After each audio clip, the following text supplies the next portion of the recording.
えてよ。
Hello everybody! Welcome to the stream. I'm excited. I'm so very excited. Are you guys excited? I am so excited. Actually, where's my phone? Hold on.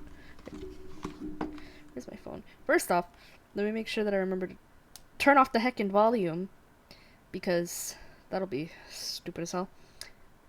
Second, I gotta have my stream up so I can monitor it.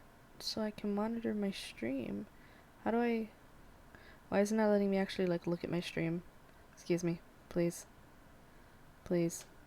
Please. Please let me actually look at my stream. Okay, there we go. Nope. I want to make sure that everything's running smoothly and that I'm not, like, lagging or anything, because I am trying, like, a new thing and it's kind of making my computer go brrrr, like, really fast. And I just don't... I don't want to, like, mess up anything here, you know? Just, you know, I don't want to mess up anything. So let me fix my microphone. Get this up to where it actually is near my mouth, so that way you guys can hear me. And also let me fix this, because this is in the wrong position, baby. There we go. Now I can see my chat and my thing at the same time. Yay!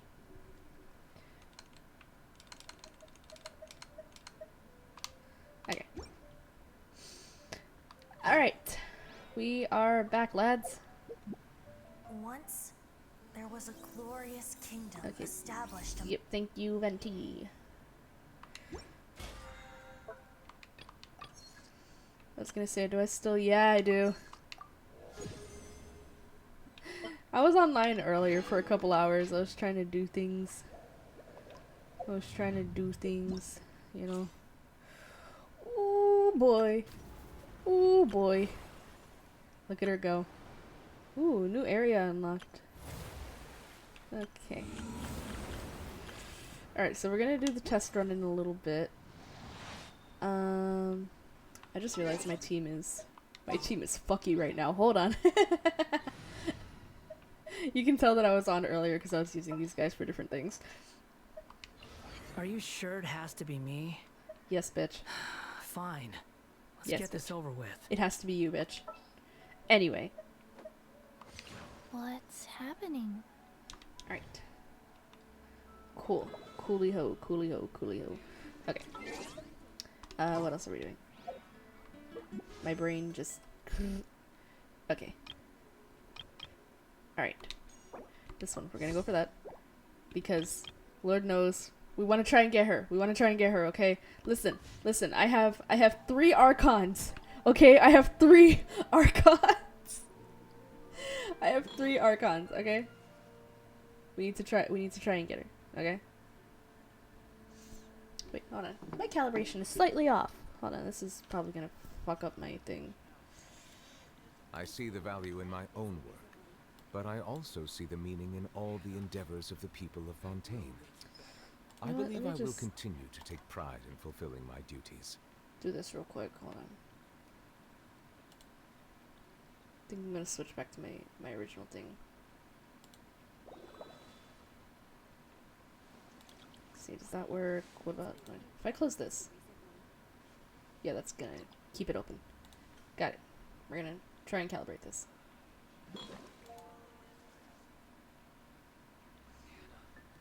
Alright, and hopefully... Yeah, okay, there we go. Now it's actually, like, capturing, like, where I'm looking and stuff. That's better. Oh boy. Ooh, okay. My brain is frazzled right now.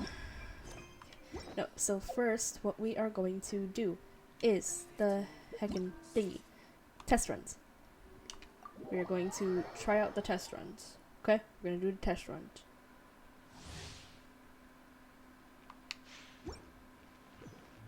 Okay.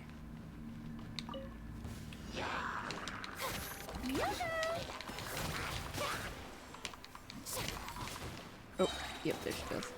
Let my name echo in song. Hee ha ha ha ha.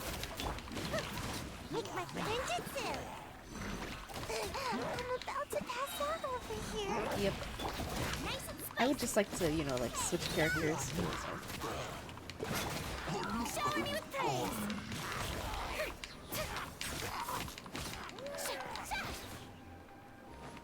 Oh, look at that. Time to shine.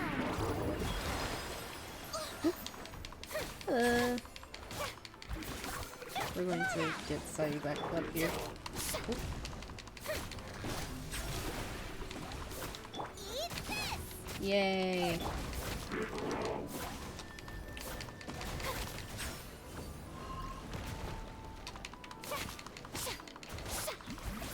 Ah. Oh, that's her charge. I see. Okay, that's her charge.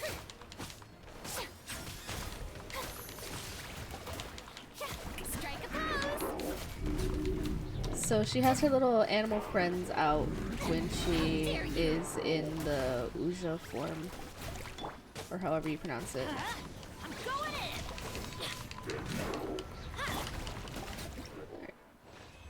Oh shit, we did it already? Okay, cool.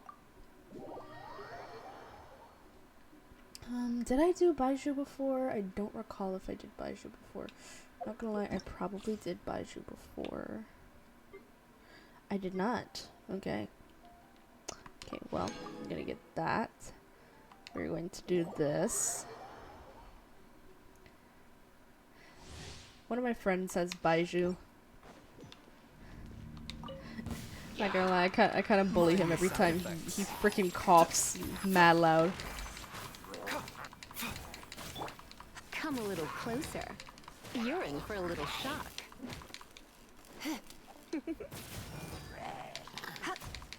Come a little closer. The doctor will see you.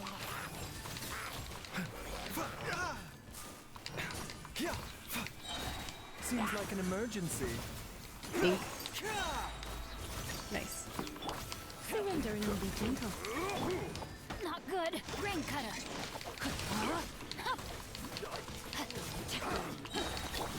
Mind the side effects.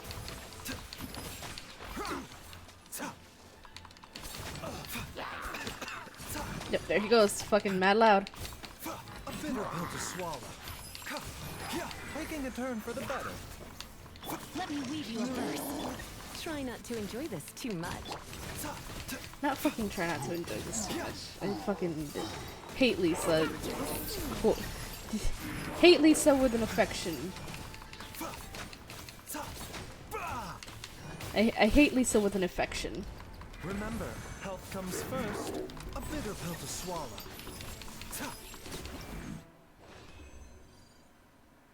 Yeah, I hate Lisa with affection.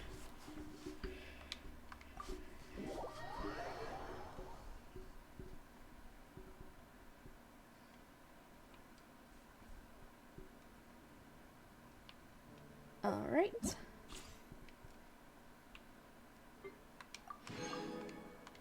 Alright, good. Now what we can do is ignore every single story quest that I have currently. I don't really have all the character story quests that I just haven't done yet.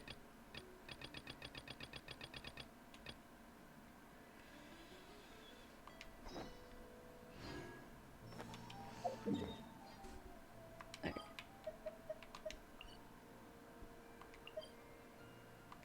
Yeah, let's teleport to the Adventurers Guild. Why are you going that hard, homie? You okay?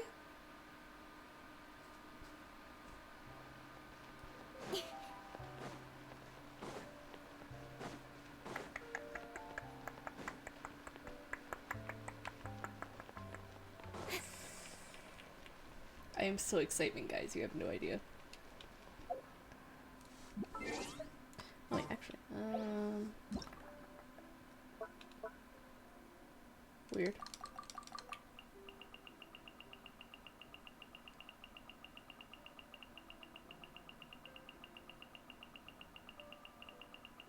Hello?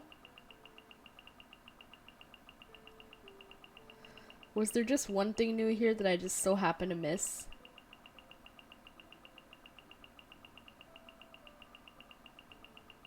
What are we going on, huh? Alright, I guess I got it, whatever it was.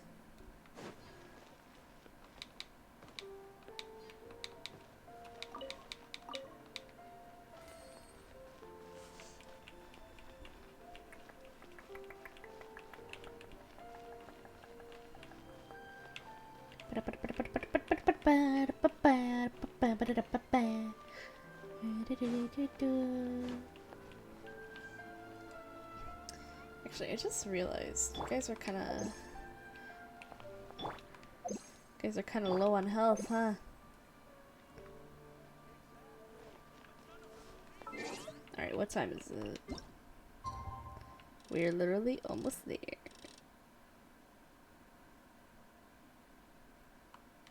There we go.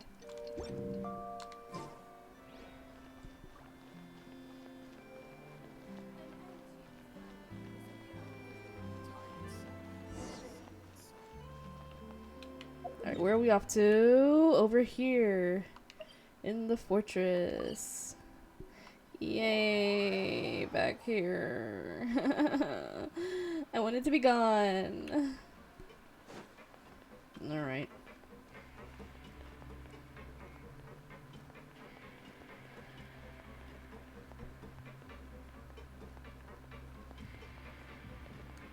To the elevator.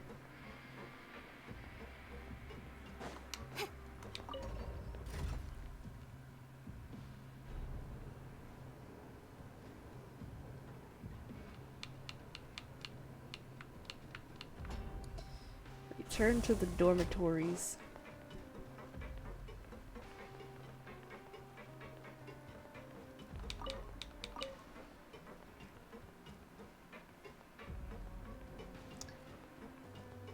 I mean, did we get to speak to Rio again? I'd be kind of hype if we get to speak to Rio again. Boink.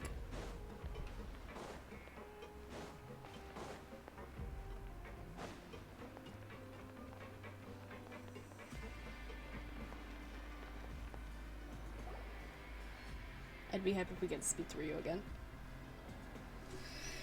Alright. Now for a little rest after breakfast. This is the life. Wait a sec. Isn't something important supposed to happen today? Like what?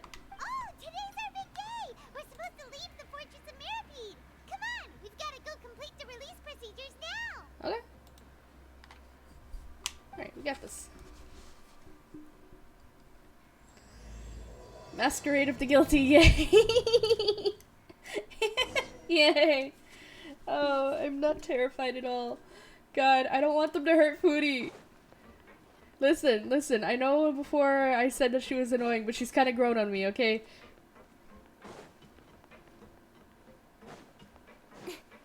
Listen, she's grown on me. She's just that fucking stupid.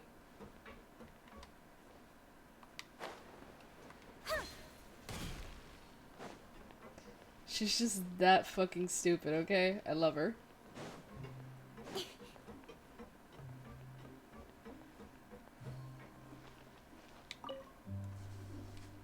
Please, sign here. This document will be effective immediately upon signing, and you two may exit the Fortress of Mirapede via the regular channels. It's been so long since we've been to the surface. Let's hurry up and... What?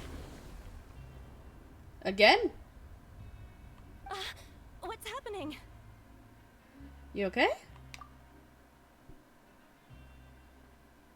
I'm fine, thanks. But I wonder what that tremor was just now. Yeah, that was a little strange. Let's go ask the Duke.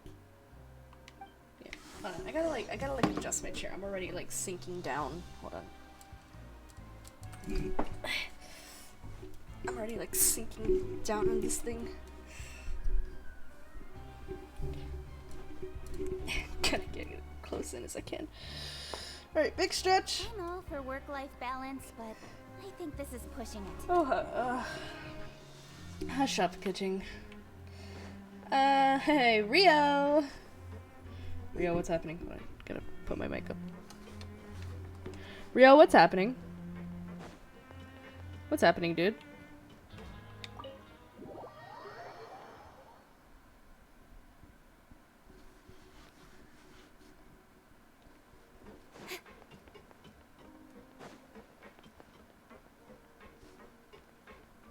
Oh. Your Grace? Hey, Your Grace. Ah, good to see you two. Is there something you wish to see me about? Yeah, what the fuck was that tremor? Yeah, what was with that earthquake just now? Ah, that. The tremor didn't originate from the seafloor. In fact, it seems it came from the surface. The surface. Over the years of serving as the warden here, I have developed a sense for distinguishing between what occurs on the surface and what occurs underwater. Besides, the seal that Monsieur Neuvillette set in place won't fail so easily. Mm-hmm. So the fortress is okay? If you recall our last incident, if there really were a problem, there would be crowds of inmates in a panic right now. Huh, you've got a point. Okay, seems we need to get back up to the surface and ask about what happened. By the way, do you know what day it is today? I believe today is this month's pipe cleaning day. Wait, seriously? Actually, today is the day we say goodbye to the fortress. Aha, yes. Have you completed your release papers? Yep. It's you two. Are you leaving now? That's right. Today is our last day in prison. But now that Paimon says that, it doesn't feel like we were confined here.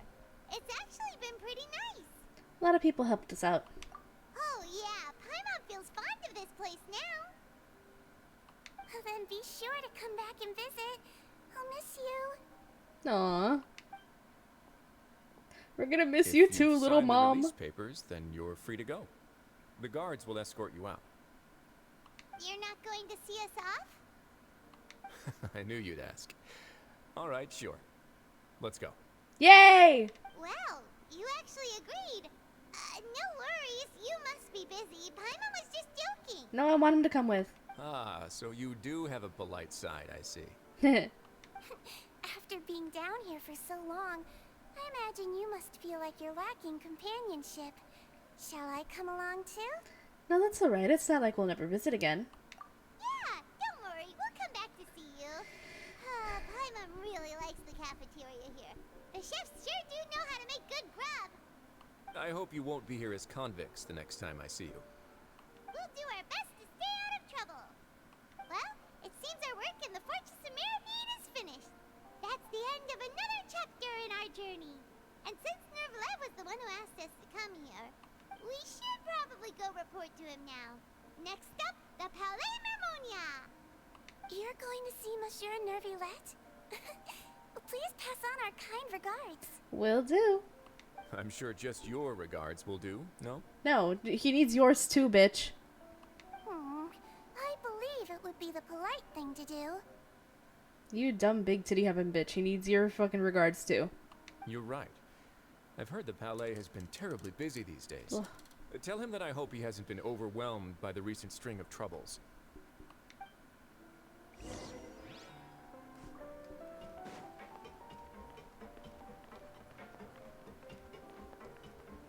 Alright, let's go. Also, heck, I have like a pain in my chest right now. I don't know why that is. That's unfortunate.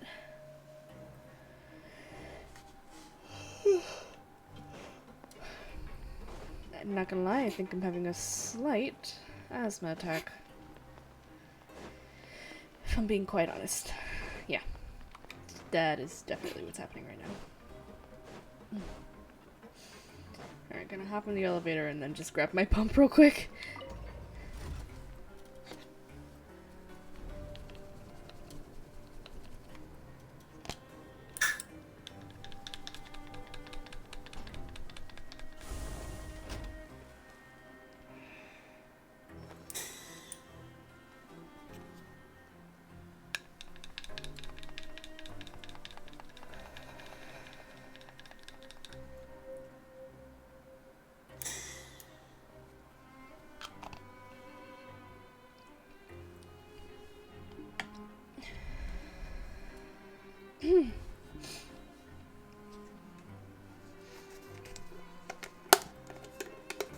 Alright, I just... let me just get something to drink real quick.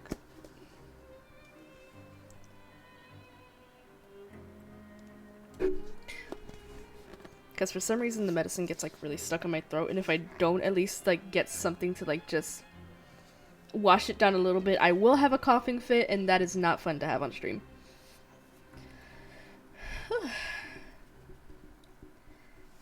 Okay.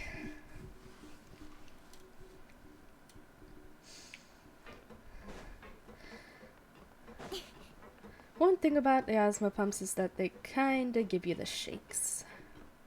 You know, I don't really need to take the elevator up. I can just go over to Palais Marmonia.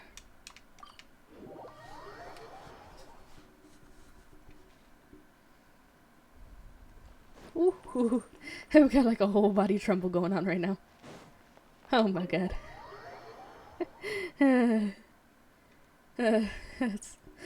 Oh god, that's weird. Oh my god. Alright, newbie! The Palais Marmonia sure is buzzing with activity today. Why does it sound weird? Halt! Huh? Oh, it's you two. Apologies. Monsieur Neuvillette did say you'd be welcome at any time. Hey, Sedan. Excuse me. Would you mind helping me take a look at this report? I'll be right there. Sorry, I've got my hands full here. You can see yourselves in. Alright then. Everyone's so busy. Seems a lot has been happening.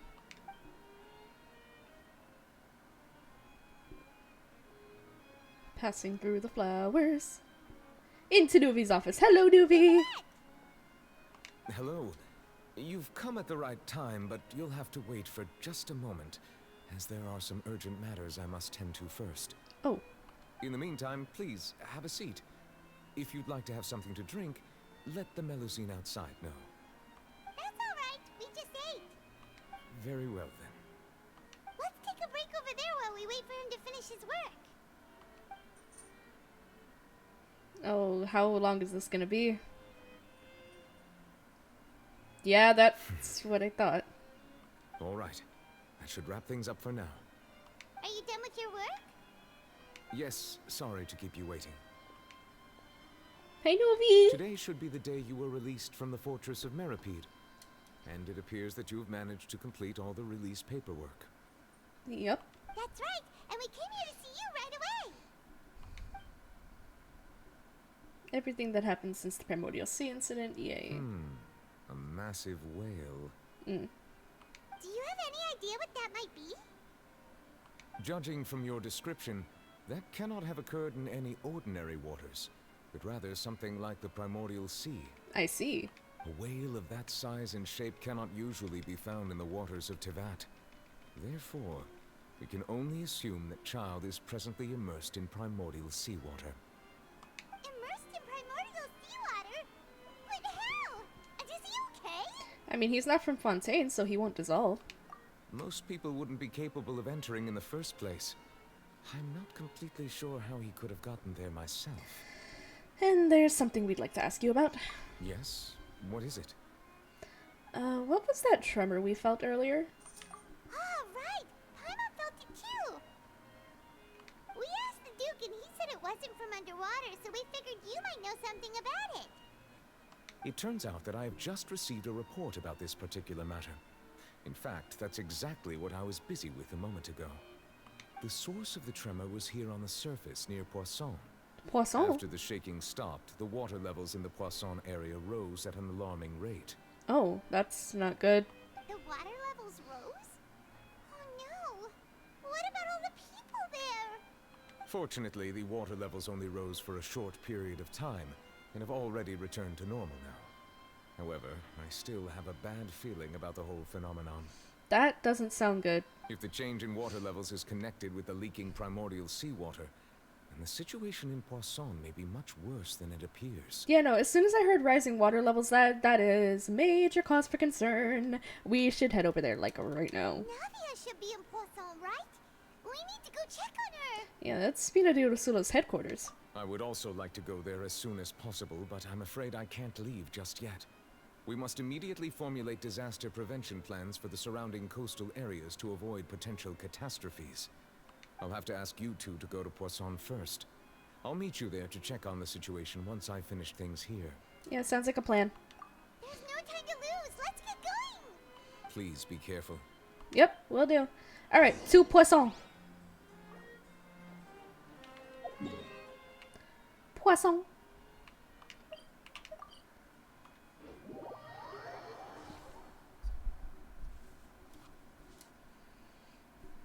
Oh, goodness gracious.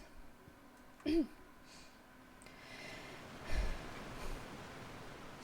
no. What happened here? Ooh. Yeah, it kind of looks like a mess. Yeah.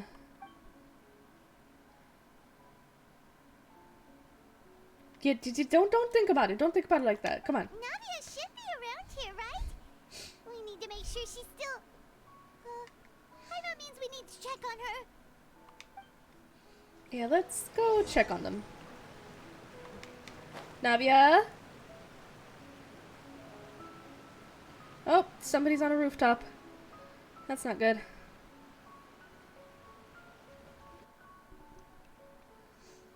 We haven't seen a single soul all the way here. Oh, this is getting scary.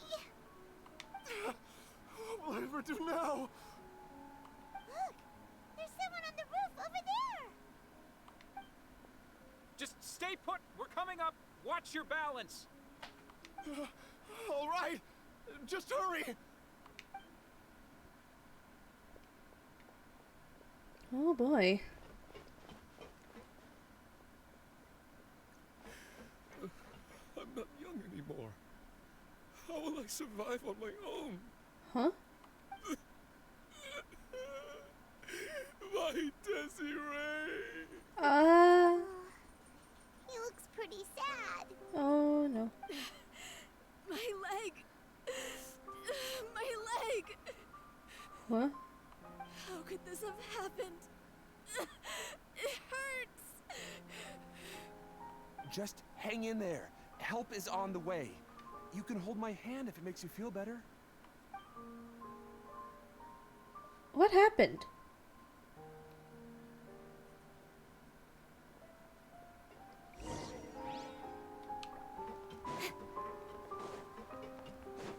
Oh boy.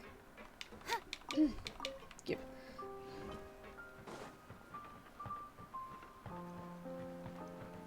Huh. Navia! Oh shit. Oh, it's Navia. She's over there. Hey, Navia, are you okay?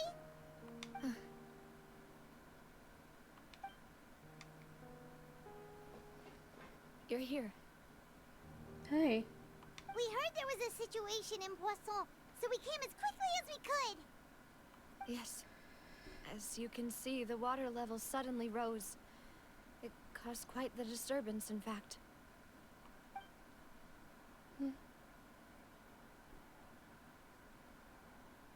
It was definitely Mademoiselle, primordial There's seawater. a wounded resident next to a building southeast of here.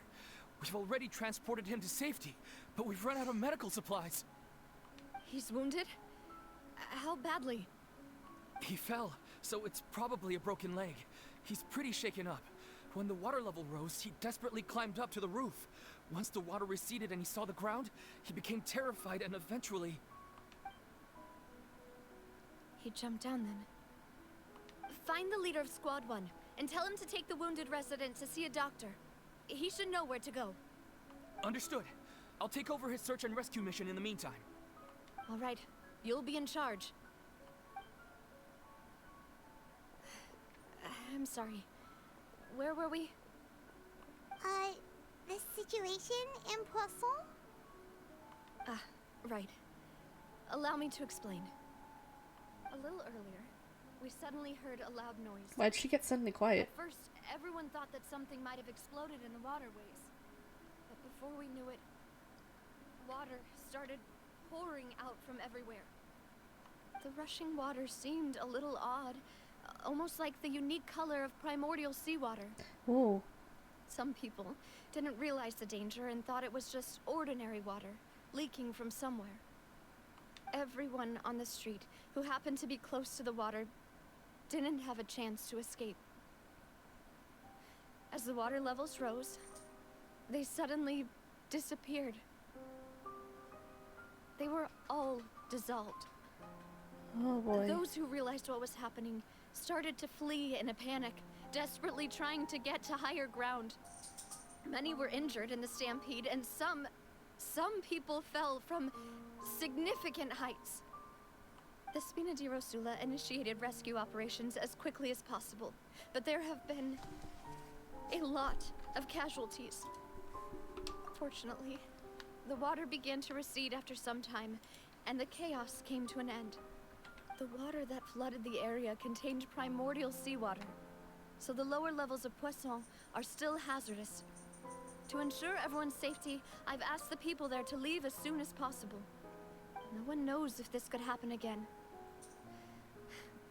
All we can do for now is try our best to help evacuate the residents. We still haven't completed the head count, but we'll have some numbers soon. How awful. And all of this just came out of nowhere. Yeah, that sucks, dude. It was quite frightening indeed.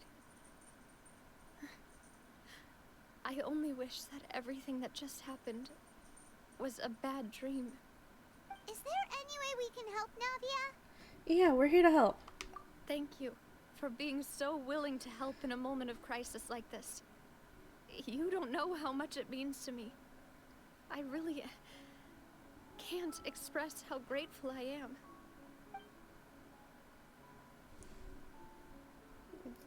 No, I Navia. thought. See, I thought so. Oh my god, no. Where am I losing silver? No. Oh. I thought so when I saw the trailer. No. Demoiselle, we've got a situation here. No, not her boys. I'll be right there. Oh no, not her boys. That's her family. Sorry, I need to go for now. No. And out she goes. Seems it might be a while before she can take a break. No. Oh my god, her boys.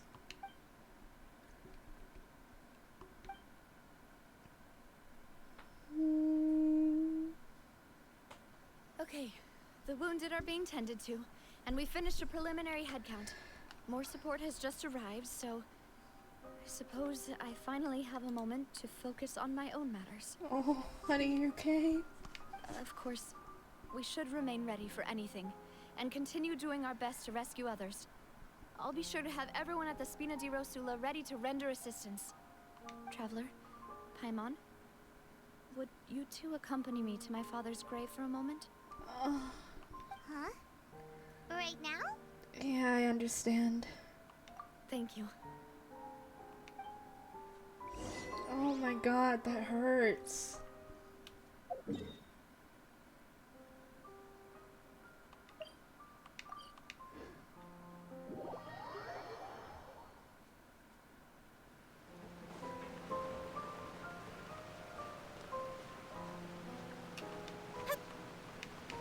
Y'all, that hurts, man.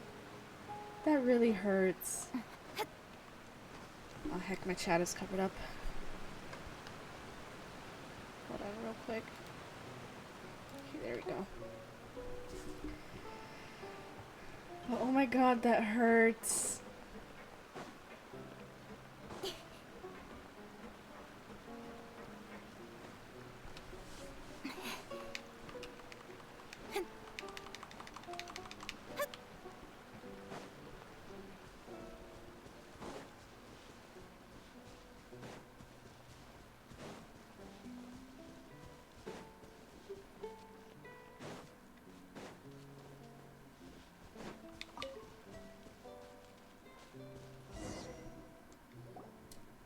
No.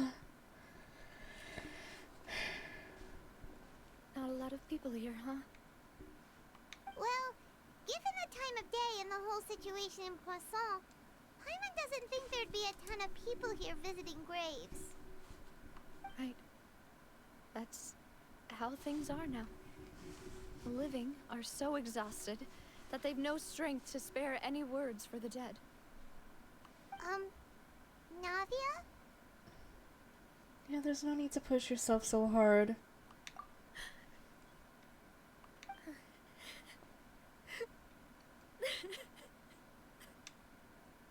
Navia, what's wrong?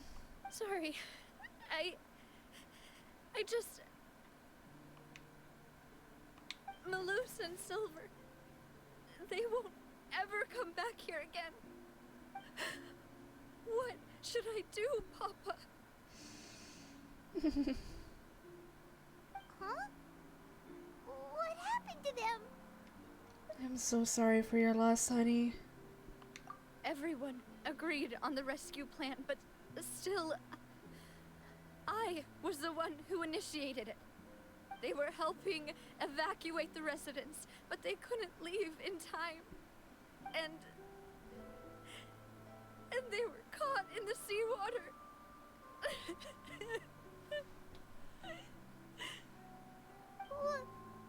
What should we do? Oh no, I'm actually like gonna cry right now. For so long. And I know they weren't afraid.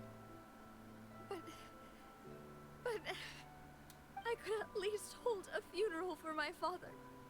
And I know where he rests.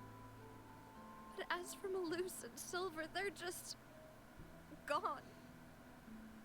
I just can't. No. Everything looks so clean after it rains. Even the gravestones. I didn't expect that you'd enjoy a glass of red wine in front of Master Callus's grave. I can understand. Besides, the scenery here isn't half bad. See, it's not just me. I always want to bring something when I visit Papa. Perhaps we might even have a picnic. He wouldn't be angry, would he? No. How could Master ever be upset with you, Demoiselle? Yet the cemetery is the home of those who have passed, is it not?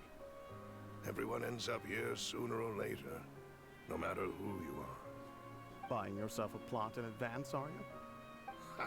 No need yet. But when I do, I hope you'll let me be buried beside Master Callus, Demoiselle. Stop joking around.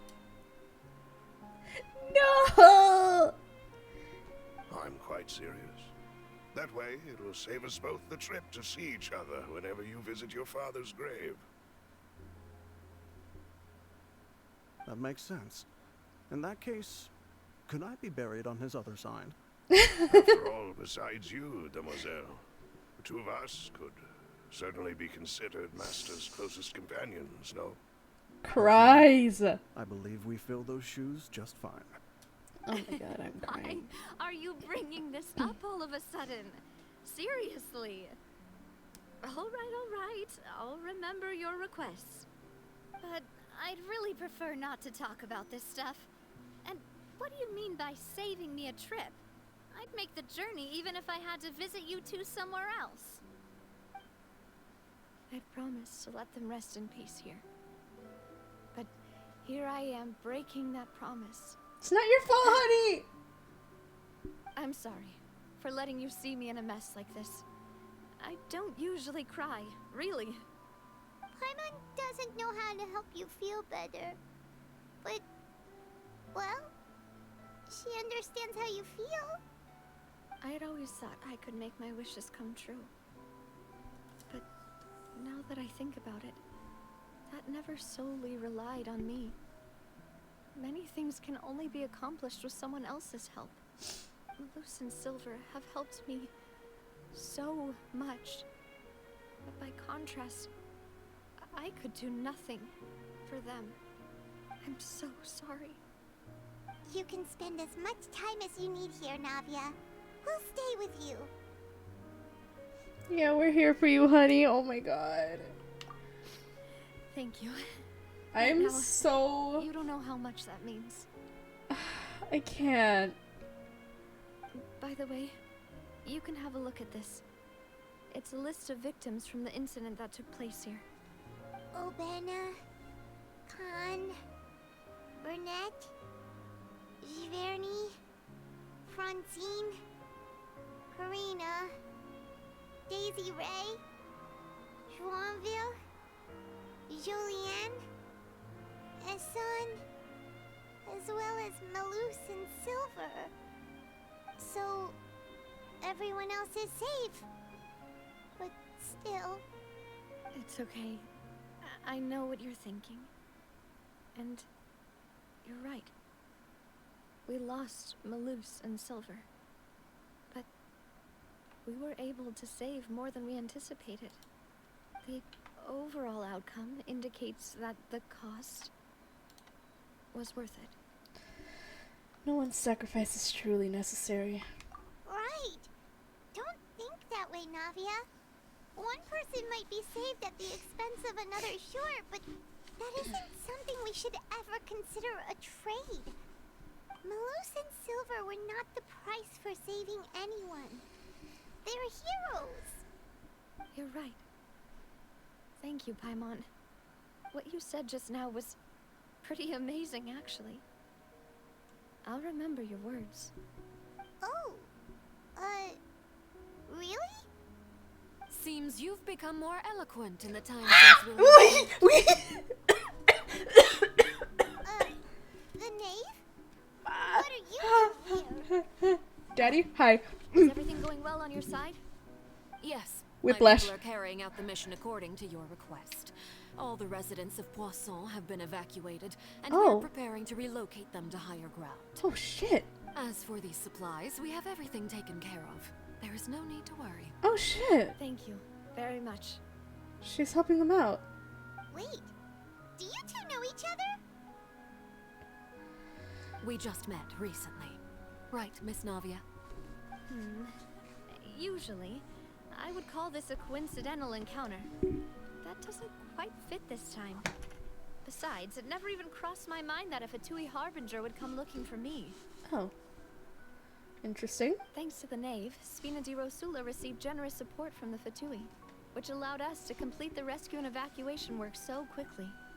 Mutual aid is essential to fostering positive developments. We were already in the area, in any case, so it was nothing. That said, I must say that you're a lot sharper than you let on. I'm sure you understand what I mean. I apologize for all the ways in which I tested you previously. We've never worked with a Fatui before, and it's extremely important for us to know who we're working with. My subordinates have reported that Fatui soldiers have been observing water levels and taking head counts in various locations. I hear that they've also prepared a large amount of emergency supplies. I'm quite surprised. This is nothing to brag about, nor do I intend to. It is simply the way of powerful organizations to act forcefully, whether they are doing good or ill. You've witnessed that firsthand, in any case. As I've told this traveler before, I know of the prophecy, and I intend to prevent the impending disaster.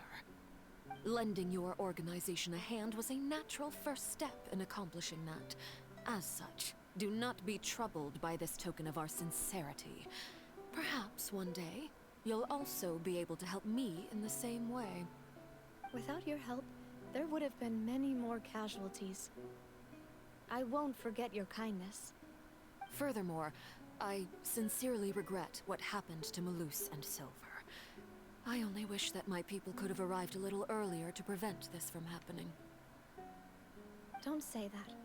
You and your subordinates did everything you could. As Paimon said, Malus and Silver didn't choose to sacrifice themselves for any specific person.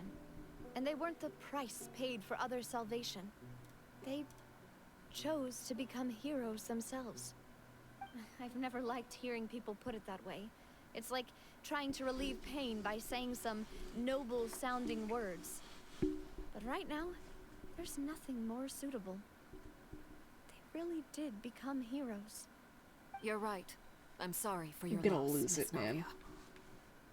Navia. Water is life to Fontaine's people, and it also spells disaster.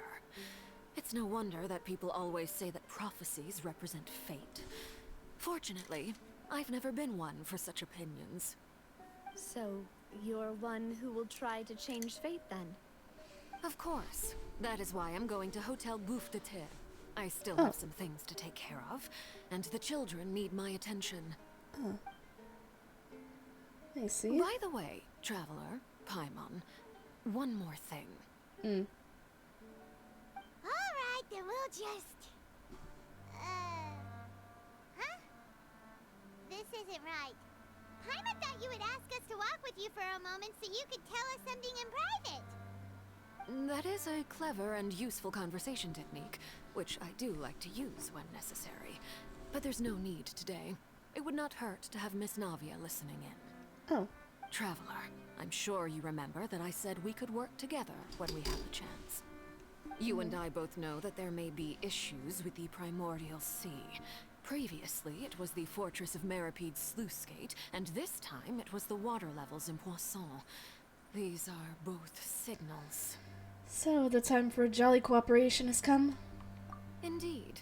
Allow me to share the latest intel I've received from the House of the Hearth's intelligence network with you.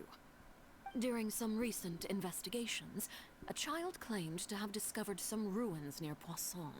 The ruins date back to ancient times, and seem to be worth investigating in many ways. Judging by the dating of the ruins, they may be related to the prophecy and the coming crisis. The situation is becoming more urgent, so any pertinent information will prove extremely precious. My people initially came to prepare for ruin exploration. Unexpectedly, this disaster struck, and at present, we're all busy prioritizing the rescue effort. So that's why the Fatui were already in Poisson. I wanted to take the children along, but unfortunately, Linny, Lynette, and Fremine have all been dispatched to higher ground to assist affected residents. Linny told me that outside of the house, the person they trust most is you. Which is why I want to give you this task. Are you sure this will be okay? The House of the Hearth's members see each other as family. But Linny, Lynette, and Fremine said that they also see you as such, even though you are not from the house. I'm sure you already understand how earnest they consider their friendship with you to be. Oh, that somehow makes Paimon feel kinda happy. The intel I just shared about the ruins could fetch a high price. But since the children consider you family, it's only natural that I freely share it with you. Got it! So all we gotta do is go to some ruins, right? We can handle that. Excuse me, but may I tag along? You wish to join, Miss Navia? But are you sure you're up to exploring some ruins? You need to rest. Well, I'm sad, yes. But I can't just go back and plop myself into a chair by the roadside and do nothing. There's no point in being depressed while we still have a disaster on our hands. As my father's successor, I must live up to the hopes he had in me. Besides, I'm also doing this for myself. I need something, a distraction, to keep my mind off Malus and Silver. Honey.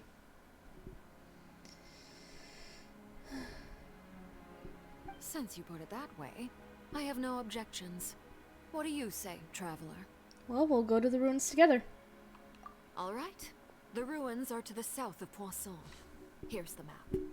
Okay, the three of us will handle it. Come on, let's pack up and get going. Yep. Trying to get my wires out of the way. Heckin'.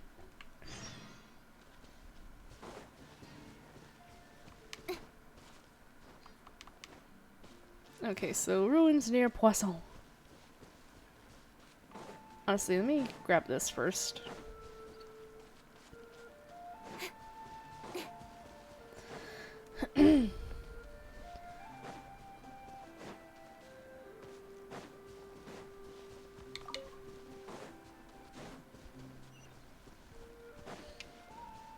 Oh, the moon looks pretty.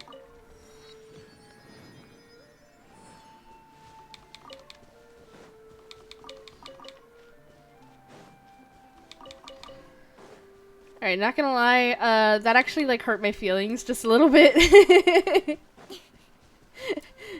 Like, I was already upset, like, just thinking about it. When I saw the thing, like, seeing the preview and everything from, like, the special program, I I was already upset because when I heard Navia talking, I was like, oh no, Melusan Silver. I had a feeling. I had a feeling that was gonna happen, and it did. And now I'm sad.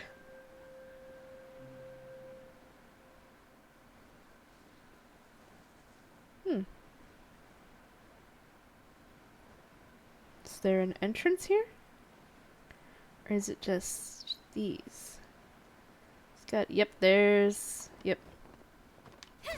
Domain, anybody? So, are these the ruins the knave was talking about?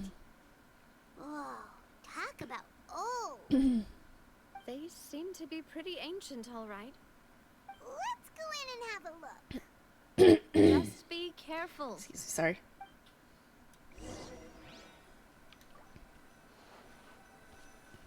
Well. Recommended party level 71. We got this. We got this, I think.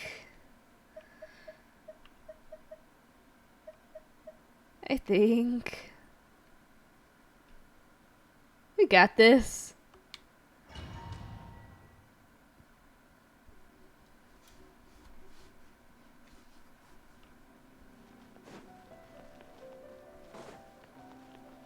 Huh. Wow.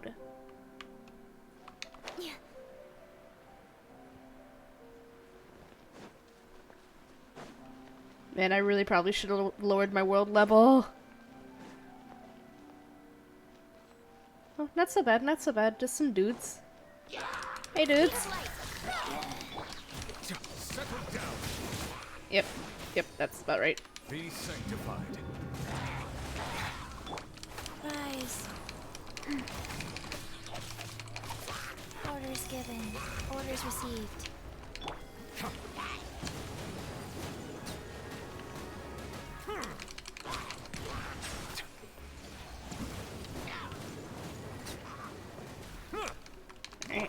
Incoming. Whoop, bitch. You fucking floating. With sword from shadow.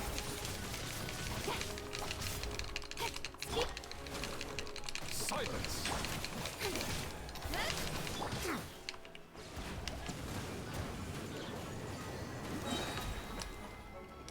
The tides beckon. Yep.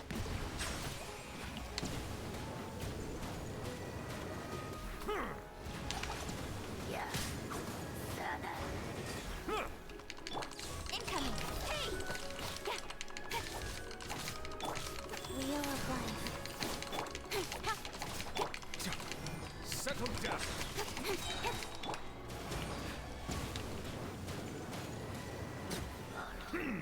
Alright. Alright, next section.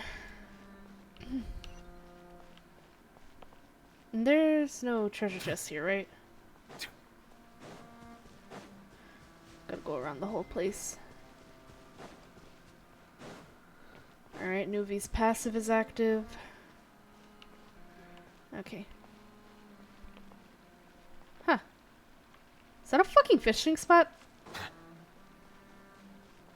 Looks like it. Probably not, but it looks like it. Oh shit! Woo, bitch. Yeet!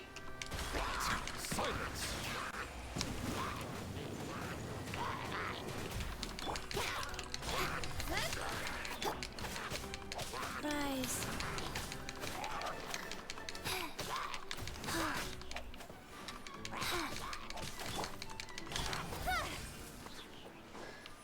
Give me that treasure chest, baby. Alright. Do not fucking dive, bitch. We don't know what's down there.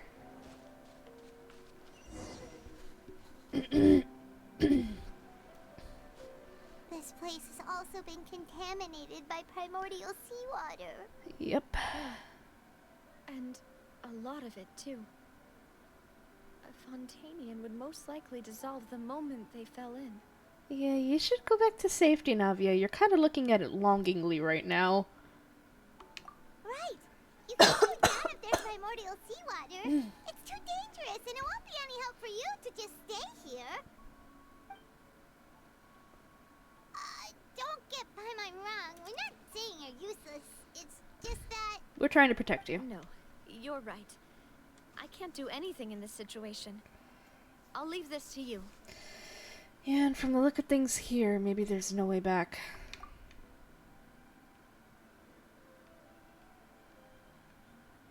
That complicates things. Maybe the only way left is forward. In that case, do you want to wait for us here? The water levels here are unstable, and there's a chance the water will rise. So, staying here wouldn't be safe either. I'll go together with you. Perhaps we'll find the exit just up ahead. Seems like there isn't another option. All right. Come with us for now then, but please be careful.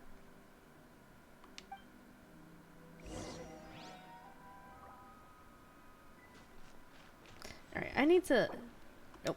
Okay, I'm gonna like stand here for like 5 seconds. I need to like get like an actual like drink or something because everything that was like in my lungs is just like coming up right now. So like I'll be right back.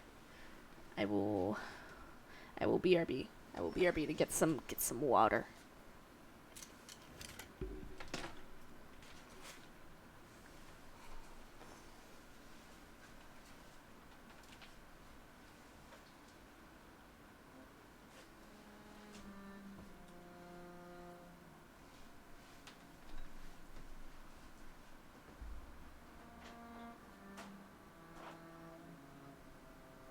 Come on, enough procrastinating. Let's go.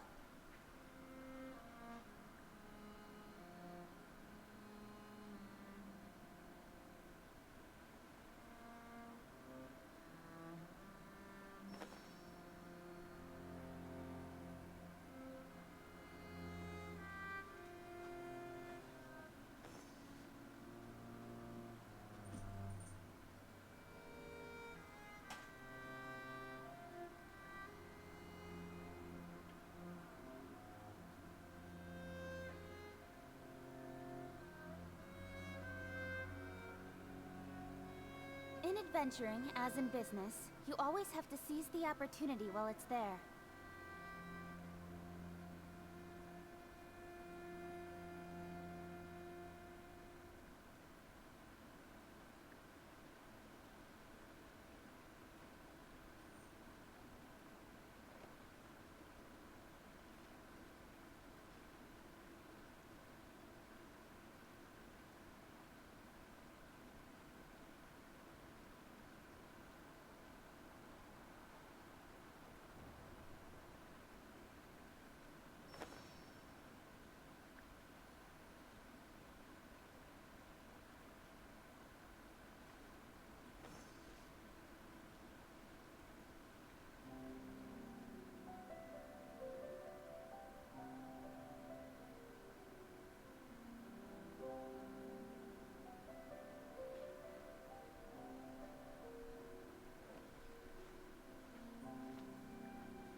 Come on, enough procrastinating.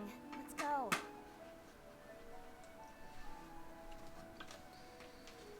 Okay.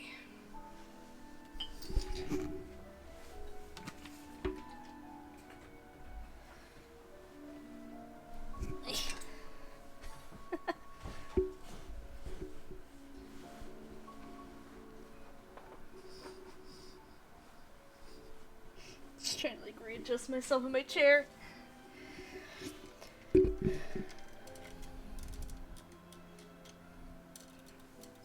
In adventuring, as in business, you always have to seize the opportunity while it's there.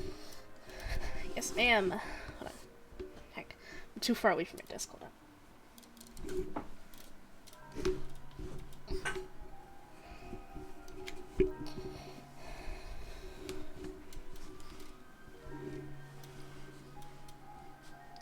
Once again, I needed like an actual chair instead of just this one from the kitchen.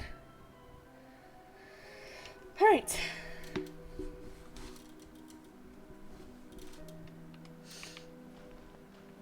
Oh no, it's a dead end! Let's try climbing over from the side. About to dive into the primordial seawater! Do not. Sorry. And up we go. Did this get moved down again?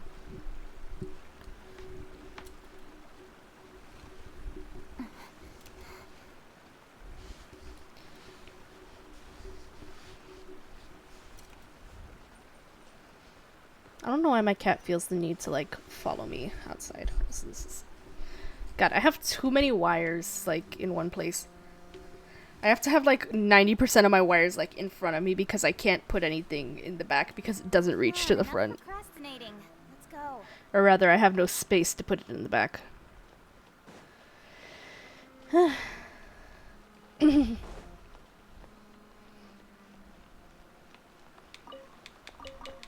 Tomato.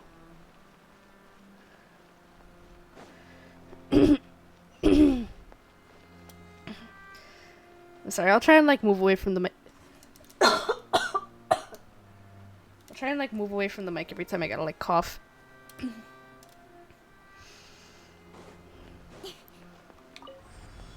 Too much heckin' gunk coming out of my lungs.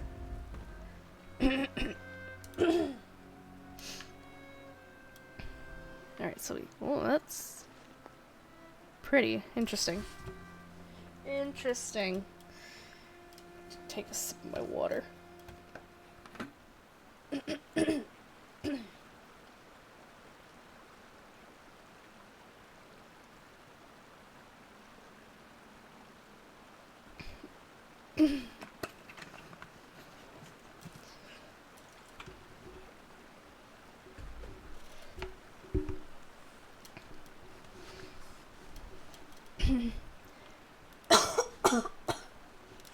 Oh my god, please. I want to get through this. What in the fuck? Why did everything zoom out? It really said you need to see this. Ooh, that's weird. It's almost kind of like we got like really tiny.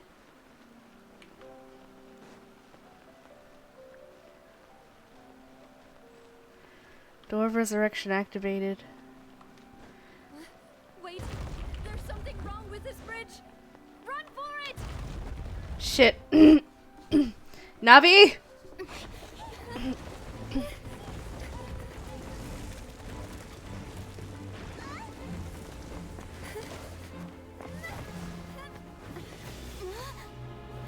Navi!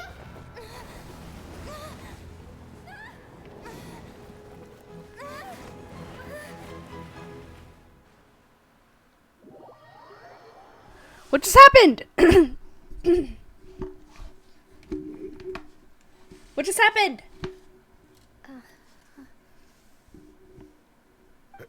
Demoiselle. Huh? Demoiselle, what are you doing here by yourself? Would you be standing here till dark if I hadn't come to get you? Maybe she just wants some time to herself, Maloose. Oh. Was I sleeping? Yes, it would appear so. I must be tired. That's quite possible. However, you were the one that suggested we go out for a walk. Oh, right. I nearly forgot. It must have slipped my mind when I dozed off. I haven't had a nap today yet. Have I? This is a familiar feeling, yet something's a little strange. Is something the matter, Demoiselle? Oh, no. No, I'm fine. I was just trying to recall why we came out for a walk. Do you remember Mr. Giverny? He'd requested our help before with foreign merchants who had a debt dispute with him, and we'd resolved the matter not long ago. We were headed to see how things were going with him at the moment. Ah, right. Yes. I remember now. Oh, Miss Navia. Ah, Mr. Malus. And Mr. Silver, too. It's good to see all of you. Okay, I'm gonna keep my microphone How here have you because been? this seems the most suitable place, but I've been great. Thanks to your help, those bothersome merchants finally realized that I wasn't the one they were looking for. Why, I wasn't even the guarantor for that person. They were knocking at my door day and night. Even my neighbor, Obina, was getting fed up with them. these are all the people who died. Sometimes force is required to calm someone down and get them to listen to what you have to say. Is Navi okay? That's right. Oh, by the way, Burnett, what was it that you wanted to give to Miss Navia again? Oh, yes. One moment, I have it right here. Is Navi okay? Miss Navia, these are some flower seeds that I prepared. Please take them. They're a very good variety, and they'll become very big and beautiful once they bloom. Please tell me she's just gotten knocked out, know what we and would have this done is just what without your she's help. thinking about. So this is a little token of our appreciation. I hope you won't refuse. Or maybe the water was diluted enough. Ah, did you cultivate them yourself? Thank you so much. I'll certainly take them. Malus, we do still have some empty flower pots at home, right? Why, we can have as many pots as you'd like, demoiselle. Perfect. In that case, we'll swap out some of the decorative plants for some of Mrs. Burnett's flowers. Very well. Wait. Something seems to be off here. Yo. Excuse me, madam. If I'm not mistaken, your name is Burnett, correct? That's right. Is something wrong? No, it's nothing. This is the first time we've ever met, but your name seemed familiar to me. I must have heard it when I was discussing things with your husband previously. I've heard this name before. Sometime recently, I'm sure of it. She's gotta be okay, because there's no way she would, like... Why are there so few people around here? Where did everyone go? We must mind the time, demoiselle. We still have important things to attend to today. Huh? We do? Like what? Well, now, did you forget? Miss Navia, here you are. I've been looking for you. Please, come to the Opera House. Your trial is about to begin. My trial? Wait, why would I need to go to the Opera House? Yes, she's right, demoiselle. It's just about time now, so we should get going. Oh? All right then.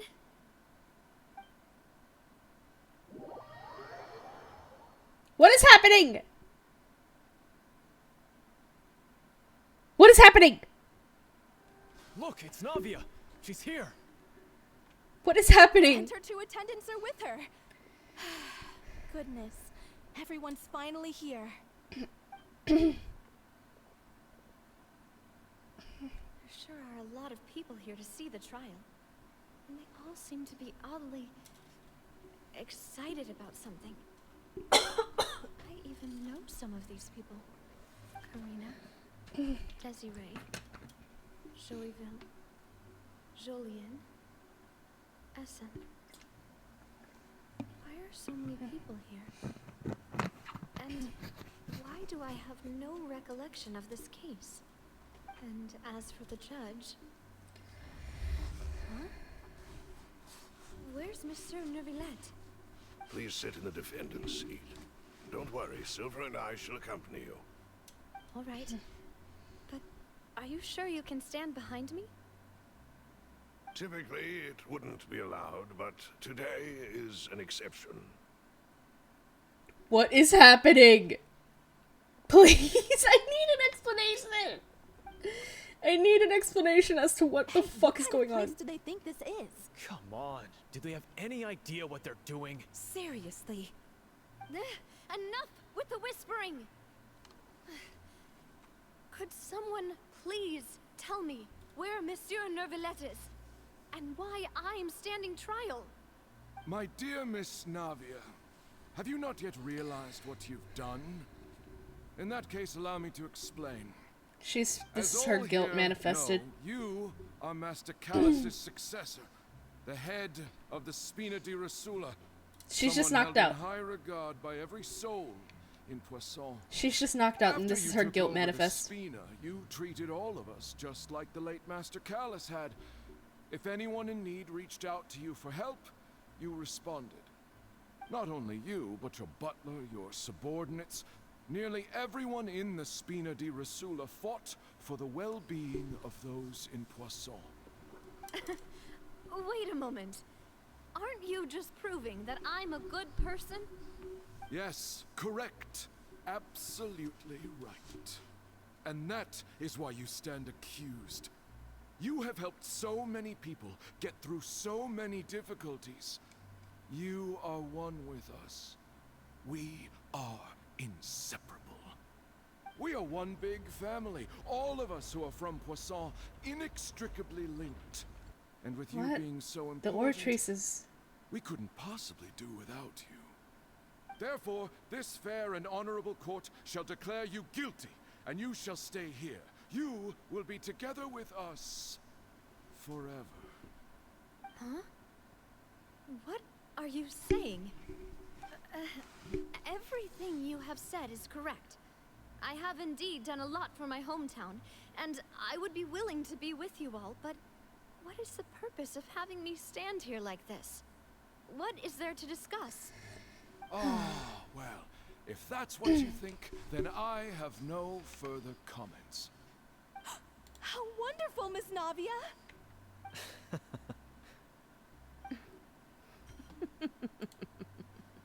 What is happening? I know all these people. Why are they laughing? I seem to remember now. Yes, I get it. This trial is... Oh? Wait. Wait just a moment. This isn't right! Wait. Malus? Silver? Are they okay? Malus? What was that, Mr. Malus? Oh my god, are they okay? Are they okay? Our Are they okay? conclusion is very clear and unanimous. Let the court judge her now. She's guilty. Stay here, Navia! You're one of us! Demoiselle, don't admit guilt. This trial means to keep you here forever. I wish to exercise my right to defend Our Lady. Mr. Joinville, you only know of Navia's goodness, but nothing of her utterly independent mind. She was born a free and independent spirit. She has never been tied down by anything. Indeed, even the death of Master Callus couldn't stop her. Her actions cannot serve as proof that she identifies herself as part of any group. She merely acted as an individual, extending her hand to help others. Please do not mistake her actions as being otherwise. Really? As an individual, you say? Don't forget, we are all Fontanians here. This is the nation of justice, the nation of Hydro. Even if Miss Navia only voluntarily rendered her assistance, that doesn't change the fact that her beautiful soul must return to everyone. Water accepts all, blends with all. It will surely accept her kindness. Everything is measured here in the nation of Hydro. And in the Is end, it possible to everyone survive shall melt primordial together. seawater? Thus, when a unanimous opinion emerges, that opinion represents justice. Now I speak for everyone. Our opinion is consistent. Navia should stay. We and Navia are one. Is it possible to survive primordial seawater? This justice? Preposterous. You are merely jealous that Demoiselle still has a chance to exist as an individual. Have you forgotten how much you all once longed to become individuals, to become independent? Do you mean to defy our justice? If your justice is flawed, then why should we acknowledge it? As you said, What is happening here? we can also have our own justice. Silver and I shall defend Demoiselle. And that is how we will enforce justice. Yo, bro. My head... It hurts. Demoiselle. Silver, it hurts. My head is spinning. All I can see is stars swirling in front of me. I remember now. Everything that seemed odd from the very beginning.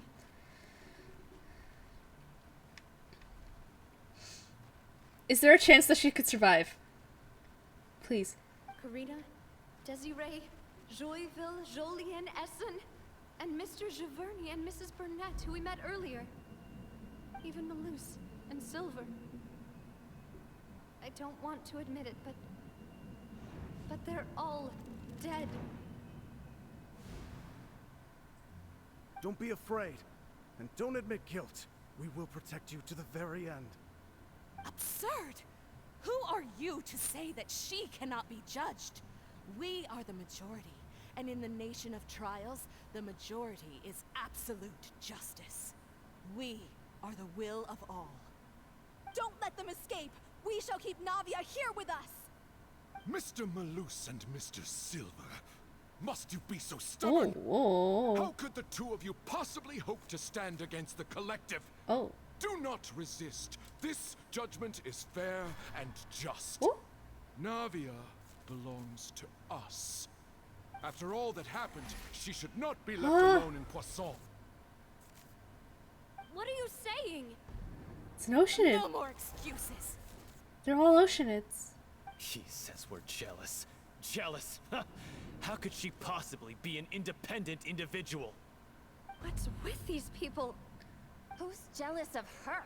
She belongs to us. Miss Navia, she... This is like all the others who were dissolved. Silence. Hey? That's... Nubi? Nubi, what are you doing here? Monsieur Neuvillette! Such commotion is prohibited in the court. The accusations you just presented are nonsense and cannot constitute a proper trial. The court will adjourn for the rest of the day. In this, I shall hear no objections from any unauthorized party. Our thanks, Monsieur Neuvillette. Please leave with me, Miss Navia, while there is still time. Huh? But... Go on now, Demoiselle. This is your only chance to leave this place. What, can't bear to leave us behind or something? Fuck you! My apologies. Fuck you. I couldn't resist making one little joke once I realized that No! this shall be our last goodbye. No! They are. Silver. Quickly, you must come now. Goodbye, Demoiselle. Farewell. Oh. Oh no. Oh my god, I'm so... No, wait! Just a second! Navia? You're awake? Nubi. Good.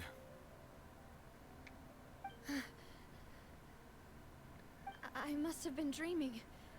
Malus and Silver were still alive, and they were defending me at some insane trial. It looks like you're all right. Did all the sad feelings cause you to have a nightmare? Paimon could give you a hug. Something real fucky's The happening. ruins you were exploring suffered a cave-in. When I arrived, I found you falling toward the water. You were just about to be dissolved within, but I...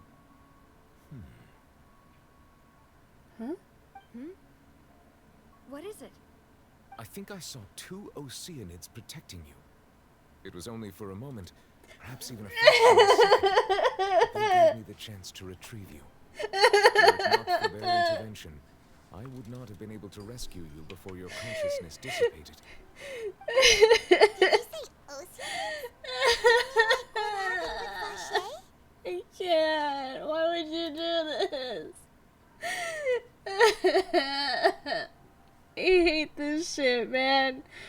Why? Why would you do that to me? This is bullshit. Ah. Oh my god. Okay. Okay.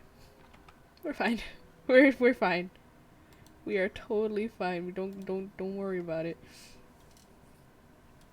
So the people that are dissolved become oceanids. Perhaps those two oceanids were the people you saw in your dream. I'm so... I always told them that they didn't have to protect me. To think that they'd keep doing so even after death.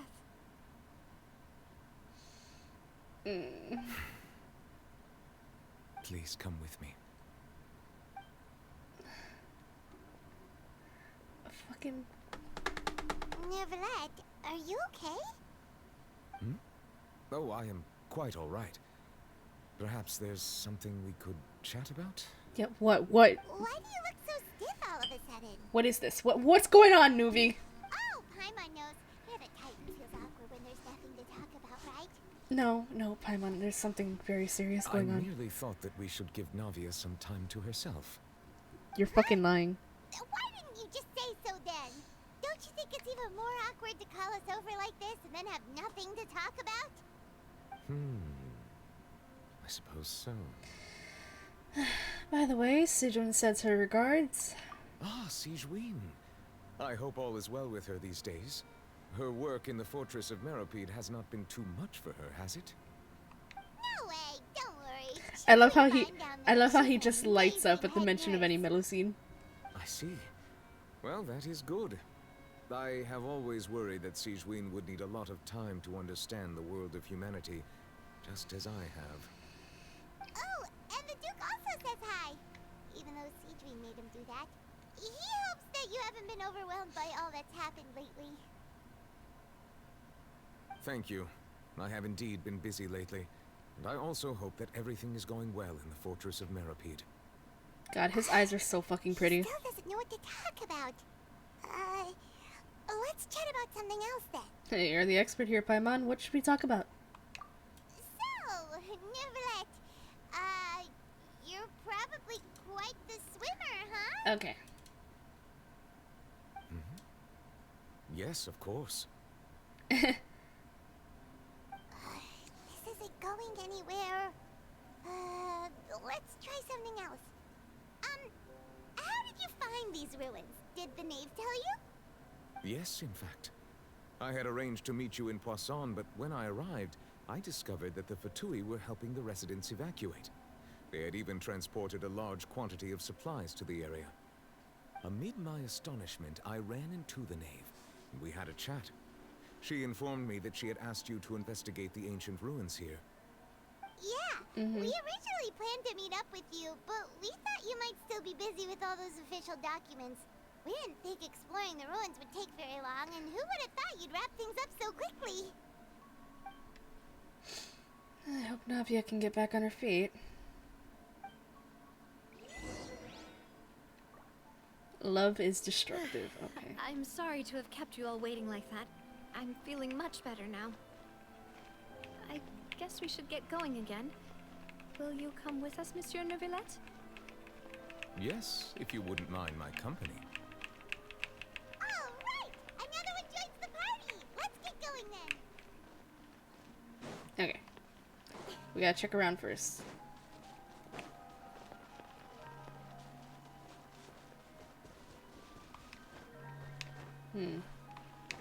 Oh, there's an invisible wall here. Okay, that's valid. What about this way? Is there anything over here?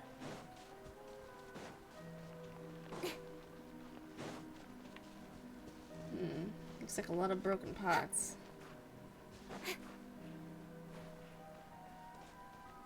What are you? No treasure. What? What? Fine. Fine, I won't look for treasure. Boy. Hello, Bink. Be sanctified. Yeah, okay, this is my fault. Oversight on my part. My fault.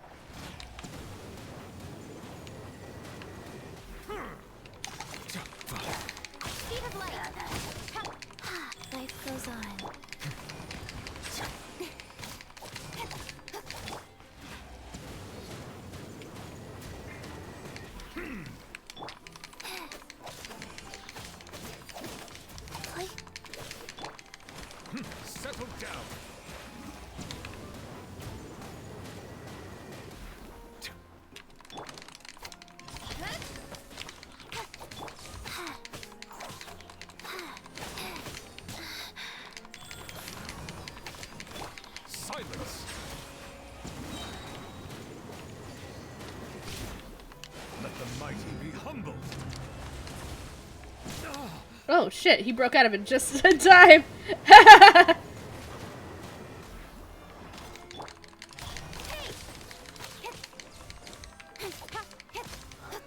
Oh my god, my nose itches. Yo, he broke out of it just in time. Huh?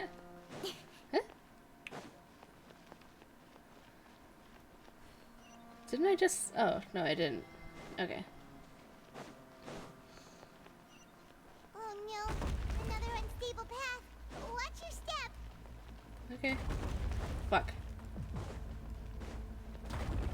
Oh, bitch. That's terrible. I hate this. Please, I don't have that much stamina. You can't just... Huh? What? Why can't I climb up? Why can't I climb up? Oh my god. Okay. Shit, shit, shit, shit. I broke it. Let's try this again. Wait, but I can't.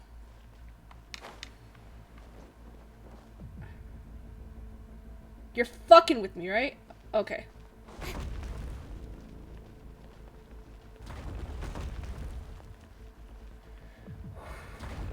Okay. Break for a second, break for a second, break for a second, break for a second. Okay.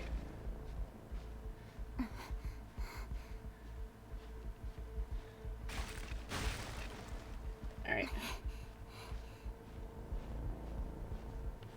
Okay. Alright, we got this.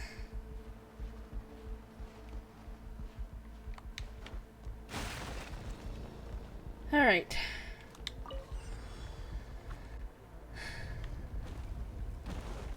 More enemies with... Yep, got it. Got it. We're fine. We're good. We're Gucci. Cry loud.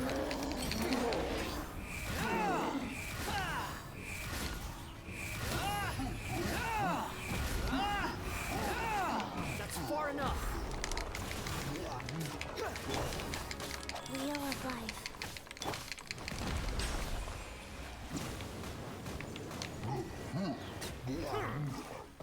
Okay.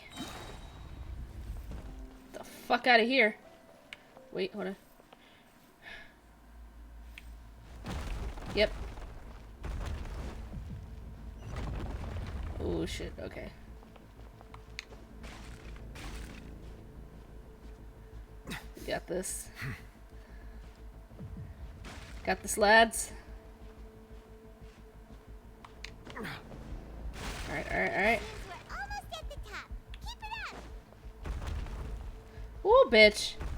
Got the fucking rocks. Oi! Don't stop me.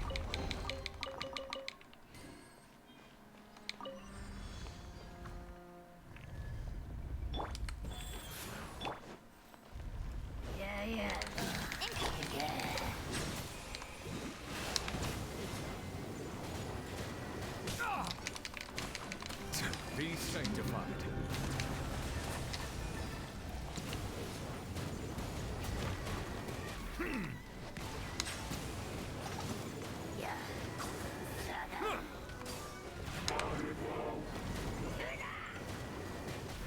With sword comes shadow. Don't blink. Unsightly insects. Swarm fury.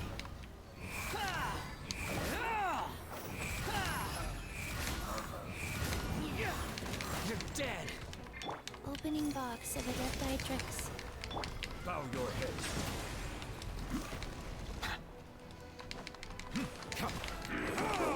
Life goes on.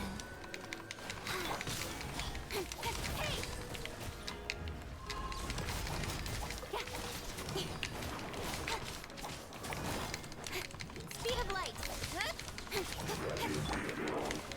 Let the mighty be humble. Shit. This is such a small fucking room, you bitch! This is such a small fucking room! Oh my god, this is such a small fucking room. Oh my god, how dare. Fucking... Yep, that's... Yep, okay. That one did not work like it was supposed to. fine.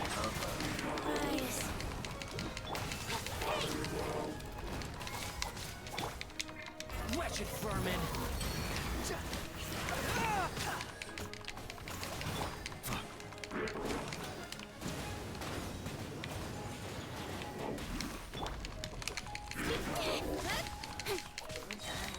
With sword comes shadow. Yep, cool. Such a fucking tiny ass room, bitch.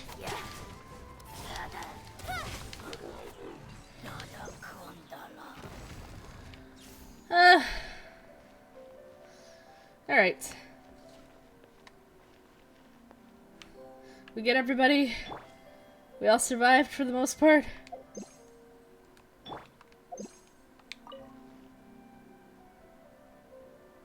Oh. Alright. Got it.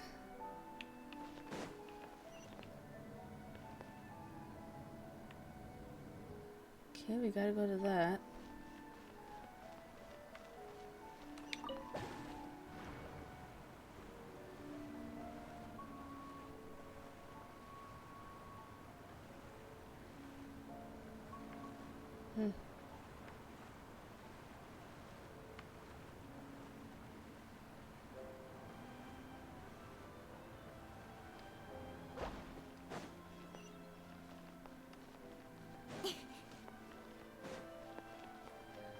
What is going on in here? Meeting is also parting. Interesting. Looks like we've reached the end. This is the place. There should not be any other hidden spaces in the vicinity. Okay. The path sure had some twists and turns, but it turns out that this place isn't actually that big. There seems to be something on the wall.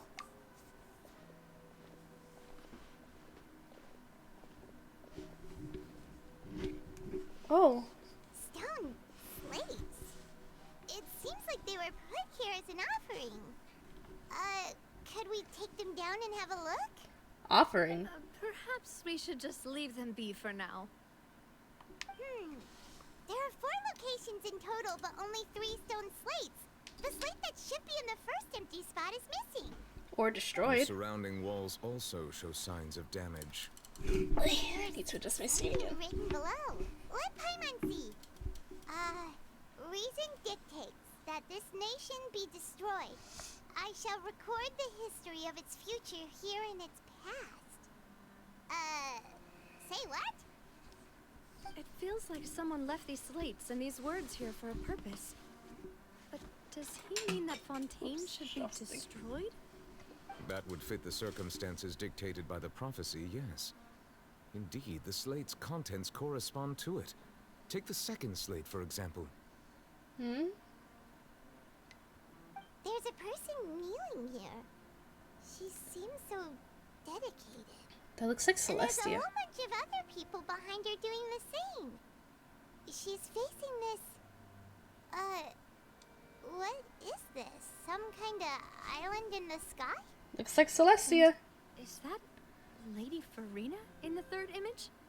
Did the Hydro Archon fall into the water? And is that a ring of people around her? Paimon doesn't quite get it. Are they all in the water? The fourth image. I know this one. This exactly matches the content of the prophecy. The people will all be dissolved into the waters, and only the Hydro Archon will remain, weeping on her throne. Yeah, they do seem to match. What's up, Nuvi?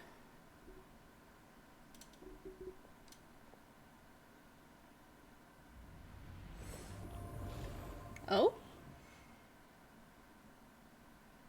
What's up? More information should be hidden in these slates, but I fear I cannot easily uncover it, most likely due to us missing the first slate. I am very sorry.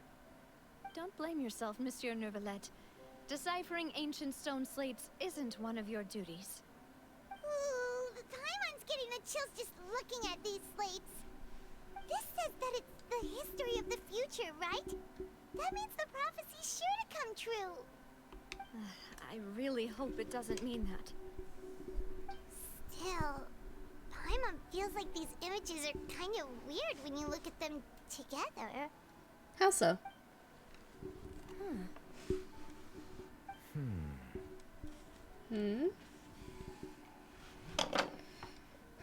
The issue is the order of the third and fourth images, right? That's right! If the images are in chronological order, shouldn't the fourth, the waters drowning Fontaine, come before the third, where the Hydro Archon herself falls into the water? And yet the order is reversed here. Second image is also quite concerning. What sin are the people in the images confessing to? If we go by timing, Lady Furina only emerges in the third image. That means that the person in the second image might be the previous Hydro Archon. Egeria, then. I had never met her, but her appearance here does match the records. The previous Archon kneeling before the floating island in the skies, as if confessing a sin. Did she herself commit that sin? And if not, why would she be in such a posture? Also, I'm still wondering why these ancient stone slates are here at all. Judging from their contents, could this place be the origin of the prophecy? Does that mean that someone, or some people, once saw these slates? But who would have created these slates and left these words here?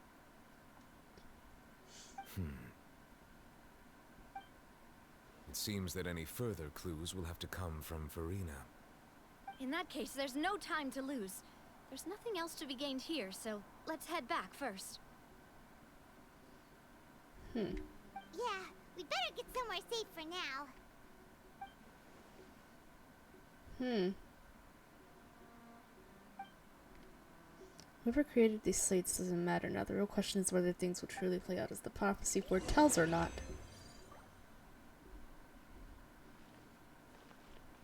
That's Celestia, isn't it? Celestia be up to some bullshit.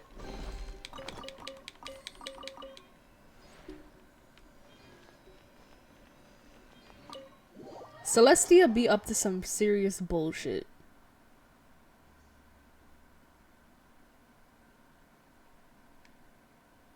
Let's split up here. I'm going to check on what's happening with the Spina. You know how it is. There's some things you just need to be there for yourself. You still have energy for that, Navia? Paimon's already beat. Just head back to the Fleuve Cendre and have a rest then. Thanks for keeping me company all this time. I'll depart as well. Thanks for your hard work today. Rest well, everyone. Traveler, I will go talk to Furina tomorrow morning to ask about the stone slates. I'm sure that you're concerned about this matter as well. If you have time, drop by my office. I will share the results of our discussion with you. Alright, see you soon. Are you really gonna talk to her about this directly? Will that be a problem? Paimon's getting a little scared now that it's come to this. She has long been harboring secrets and will not give them up easily, which makes it all the more my duty to ensure that she understands the present situation. Alright, we'll leave it in your hands then. You're probably the best person to talk to her anyway. I will be carefully considering my words tonight. Traveler, Paimon, our safe house at the Fleuve Cendre is always open to you as ever. So please don't think you're an imposition. All right. I'll be on my way then.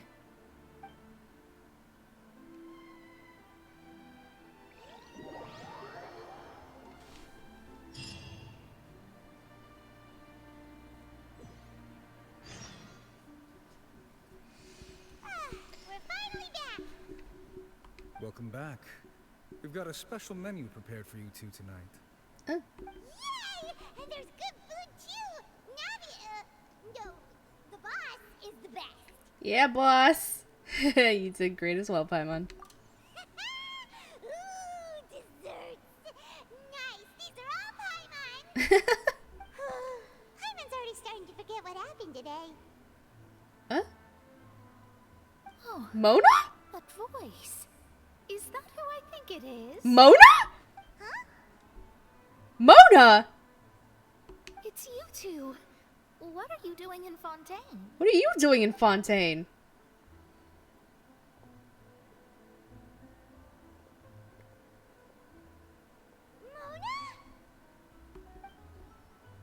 Yeah, did the stars not tell you that we might be here? Well, she can't see any of our stars, let's be honest. Seriously, nobody just uses a scry glass whenever they've got time to just see who they'll meet on the road. Still, we didn't expect to see you here. Wait, you're not a Fontainian, are you, Mona? Well, I have some business to attend to here, so I booked a hotel in the city. I was just out for a stroll when I bumped into you. Quite unexpectedly, if I might add. Why did you think I was from Fontaine, though? Is that because Magistus doesn't sound much like a Mondstadter surname? Yeah, let's go with that. Well, I used to have my own surname, which was, well, some other thing. Either way, the old hag told me when she took me as her disciple that the first step to being a great astrologist's pupil was to change that name. Interesting. There's nothing for it, really. She really is amazing at astrology, so I changed my name to what it is now according to her wishes. To my surprise, however, Magistus is not the name of some ancient house or clan.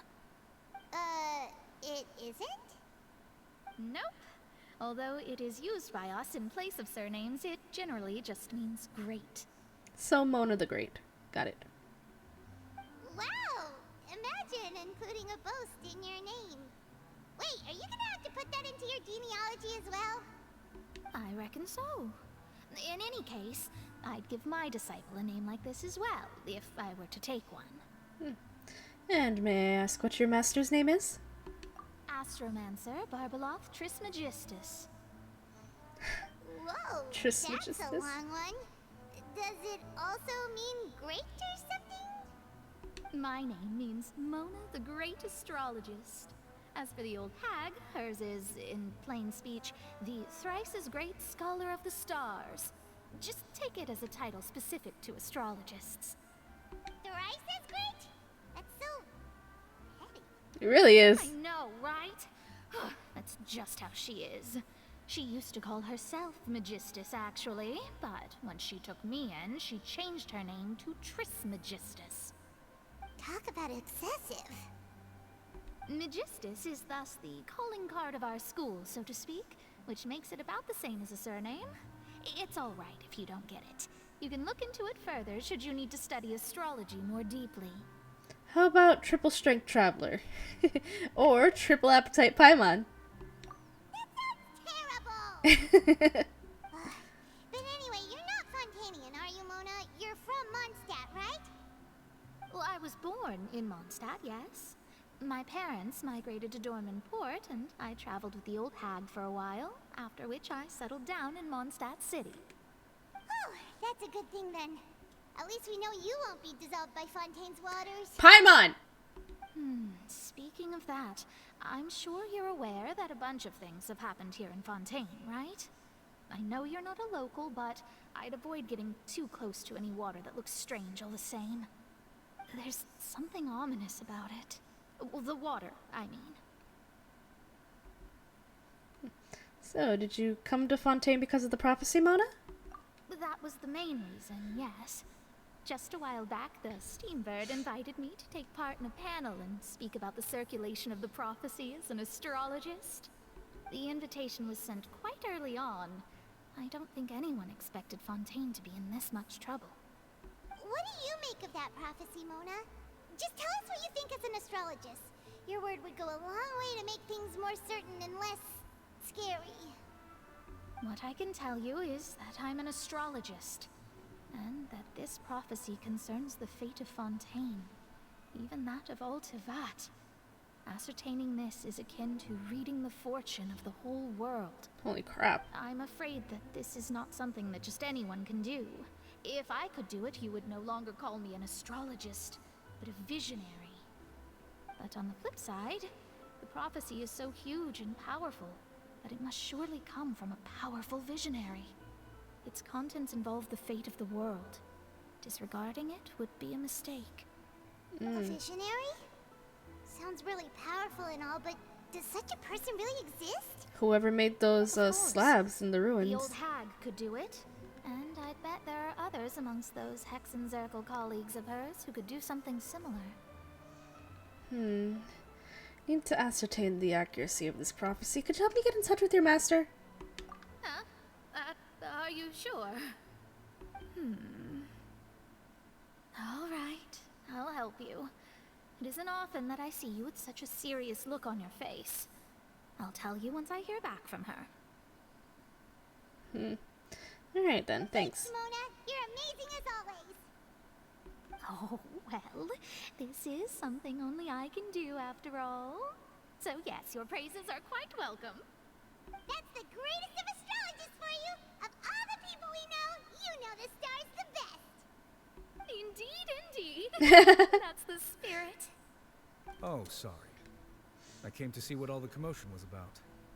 If there's anything you need, do not hesitate to inform the Spina di Rosula. Oh, oops. Guess we were getting a little too carried away there. Well, I'll go tend to my own business now. If I receive any news, I'll be sure to come find you two again. Thanks, Mona. And there she goes, quick as rushing water. And here we are with the Spina guy giving us suspicious looks. Well, we were making a ruckus. Just try to keep it down next time, Paimon. Right, but we were able to recruit Mona's help, didn't we? Our Fontanian friends will thank us someday.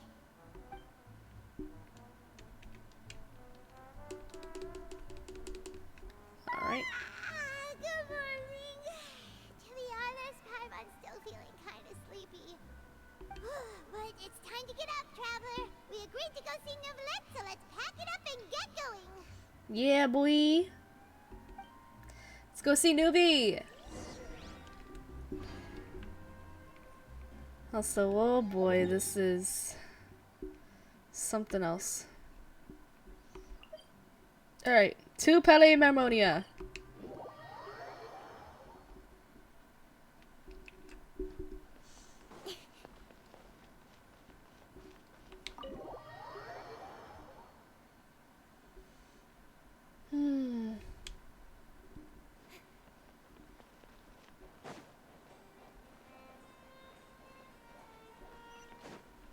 Hello. We're back again. You're here, finally. Huh? Is something wrong? Monsieur Nurvelette and Lady Furina, they seem to have gotten into a dispute. Please go see for yourself. Oh boy. Let's go see what's happening. Oh? Like I said, I've already explained everything. And yet the problem has not been properly solved. There is little space for excuses between us. It is not my intention to offend you, but please, tell me where you stand. You are the Hydro Archon Focalor, are you not? Look at this. This is a list of the victims from the recent Poisson incident.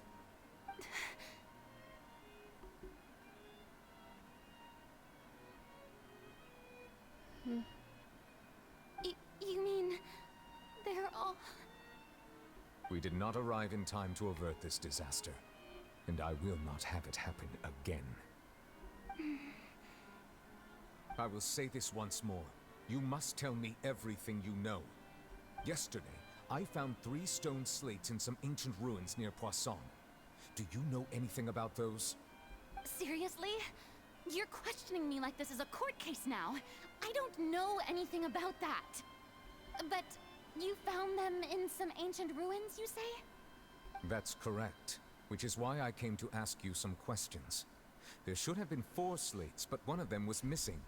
The other 3 featured different images that seemed to correlate to the prophecy. The prophecy?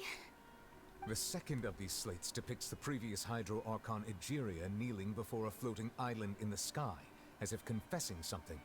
Do you know nothing of this either? I don't. I've never seen such slates. I'll ask you again. Do you really have no information regarding the previous Archon? My deciphering of the slates indicates that the Hydro Archon Egeria once had to confess to, or apologize for, a certain sin. If anyone would know about it, it should be you. All gods don't have the same secrets, you know. She was herself and I'm me. Is it really so strange that I know nothing? I understand your concerns, but I'm sorry. I just don't have anything to tell you. Forgive me for saying this now, Lady Furina, but I have long known of your various secret investigations into certain matters. Oh? There are several indications that you have been investigating the prophecy on the sly. This is not strange in itself, considering that you are the Hydro Archon. But it is strange that you should also claim to not know any of Egeria's secrets, as well as do nothing following your inquiries. You have never been as superficial as you have presented yourself to be, nor are you a fool. And yet, your behavior is very inconsistent.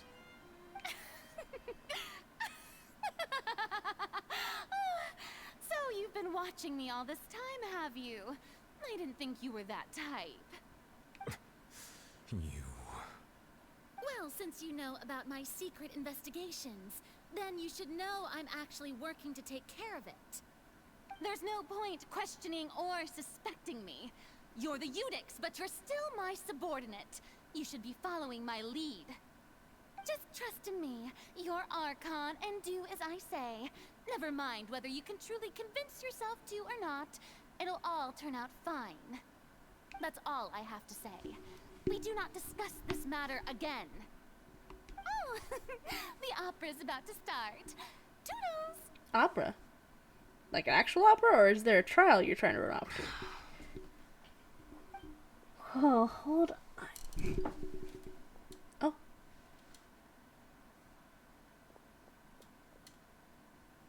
Did Furina not notice us standing by the door? Wonder what's up with her. She was smiling. She didn't seem in the mood to care if we were listening in or not. Oh no. So, why was she smiling? She seems to be deliberately hiding something. I don't like the fact that she was smiling. I assume you've been outside for a while now? Yeah. Oh, you noticed. Seems Furina didn't even realize we were here. She was in a great panic, though I cannot discern the reason. Our discussion reached impasses time and again, a state of affairs that we cannot allow to continue. Still, I do not understand. Dialogue is the basis for understanding, so why did she keep refusing to engage? I'm afraid questions alone might not suffice. Yeah, we need to make her understand how dire the situation actually is. Everyone in her inner circle has noticed that she is hiding some secret. The issue is her attitude. I fear that she will not reveal anything unless absolutely forced to. We may have to create a situation in which she will have no choice but to speak. Oh. Oh? Like what? Is this? Normally, people will only reveal the truth when standing trial. Perhaps we must have the Hydro Archon experience just such. This is gonna go so bad! Furina's seen so many trials, and she's really good at dodging questions. How do we make sure that she won't just slip away at the first chance she gets? It's drama. We will need to consider this thoroughly, join forces with various parties, and then do what we can. If at all possible, I would prefer to recuse myself from this affair, but we must prevent the prophecy from coming to pass. This may be cruel to her, but all Fontaine is in crisis. The information a god possesses is too precious, and so we must take a chance on this.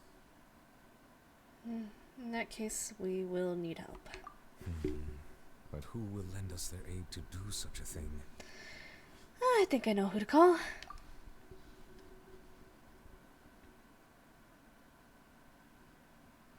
A few days later on a boat somewhere in quiet Poisson. Well, that's everyone, huh? Speaking of which, it was pretty smart of you to think of hiding here. Poisson was just involved in a disaster, so it's presently devoid of people. That naturally makes it the best choice. And here you are drinking tea like it's the most natural thing in the world, huh? She loves tea. That's what families should do. Sit and enjoy a leisurely time together.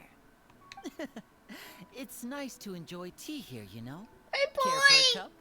My boy! Come, lend me your ears, everyone. Or perhaps one of you might like to start us off. How about you, friend? Oh, he won't. Me? No, I don't think I can.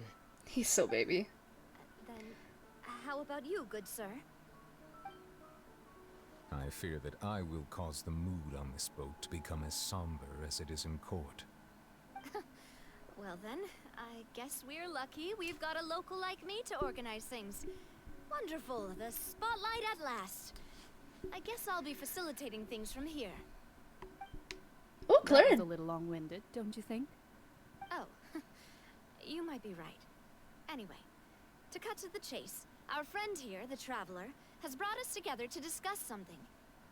As for what that is, well, let's start by saying that we'll be pooling our efforts together to create a series of traps. Oh, how intriguing. Well, it's just an expression, really.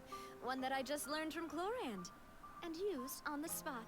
So, let's invite her to explain in detail. A round of applause, please. Huh? Didn't you say that you would be facilitating this? Oh, come now. Your work doesn't involve much public speaking, right? This is a good chance to practice. You might even pick up some fancy oratory tricks to impress your boss with in the future. I see. And what does my boss say? He is glad that you consider him your boss. Do go on. Not the fucking cat face. In that case, do any of you have experience hunting? Not that I recall. Fremine and I once used a wooden stick in a basket to catch wild rabbits when we were younger. As for Lynette, oh, right. You were sick that day, weren't you?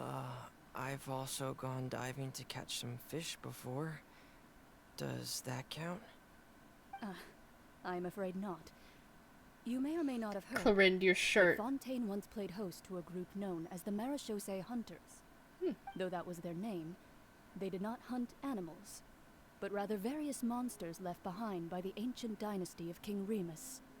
Today, Fontaine's monster population has already thinned greatly, so the hunters have blended back into society, taking up arms in other lines of work. They even left a unique methodology of hunting in their wake. A trap comprises of the following components: bait, a trigger, and a containment device. Sometimes a lethal implement will also be necessary to deal with the prey. So, if we were to build a trap together, right now, what would you choose to build it with? For me, I would prefer something basket-shaped. Pigeons and rabbits will see the bait and naturally enter the snare. Our line of work requires a deft hand, and we're some of the best in the industry, so you can count on our techniques. You used some of those techniques while moving the people of Poisson, didn't you? My subordinates mentioned that you even performed some magic for the bawling children. Yes, and I even managed to gather some intelligence in the meantime. I'm quite the multitasker, if I do say so myself. I'm afraid I can't claim that as my strong suit. I prefer more stable methods, like placing bait in the water and waiting for the fish to come within reach. That's the kind of method I would count on. Calm and steady. Exactly the kind of person who would catch loads of fish. And I can be their assistant. With discretion, I'm sure.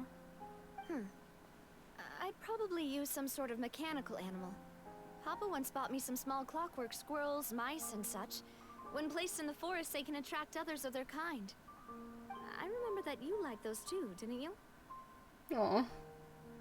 I did. And that would be a good way to go about it. If they're realistic enough, animals of the same kind will follow them all the way to the trap. What about you, Monsieur Neuvillette? fear I do not have any related experience. That makes sense. You usually solve problems directly, without the use of any such tricks. But I do have one more question for you, monsieur. If we were to create a trap now, how would you design it? I would like for it to be effective, but bring no harm to the prey. A more gentle trap would be ideal. Kind, as always. However, our intention doesn't necessarily change the containment device and the type of implement we need. If we wanted to kill the prey in one strike, we would need a powerful implement. However, that also goes for prey that must be captured and safely contained. Wait, why's that?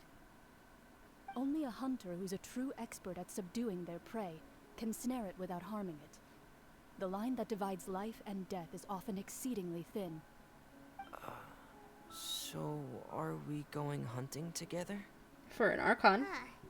We hadn't thought of seeing ourselves as hunters. It kinda works, but maybe it's still not the best metaphor. If our means of capturing and dealing with our prey is to put them on trial, then the hunting metaphor is actually quite accurate. But we shall require much more courage than any hunter to judge a god, a being whose seat is an exalted throne. That's right. Oh, so that's what's going on. Sounds very interesting. God, he's so pretty!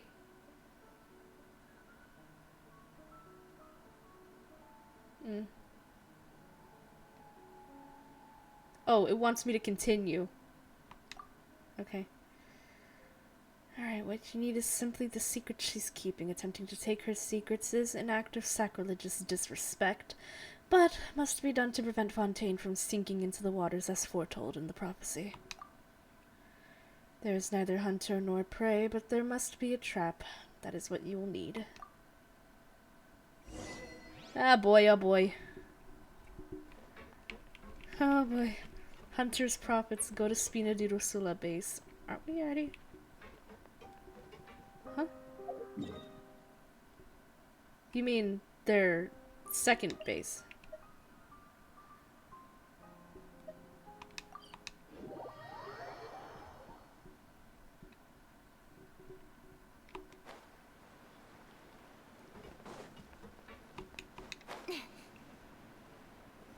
Oh.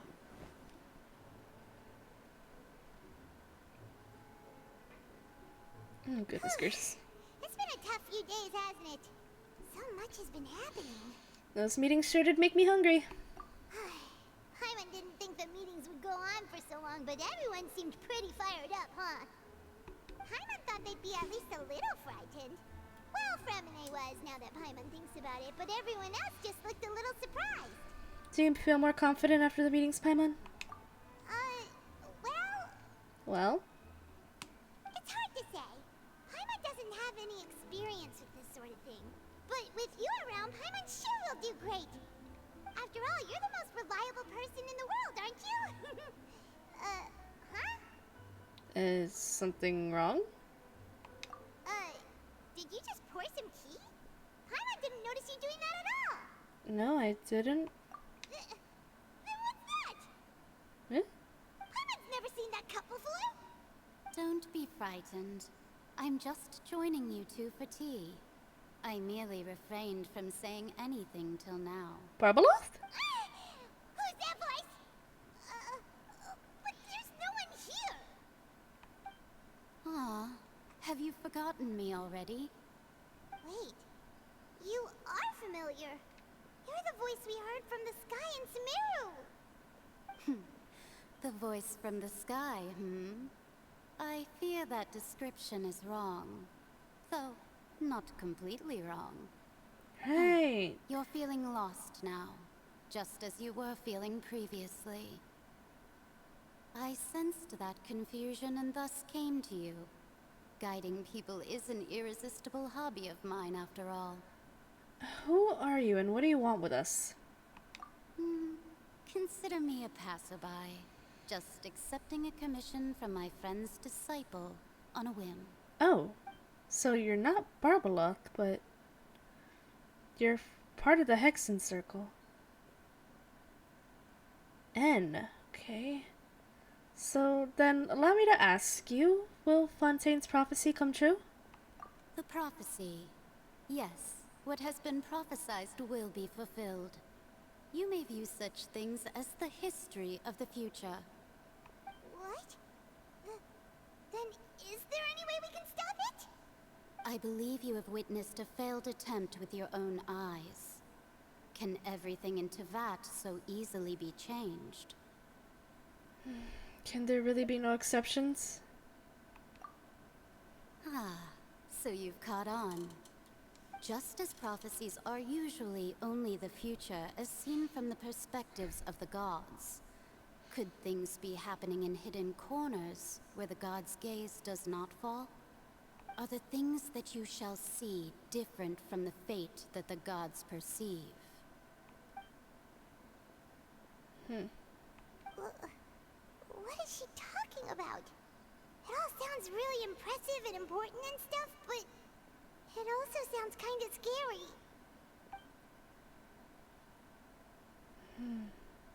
I believe that you understand, right? Some things are insignificant, but others you must reach out to change.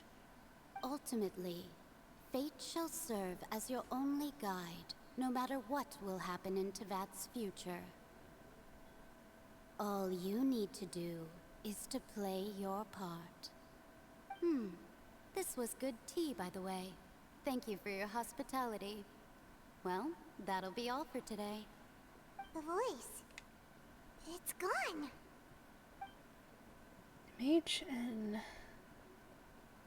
Is this the clue you're leaving for us?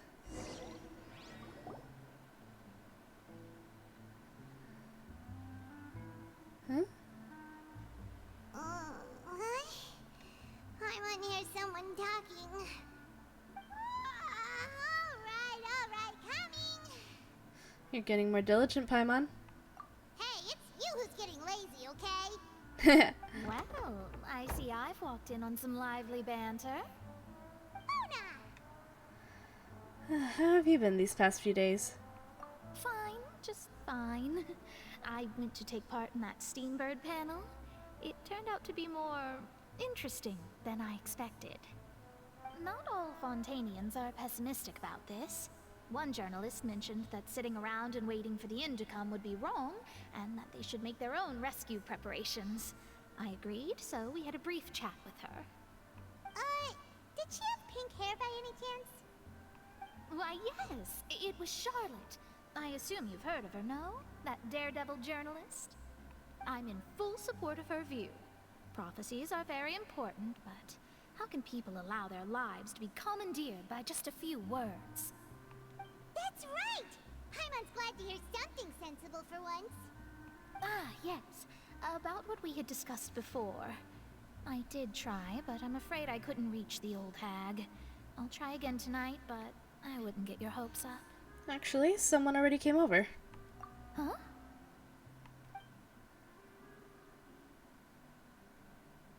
Goodness gracious. Are you serious? I believe she came to pass a message to us. She said that even the god's gaze has blind spots. Pretty bold if you ask Paimon. Most people would believe the gods to be all-knowing, right? The Hexen Circle members are certainly anything but ordinary. As for the mage named N, the old hag has mentioned her a few times. She said that N's sense of direction is incredible, and that she loves guiding those who are lost. But I've never met her, and if she were still alive, she'd be... well, suffice it to say that the hag's at least a few hundred now, and N's been around for longer than that. Whoa. The Hexen Circle sounds like a scary group. But they must really stay in shape to live so long. Their abilities alone are pretty terrifying. If she came to see you personally, then the problem you're facing must truly be of great importance. Well, it's not like Paimon could understand anything she said. Yes, she was quite cryptic, but I suspect she means that there is still a way to turn things around. She didn't say when or what that would be, though, so...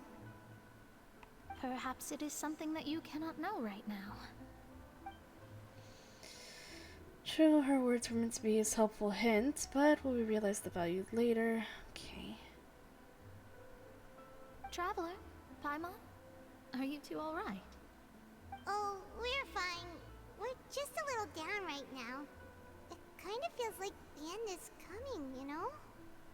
I see. I feel that same sense of desperation, too. I guess you could consider me someone who has often witnessed fate.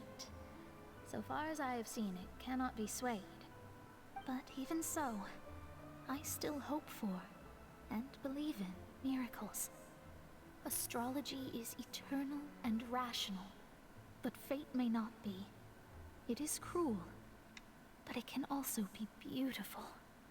Perhaps that's what En was trying to tell you. Not to lose heart, and to believe that what you are seeing playing out before you is not yet set in stone. I did originally think of steering clear of all this, but I couldn't. Even if this is all futile, I still wish to help everyone. If we don't struggle to the last, then how can we face the end when it comes? Huh. You do have a point. There I go, talking about astrological principles again. Sorry about that. The moment I start talking about work-related stuff. I need to get going. Don't worry about it, Mona, and thank you. It was worth trying to comfort you, even if only a little. I believe that you'll help those who are struggling in the same way I did. I suppose that might be why we always seem to meet by coincidence. Paimon feels kind of moved by what Mona said, but also kind of sad too. Hey, Traveler, Paimon suddenly feels like going outside for a walk. Let's go. Let's walk around the city, shall we?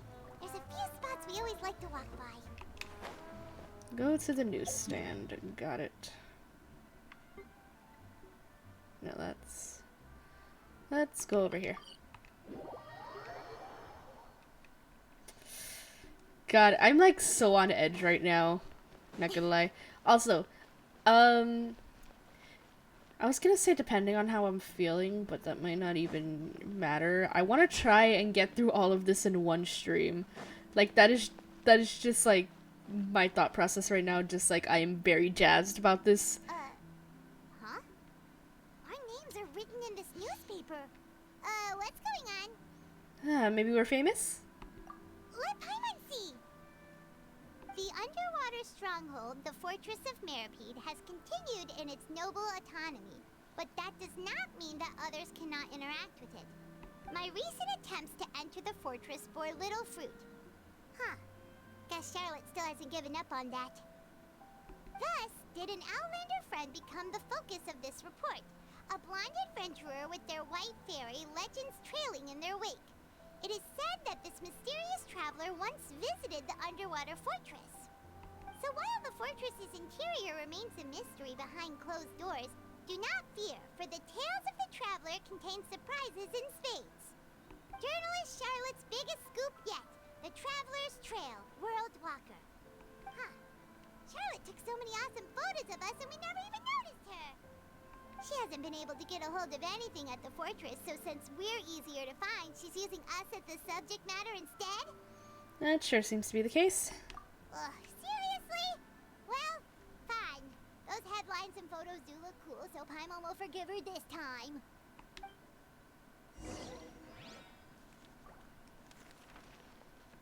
Alright, where are we going? Are we going to eventually end up at the Palais?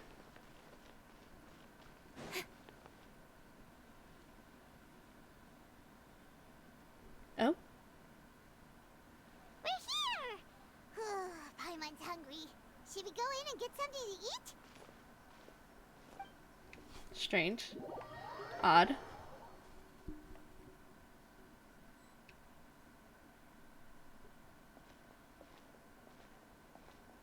Where?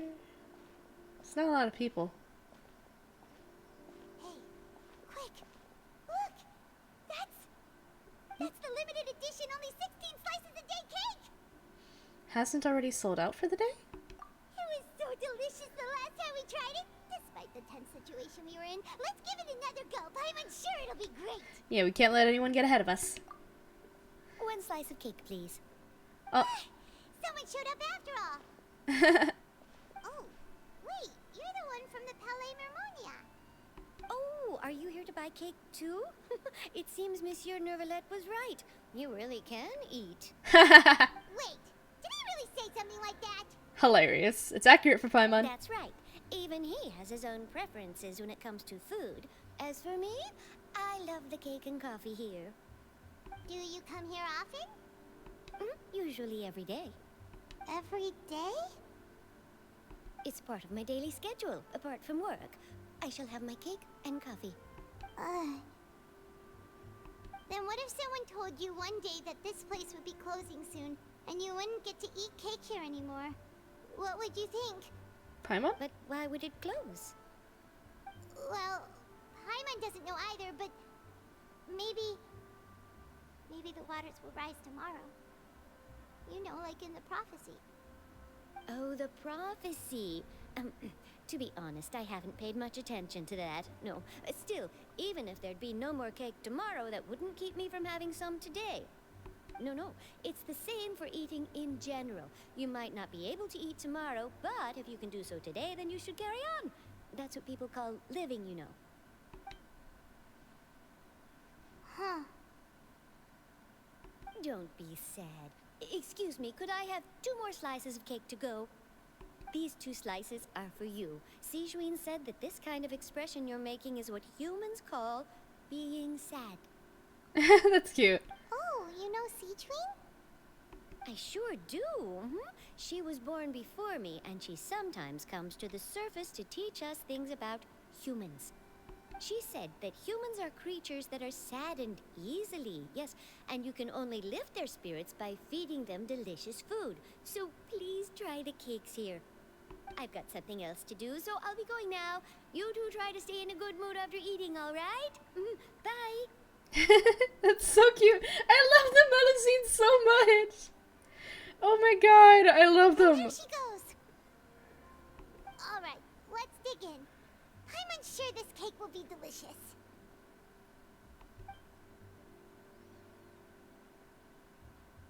It's more delicious than last time, and the flavor gets even better with a sip of tea. It sure would be nice if we could come again tomorrow. Sure would be nice if we could always eat delicious food here.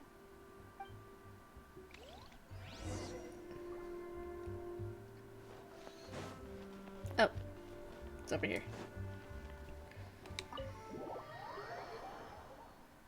This is getting me antsy. Oh, we're near the Seabird office. Let's go look for Charlotte and have a chat.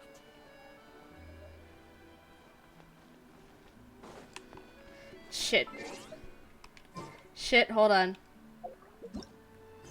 Shit, hold on, hold on. Yep.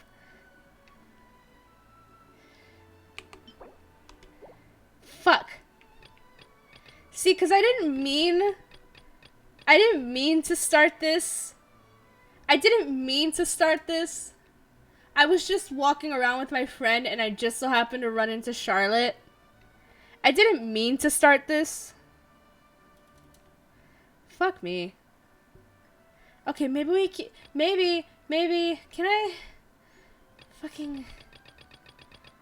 Can I suspend this? Please, I didn't mean to start this. I just had it in my fucking... God damn it. Okay, first, hopefully if we just talk to Charlotte real quick, then it'll free her up.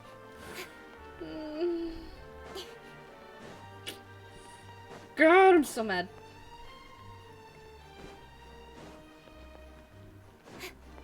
This is gonna suck, dude. Hold on. We gotta go talk to Charlotte. Fuck me. Shit. See, 'cause I didn't mean to start this. Hey, isn't that Charlotte? Yep, 'cause I didn't mean to start this. It happened by accident the other day. That this warning letter was sent by the Phantom Weasel? Absolutely. I've said it before and I'll say it again. The Phantom Weasel never acts as you expect. We're just gonna talk to Charlotte and then try and... years ago using a body double. Now that he's back, I'm sure the We're just gonna talk to Charlotte and then just hopefully get her, you know. However this turns out in the end, the one thing it won't be is boring. Couldn't agree more. As a journalist, I'm gonna get a lot of mileage out of this one. Thank you, sir, for your time. Now, whom should Okay, come on. Hey, what a Come on. coincidence! Come on. Fancy meeting you here. Come on. Perfect timing. Come on. The Phantom Weasel's latest. Okay. This is the first time we're hearing of this one. Could you clue us in? Please. I just want to talk to Charlotte so I can free her up. This case is from a decade ago. Shit. I guess you wouldn't know about it. Well, not to worry. You're in good hands because I'm a professional. The story goes like this. 10 or so years ago, a phantom thief became active in the court of Fontaine. Known only as the Weasel. Nobody knows his true identity, and the authorities never managed to catch him. Wow, cool! He sounds like one of those mysterious night burglars that you read about in novels. Precisely. Well, except the part where they actually have a good reputation. Our Weasel targeted whatever people held dear, and no one was safe from his predations. He would just as soon steal a necklace from a rich merchant's safe as he would a toy doll given to a commoner child for their birthday. Yeah, sounds like an absolute weirdo. I know. The phantom thieves you read about in novels rob the rich to pay the poor, but this guy did not discriminate. Unsurprisingly, this didn't work wonders for his public reputation. Every man and his dog wanted to see him. Oh, I didn't even realize that I accidentally turned on my LEDs. Whoopsie. Did they catch him? Not exactly. Okay, please, can this just free up Charlotte? If it hadn't been for an accident 10 years ago, a magician Can this just free up Charlotte? His death in a botched high-altitude escape performance. When the police went through his personal effects, they found a hoard of stolen loot and gadgets used for criminal activities. And that was how the Phantom Weasel's identity was revealed to all. Sure enough, thefts in Fontaine went down after Caesar's death. And there goes Linnea in the background. 10 years on, the notorious thief has once again issued one of his warning letters and pasted it on the gate of the Opera Epiclese for all to see. I had to squeeze through the crowd this morning to get a photo as soon as I heard. Here, it's this one. Okay, I'm not looking at it. So, this is the warning letter, huh? Let's see what he wrote. Please, can we just get this over with? I shall take from you that which you hold most dear at the Opera House, just as you did to me 10 years ago. This is, without a doubt, a clear declaration of criminal intent. After years of laying low, the Phantom Weasel is back with a vengeance. Okay, I just want to free up Charlotte. The shut case has been blown wide open again. But why has he re-emerged now? And what does he want? I sense an epic scoop, and I'm going for it. Uh-oh. If this thief will steal anything that other people value, does that mean even we might be targeted? You might steal all your favorite snacks. Really? Oh, let him try. In fact, I'm gonna eat all our snacks right now. Let's see what he can do about that. Okay, the people have spoken. It's Okay, bye Charlotte, go away. Very concerned about the Phantom Weasel's reappearance. Look at Linnea just doing his thing in the background. Let's see, I've got a photo of the letter, my interview notes. Yep, that should be enough to form the skeleton of my article. It does feel like something is missing, though. Something. He's just performing outside his house. Hilarious. Can we please just free up Charlotte? Concrete connection to the Weasel. Please, this is supposed to be Linnea's quest. Is that who I think it is? This is supposed to be Linnea's quest. Can we just free up Charlotte?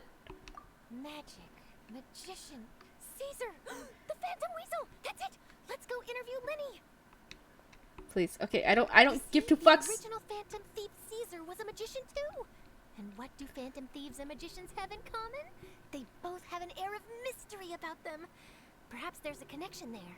Are you serious? What sort of a deduction is that? Oh, relax. My journalistic instinct tells me that an exclusive news story Okay, is let's beckoning. free up Charlotte, Let's please. go. No time for delay. I swear to God, if Charlotte is like involved in this whole entire thing, I will be kind of fucking pissed.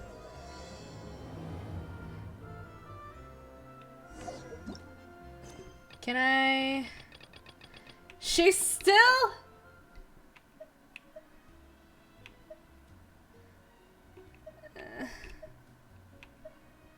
Wait, what? Steamboat interview. There's 2 missions. There's 2. One that does. Oh my god, I'm gonna lose my fucking mind. Wait. Please. Please, why couldn't that just free her up? Wow, Mr. Magician! How did you know which card I picked? Oh, it's simple. Come closer. I'm gonna lose my fucking mind, I swear to God. Magicians have a special skill called telepathy. I'm gonna which lose means my we can read fucking other mind. people's minds. Can you read my mind right now? Then, what am I thinking now? Well, first you need to relax. Because I can see that you're clenching your fist in your mind, as if to say, no, I mustn't let him guess it. Aww. Okay, come on, come on, come on. Now you're getting a little flustered. You're trying to find a way to empty your mind, to think of nothing at all. But the more you try to hide a secret, the easier it'll come out.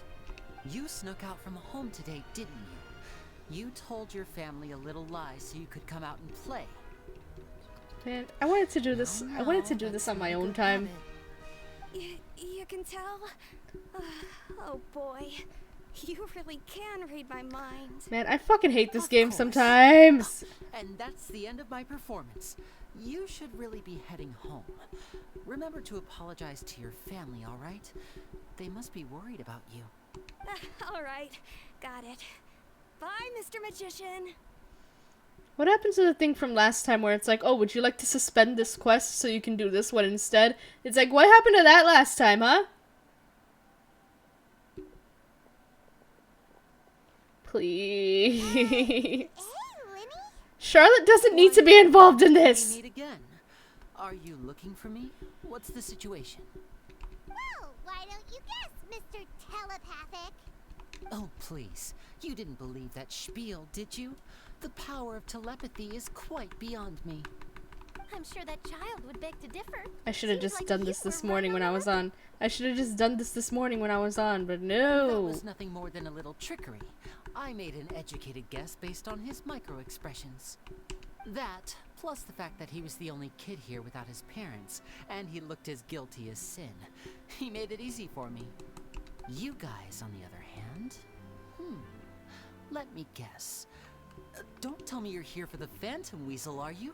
Wow. Charlotte doesn't need to be involved in this, please. Is this more of your trickery at work? Wait, really? No trickery this time.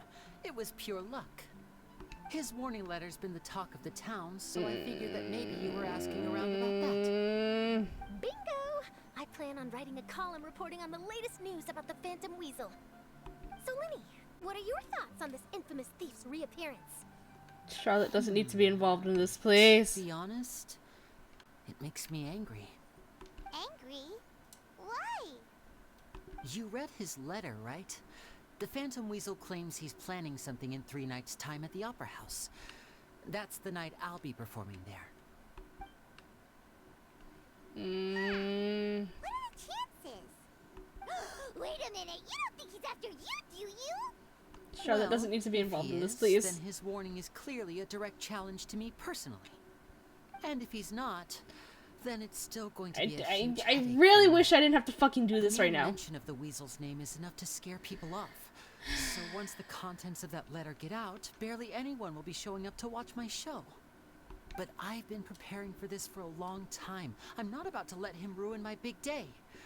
This leaves me with only one choice. I have to expose the Phantom Weasel's identity before the show begins. Game, please let me out of here.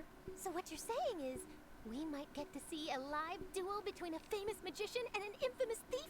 Wow, this has exclusive written all over it. To be honest, By the way, I would I'm also not like sure to if say I'll that emerge the victor. it had restarted The Phantom completely. Weasel is a notorious crook, infamous for his inscrutable methods. Like, I would like to just say that it had restarted completely. It said the exact same thing when I just came over there, now that it had said, like, days ago, mind you. I don't care much for the comparison. A lot of people liken magicians to thieves because we both have the ability to make things disappear without the person noticing. But there's an important difference that these people overlook. A Allow me to demonstrate with a quick magic trick. Here, I have a flower. Just an ordinary flower that was picked not long ago. Watch it carefully now. 3, 2, 1. It's gone! That's the question. Where did it go? Therein lies the difference between us. Thieves make precious things disappear, but only magicians make them reappear. If I could now invite you all to check your clothes, there might be a surprise in there somewhere. A surprise? Let me see! Hilarious. He's flirting with the traveler. It's right there! But how? You haven't moved this whole time! What an outstanding trick! Can Charlotte fucking leave? My previous praise was woefully inadequate. I'm so... Clearly, magic is the superior art form to theft. Don't worry, I didn't take offense. I just wanted to take the opportunity to perhaps change some of the preconceived notions you might have about magicians. I'm so... Since Caesar's death, a lot of people associate magicians with criminality. It can be quite frustrating. I can imagine. Coming back to your trick just now, might I presume that you are well versed in floral symbolism? For example, magicians often use rainbow roses in their flower-related performances to represent passion and romantic encounters. Can she go, please? But you used a Lumidu spell, which, if I'm not mistaken, allude to separations. I'm curious to know if there was any deeper meaning behind this choice. Impressive knowledge. It's no wonder you're such a successful journalist. But I'm afraid I don't know the first thing about floral symbolism. I'm just in the habit of using Lumidu spells in my magic. It sounds like something I should look into, though. I'll buy myself a copy of Fontaine's Floral Language Facts when I have some time. But it'll have to wait until this phantom weasel business is behind us. Well noted. In that case, this brings us to the end of our interview. I, for one... Okay, go away, go away, go away, go away, go away, go away, go away, go away, go away, go away, go away, go away. Go away, please. Feel free to get in touch to update me on any further developments. I swear to God, this better not have, like, better not fucking take him too. I swear to God. I will fucking lose my shit. If there's nothing else, I'll be off. You've given me lots to work with here, and I've got no time to lose if I want to write that exclusive piece. I'll see you all later. Please have Linné be a background character in the next Archon quest. I love him, but please let him be a background character in the next Archon quest. Okay, we gotta go, we gotta get fucking out of here. Okay. I'm afraid that's my little secret. Well, magicians are entitled to their secrets. But Paimon's really itching to know how it's done. You feel it too, right? So itchy. Not so itchy then, huh? Well, since you're so concerned, how would you like to serve as my temporary magician's assistants and help me investigate? Magician's assistants? Oh, that sounds fun! Assistants are technically magicians too! Also, it'll bring us one step closer to figuring out how that darn trick is done. Shall we go for it? Okay, whatever. Excellent. Just let me out of here. Just get me out of here. Just get me out of here. Just get me out of here. Just get me out of here. Just get me out of here. Just get me out of here. Just get me out of here. Just get me out of here. Just get me out of here. Just get me out of here. Just get me out of here. Just get me out of here. Just get me out of here. Just get me out of here. Just get me out of here. Just get me out of here. Just get me out of here. Just get me out of here. Just get me out of here. But if he wasn't the weasel? Well, that'll make things more interesting. It would mean that the weasel lives and he's been laying low all this time in some corner of Fontaine. And if we're investigating Caesar, his fiancée Gemma is a good place to start. Okay, I don't know. That she visits the cemetery often, so I asked Lynette. Get me out of here, please. We should make a move.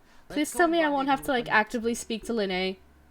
Please tell me I won't have to actively speak to Linné. Okay, get me the fuck out of here. Get me the fuck out of here. Get me the fuck out of here. Get me the fuck out of here. Get me the fuck out of here. What it? This one isn't even an actual fucking quest. This one isn't even an actual quest. This was a side mission. It's not that important.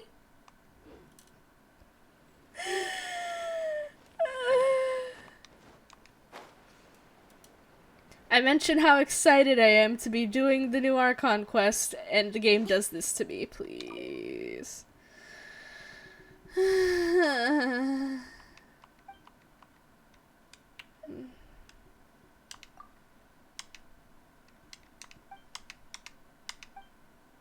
this one isn't even like...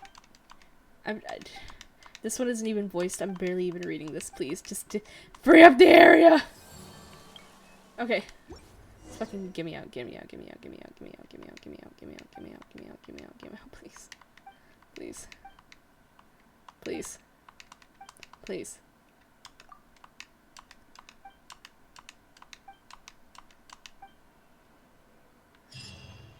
Oh my god, that is literally in no way important to the fucking story at all.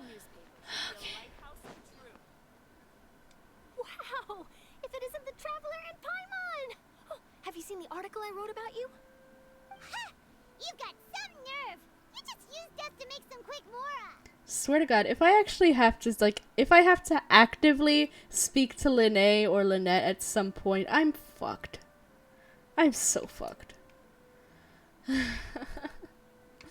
Let's hope we don't. Let's hope we don't have to speak to Lynette or Linnea. Right.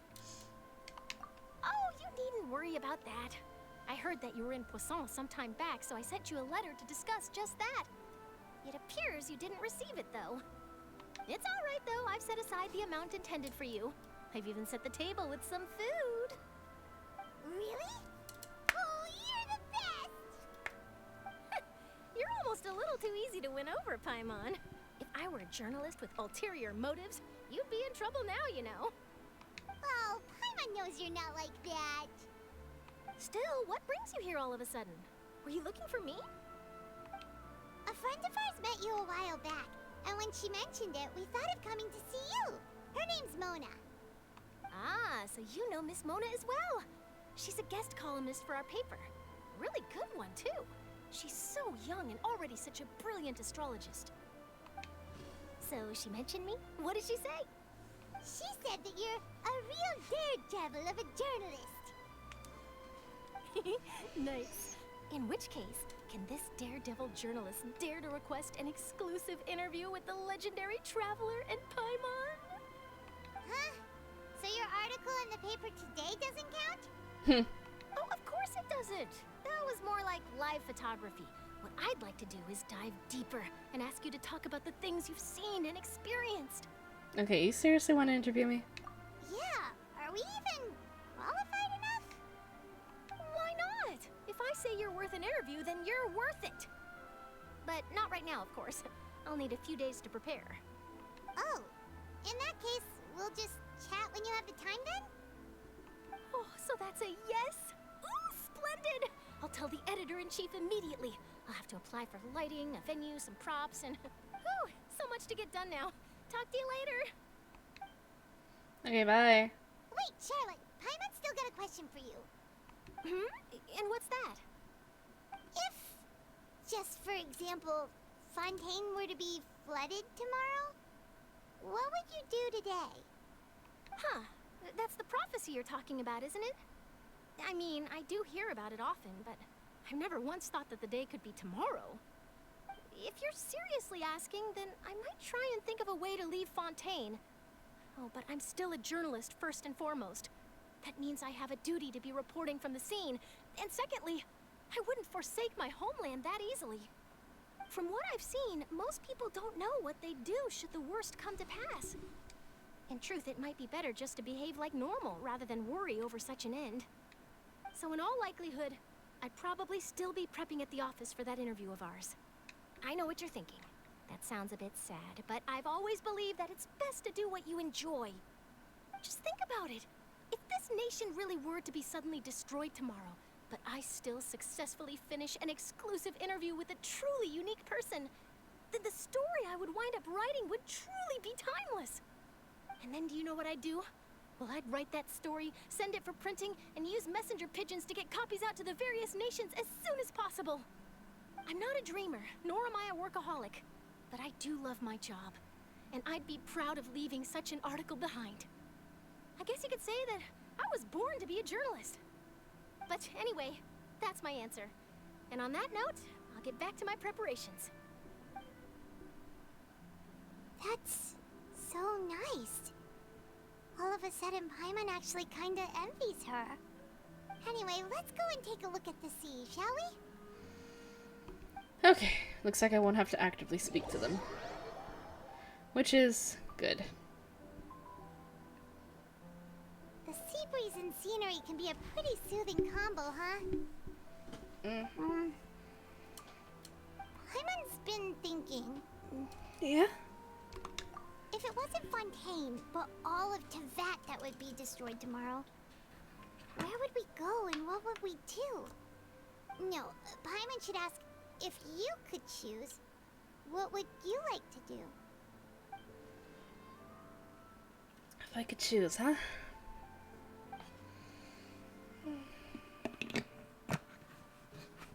We've always been moving to the next destination, so we haven't spent much time thinking about these kinds of things.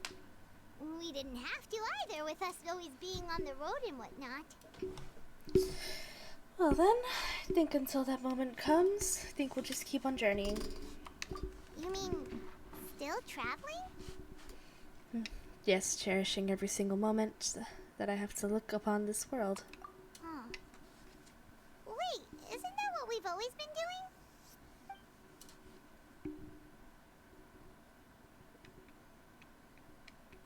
doing? Okay.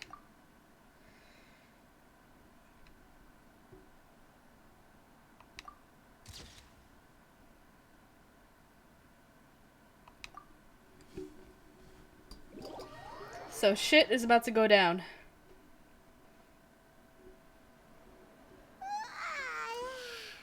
Feels like you'll grow mold if you stay here long enough. But it's still better than the Fortress of Mirapede, that's for sure. It's not only damp there, but salty too. Ew. Ah, so the two of you are still here. Wonderful. Oh, you're from the Palais Mermonia, aren't you? Yes, I'm Isadora. Monsieur Nervillat sent me to look for you two before. I heard that afterward you went to the Fortress of Mirapede. So are you under the impression that we might be wanted criminals? Not at all. I'm well aware that you're friends of his. Actually, I'm here to pass along a message from him. Oh, did something happen? Yes, inside the Opera House. The Maréchaussée Phantom has declared the incident a small-scale riot. A riot? Well, that said, I don't personally think it was that serious. Lady Furina was watching a performance at the Opera House, and while she was resting during an intermission, some other audience members suddenly started harassing her, loudly accusing her of doing nothing about the prophecy crisis. And before she could respond, others started to join in.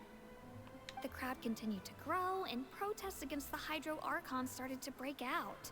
Oh boy. So people have started to put the blame on Furina. Guess they finally found an outlet for the pressure they've been under due to the prophecy. I agree. People will naturally rely on gods, as is customary. But the moment people feel threatened, gods are also the first to be blamed. So what happened after that? Is Furina okay? Seeing that the situation was spiraling out of control and that further argument was pointless, she claimed that she'd gotten tired of this and left in a hurry. The Maréchaussée Phantom had their hands full maintaining order and did not catch where Lady Furina had gone. Only when things had stabilized did we realize that she had gone missing. So, you mean she's still missing? They don't know where she is? That's right. The Maréchaussée has dispatched many people to search for her, but we don't have any leads yet. That said, I don't think there's much to worry about. She is a god after all. Even if she were to fall into the hands of rioters, what could ordinary people do to her? I understand the situation. Good. Monsieur Nervillat sent me to tell you about the situation, but he didn't say anything else. Don't worry, this is more than enough to go on. Thanks for keeping us informed. Ah, is that so? Well, alright then. In that case, you two take care. I'll be heading back to the Palais now. Alright then. Well, sounds like we should hurry over to Poisson then. You sure caught on quickly. If we know Furina, she won't try to fix things in this situation. Instead, she'll look for a place to wait out the heat. And, as we also know, she may be loud and dramatic, but she doesn't have a heart of stone. When Nervillat was talking to her in the Palais Mermonia, and she heard about Poisson, She couldn't hide her sadness and remorse. It would be hard for her to ignore being accused by the public today. Paimon thinks Furina's probably taken the opportunity to slip away to Poisson and try to relieve the sense of guilt that she's feeling. Huh. Well, what do you think? Paimon knows the answer, of course, but Paimon can do the analysis to back it up, too. Cool, huh? Looks like those detective novels have had an effect on you. In that case, there's not a moment to lose. Poisson, here we come! Alright, off to Poisson.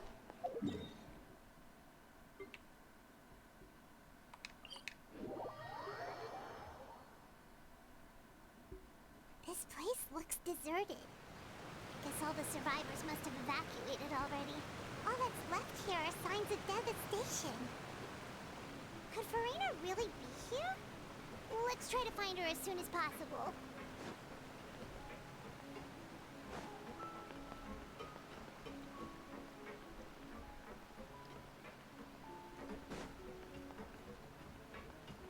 Oh, there she is.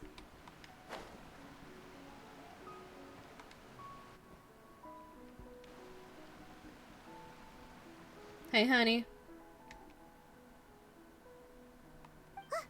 That's Furina, right over there. She really is here all on her own. Shh, stay quiet.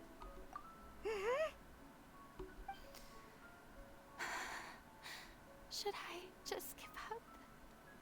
This is all meaningless. What was meant to happen did happen after all. Everyone's dead.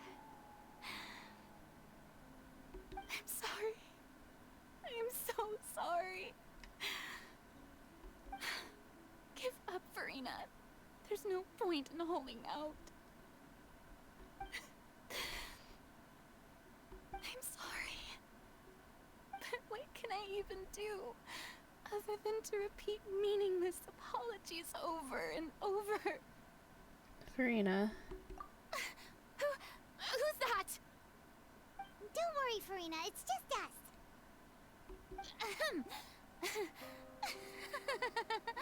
So it is you, blonde traveler from another land.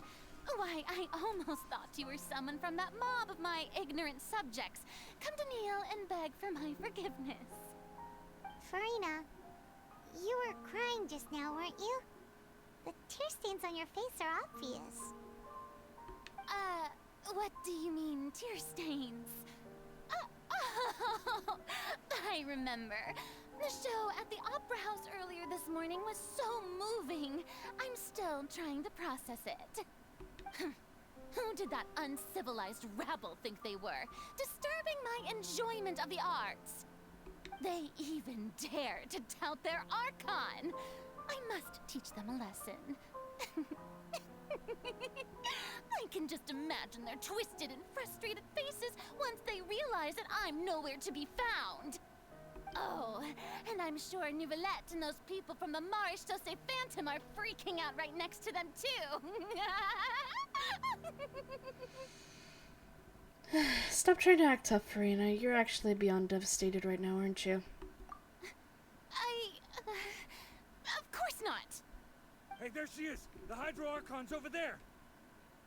Quick, after her!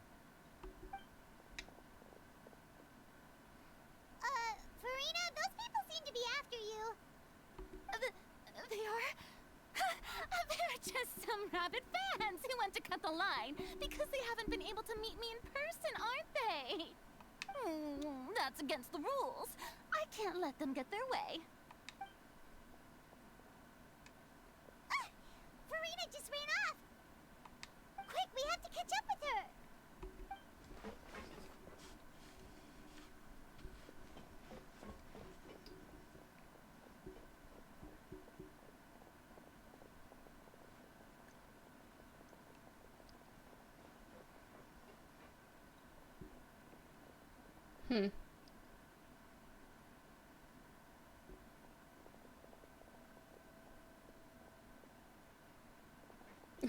Not Paimon's fucking glowy things fucking going through the box. Should be the place, right?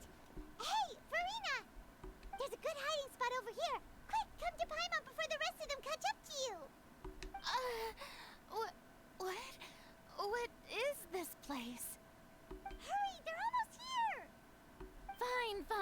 suppose haste is warranted. Lead the way. Well.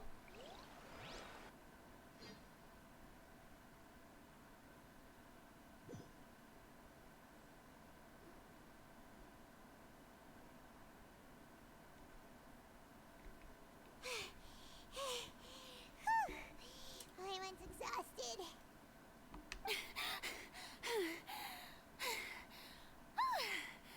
I'm so tired. I totally thought they had caught me. No, I mean, I merely gave in to the sheer enthusiasm they displayed. Yeah, this place is not what I'd call soundproof, so you might want to lower your voice. You're right. Yep, that's a good girl. Don't good girl her. What's happening? The ground's shaking. Is it an earthquake? Oh, another disaster just struck, I suspect. Yeah, a quake of this kind preceded the flooding in Poisson, didn't it? It can't be. It's happening again. Well, there's no need to worry too much about that. Neverlette's made some emergency plans, so the evacuation should go a lot smoother this time.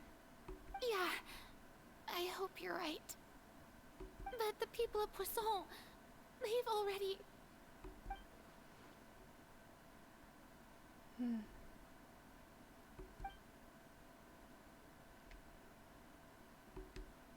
It's true. I've been investigating the prophecy for hundreds of years. I once had informants all over Tevat, searching for clues and feeding information back to me. I've tried all kinds of ways, too, to hold back the sea. Anything to keep the coastline from advancing. But all my efforts proved to be futile in the end. Really, the truth has been clear to me for a very long time. We cannot make an enemy of the divine. No matter what we do, the will of the heavenly principles will have its way, and the prophecy shall be fulfilled. But even then, you still haven't given up, right? Give up. I do love the sound of that phrase. It would mean finally coming to terms with fate, but also for me to finally be free. That would also mean that all hope would disappear. Indeed. I've thought about giving up so many times, especially after we almost lost Poisson. Fate is really unreasonable, isn't it? It has no heart and obeys no rules. The prophecy has only just started to come true, and so many people have already lost their lives. But just now, it all became clear to me. I still don't have the right to come to terms with fate on behalf of everyone else. As long as the final moment hasn't come, it's still not too late. Don't worry. I will keep hope alive for everyone until the very end. Well, that's enough for now. I got the impulse to play the stricken maiden, but honestly, considering my rank and station, that wasn't a good fit at all. Oh my god. Don't take any of what I just said seriously. How could I possibly let Fontaine fall to the whims of trivial prophecy? Come on! Paimon could have sworn you were actually being honest just now.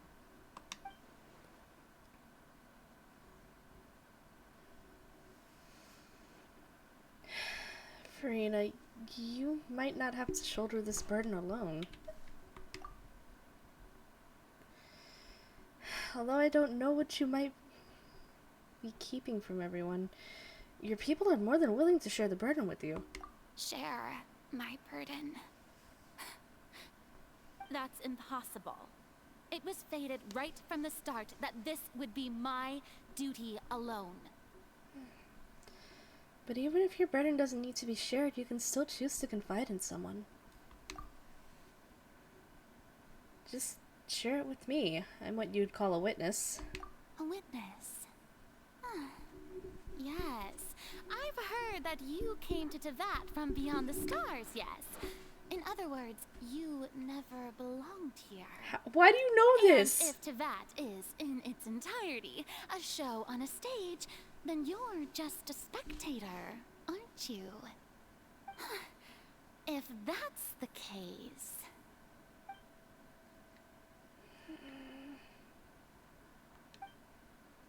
Come on, Foodie. We're getting a cutscene. Yep.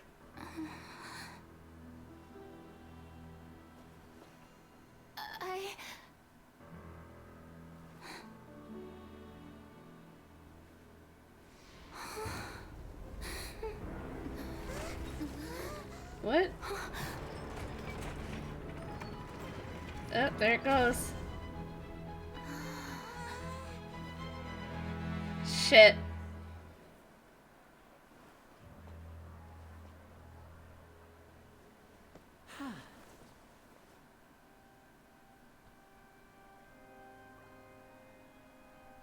Ladies and gentlemen, this concludes my opening performance. Now, without further ado, we may proceed to the trial of our god. So this is what it is.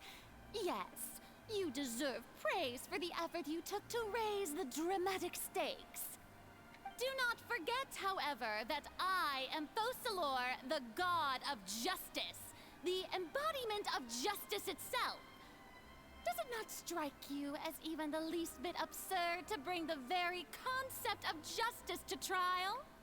May I interpret these words as your refusal to stand trial? Nuvi!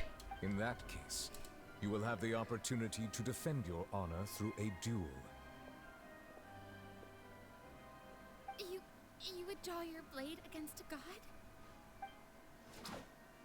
Oh, she just did. I see.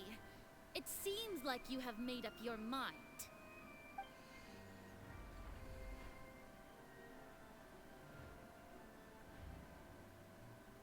Hands up. Paimon can't believe it.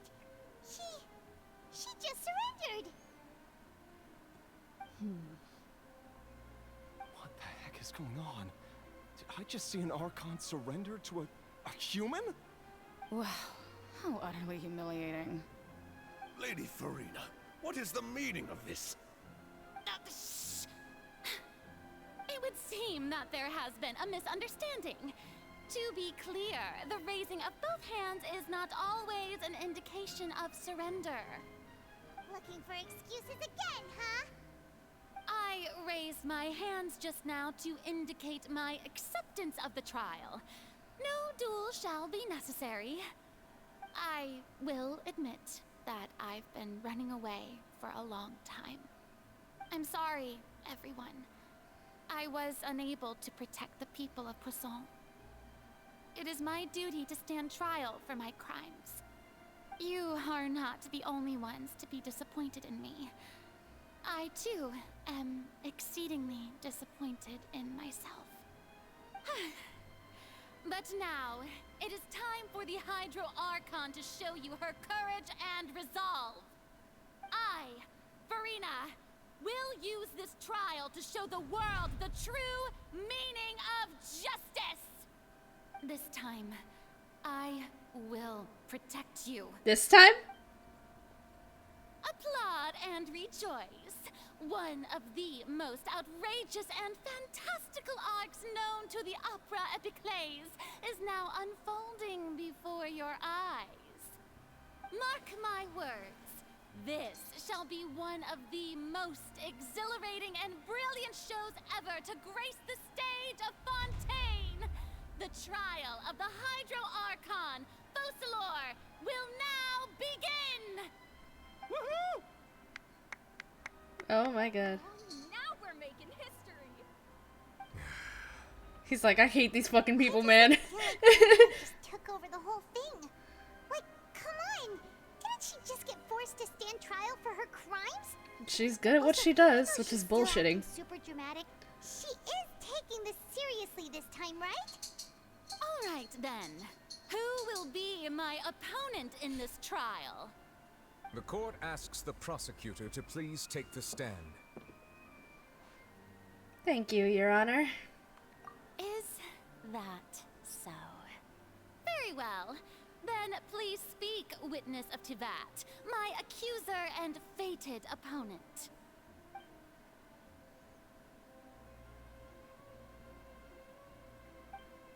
Dang, we just couldn't get it out in time.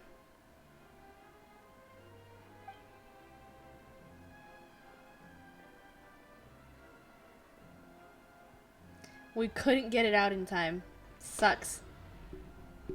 Also, please allow me to ask, as a final question before the trial begins. Just how much work did you do to force me onto this stage? Well, we did do a lot of prep after the meeting that day. I can go over the tasks assigned to the Spina di Rosula, since they were rather straightforward and easy. Navia, the president of the Spina di Rosula. Most of the people who participated in the disturbance this morning were my subordinates. They changed into plain clothes and came to the Opera House as regular audience members, waiting for the perfect opportunity to incite insurrection against you. The people's resentment against their Archon has been building as more and more of the prophecy is fulfilled. A spark was all we needed to turn smoldering anger into a flame. Moreover, according to our understanding and analysis of you, when something like that occurred, you would likely flee the scene and head to Poisson by yourself. So, we arranged for a second group to lie in wait there. So, you mean, the ones who scoured the settlement for me were also from the Spina? And their goal was to force you to step into the giant magic box so you may personally participate in the greatest magic performance in all of Fontanian history. That's right. That house was a magic box, rather than someone's residence. As the super ultimate version of the setup that I used when I first performed at the Opera Epiclese, the volume of the box was increased by a whole order of magnitude, and the distance it traversed was the entire gap between Poisson and Areneas. Its cargo, of course, was an Archon instead of a human. My thanks, Furina. Without your help, we could never have pulled off such an extraordinary performance. You're welcome? Of course, this performance was only made possible with Father's support. The House of the Hearth spent a massive amount of labor in Mora to pull this off. We had to select a location, construct the giant magic box, dig a tunnel, and open up a path through the water. It was a lot of work for all of us. So, in other words, the earthquake that we felt within the giant magic box was just a normal tremor from the transportation of the whole house? That's right. It wasn't a sign of another disaster to come. Yeah, sorry about that. Then, I can guess Nervilette and Cloran's parts. You gathered a crowd, prepared a stage, and made sure that the champion duelist would be immediately ready for a fight. Also that as soon as I appeared on the stage, the trial may commence without a hitch. Am I right? Yes, that is correct. Well, Clorand, I must commend you for your courage. Only the most outstanding champion duelist in all of Fontaine would accept a duel with an Archon without flinching. Thank you. As for you, Traveler, I suppose your role was to keep me distracted with conversation once you found me in Poisson. Not exactly. You'd make sure that I didn't notice anything amiss before revealing yourself as my prosecutor once we'd arrived onto the stage. Not the fucking Danganronpa. Sorewachigayo. Fucking. Oh? My mission was to give you one last chance. We hoped that you'd share your secret with us before the magic box arrived onto the stage. Is that so? Then I suppose I must have missed my final chance. It's fine. It matters not. What's done is done. The stage is already set, So there's no reason to disappoint the audience. Let's see this trial through to the very end.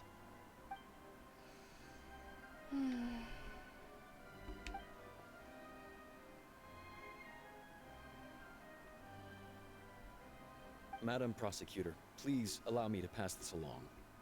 This is a document that Miss Charlotte applied for and received permission to share with you during the trial. According to her, it should speed up proceedings. Oh? Huh? Charlotte wanted to give us something? Oh, so she's here too! Hey, Charlotte! Hey. Oh, let Paimon see. Isn't this the exclusive interview that she did with us before? So she's already finished it, huh? Wait, then that means this document is a perfect timeline of everything that's happened ever since we stepped foot in Fontaine! So in other words, we can refer to this anthology of evidence every time we want to use something from our journey as evidence for an argument! Oh boy. Super practical gift. Never would have thought of using it this way. Let's quickly confirm the information in it. Just think of it as a refresher, alright? Alright, here we go. You defeated the Hydro Archon in the very first duels you took part in at the Opera House. That's one for the history books, all right. I didn't think that you'd wind up getting to the bottom of the case I'd been following all this time. I guess you could also see this as a happy coincidence. This is the first time Monsieur Nervillette had a difference of opinion with the Oratrice. Even the Hydro Archon can't figure it out. A Fatui Harbinger. She's an extraordinary person. Her instinct must mean something. The fortress of Meripede was almost destroyed in a single day. That I didn't witness that scene personally will always be a source of professional regret, I think. According to Monsieur Nervillette, both Child and that whale should have been in the primordial sea at that time. I nearly lost my awesome friend Navia. To be honest, that still gives me shivers. The words of someone as extraordinary as a witch can probably only be truly understood when something surreal happens to you. Alright.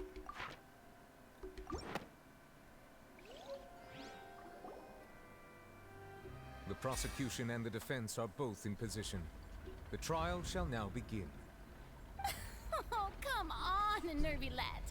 There's no need to repeat all the unimportant legalese. Just fast forward to the part where the prosecution lays out my offenses. As the defendant and the lead actress of this performance, I still haven't even been informed of my supposed guilt in all of this. Of course, it is only natural for humans to struggle to understand the actions of a god. However, you will need more than that to convict me of a crime. That's true, but my charge here is unrelated to your conduct as an Archon. God, I love it when Traveler speaks. I would like to charge you as a fraud, who's never been the Archon in the first place. Wait, what was that? Lady Furina's a fraud? Hey, I came here thinking that we were going to try the Hydro Archon for forsaking her duty, but did I hear that right? She's not our Archon at all? Wait, why is that man like... Hold on, why was that man low poly? Lady Furina, do you plead guilty to the charge? Did y'all see the low poly man? Lady Furina. I plead not guilty. How can I be guilty? There is no way that I, Focalor, otherwise known as Furina de Fontaine, a member of the Seven and the Regina of all waters, kindreds, peoples, and laws of Fontaine, could be anything other than your true Archon. Yeah. Even though Lady Furina can be rather eccentric, isn't it going too far to doubt her very identity? Low poly man is still in the back. I've never questioned her identity either. Sure, Lady Furina can be super irresponsible, but what grounds does that prosecutor have to make such a huge claim? I have cause to believe that common sense will prevail in this case. Many of the members of the audience have known me as the Hydro Archon ever since they were born. There would be no fooling their memory. See? Even the Oratrice has decided to show me its favor. Are you sure you want to commit to a charge that will never be upheld? If you wish to drop the case, I can promise you as the god of justice that you will not have to face trial for making a false accusation. We will treat everything that's happened as a dramatic spectacle and move on with our lives. What do you say to that? Huh. An argument with near impossible odds, huh? You have to not only refute Furina's claims, but also overturn the long-held beliefs of the people. The people only see you as their Archon, because that's their long-held belief. Well, I tried to give you the chance to surrender. If you must persist, then let me ask. If you believe I'm not the Archon, then what manner of being do you think I am? And if I was not the Archon, then how did I manage to live for over 500 years?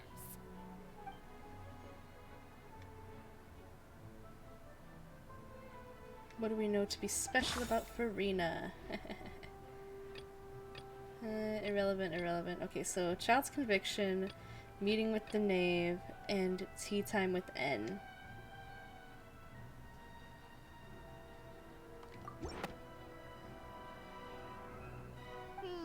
That doesn't sound right. Paimon doesn't think this clue can be used as compelling evidence to build our case. Okay, you know what? I was more going on for the type of being that N is, but I guess.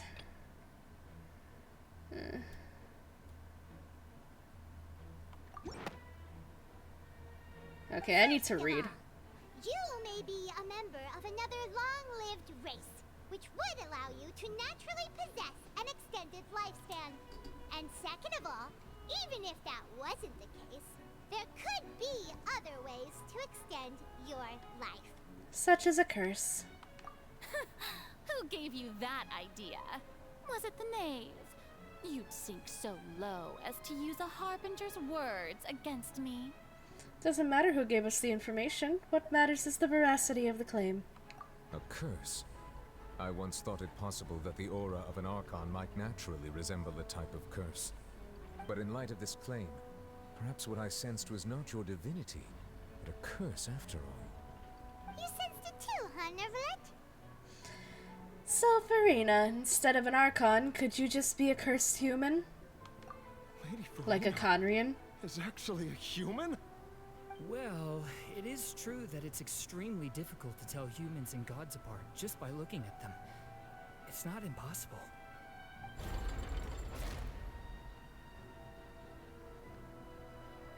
Well, don't start celebrating too early now. Even if I have been carrying a curse like you said, how does that prove that I am merely a human being? Besides, everyone knows that the main difference between a human and a god is the possession of authority. Gods can do what humans cannot. That's why they're worshipped as gods. For centuries, manifestations of my authority have served the nation of Fontaine.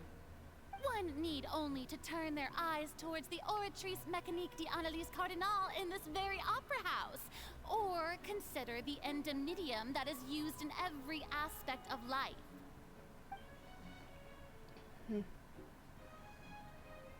The Furina actually has no control over the Oratrice? Well! You tried to reference the Oratrice, but weren't you as confused as all the rest of us when the Oratrice declared Child to be guilty without any proof? Otherwise, you should have come up with a good explanation for that by now. Didn't I make myself clear at the time? The decisions of the gods are naturally difficult for humans to comprehend. There is no need to provide an explanation. Lady Furina, I believe a reminder of your current circumstances is in order. While the court is in session, the principles of justice and the law must come before all else. While you are an Archon, you are also first and foremost the defendant in this trial. You will prove yourself unable to defend against the prosecution's charges if you continue to withhold vital information against the rules of the court. I never thought you'd use that kind of rhetoric against me. That was no trick of rhetoric, Lady Furina. I've merely reiterated the rules of the court. Rules that all should respect and follow. So, you neither knew why Child was declared guilty, nor did you understand the structure and operations of the Oratrice. Instead of having been created by you, the manifestations of authority you mentioned have been made by the real Hydro Archon, haven't they? The real Hydro Archon? Well, now you're really losing me. It is true that I did not know why the Oratrice gave out a guilty verdict that day. But the Oratrice handed out that verdict unilaterally, and it has been operating independently ever since it was first created. You can't argue that just because a divine creation is flawed, that the god behind it must also be no god at all. She's still throwing out all kinds of excuses. Seems like she's confident that we won't be able to produce proof that she has no power over the Oratrice. Sure, we can put the Oratrice aside for now, but then, Miss Furina, could you give us a brief demonstration of your power as an Archon? My power as an Archon? There are many ordinary citizens in the audience. How can I just carelessly demonstrate the formidable power of an Archon? If that poses a concern, I'm prepared to extend my protection to the audience. You don't need to go that far. A brief demonstration of your power over Hydro should be quite harmless. Surely an Archon can at least match the capacities of a human with a vision. Aren't you the Hydro Archon? Or is it that you can't even wield the power of Hydro, much less the authority of a god? Indemnitium! Yes! It's all because of Indemnitium! All Archons derive their power from the faith of the people, and I've converted the people's faith in justice into Indemnitium! Thus did I give up all of my divine power to provide everyone with energy for their daily lives. Have you ever seen a more magnanimous god? Isn't that a huge stretch? Yeah, no matter how generous an Archon can be, how could they give up all their power? Can a god with no power even still be called a god? Oop, she dug herself into a hole. Seems like nobody's buying Furina's excuse. Hey, come now, everyone. Please don't stare at me as if I was a liar. I'm still the same Furina you knew, right? The one that you loved. Shouldn't you want to believe in me? Please? You've got to believe me. If what the prosecutor said is true, she really has committed a grave offense. Did she deceive all of us? And all of our parents and grandparents too? And all of our ancestors? Ever since they were born? Enough! That's enough. Tell me then, if I'm not the real Hydro Archon, then who is? If you have no evidence of another Hydro Archon's existence, nor can you find anyone who can back up their claim to be such, then what grounds have you to say that I'm not actually the real deal? Wow, she came up with yet another argument. How can we refute her now? Seems like she really doesn't want to give up.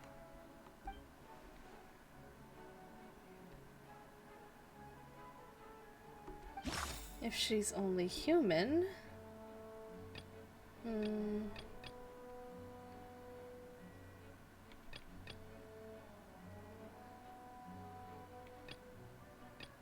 Let's see. Because my first thought would be the fact that Neuvillette was the one to, you know, stop the Primordial Sea.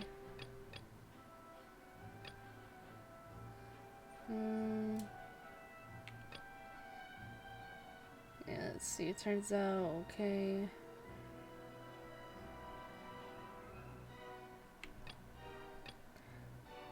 That Furina is human. Maybe? Is this correct? That doesn't sound right. Paimon doesn't think this clue can be used as compelling evidence to build our case. Okay, because this doesn't seem like anything. Task of the Heart. Okay. Serial disappearances of young women. And Navia falling into the seawater.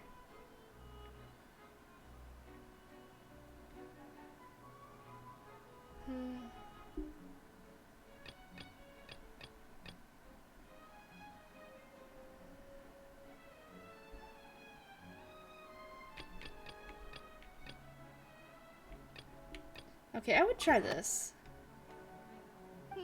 Not that one either, huh?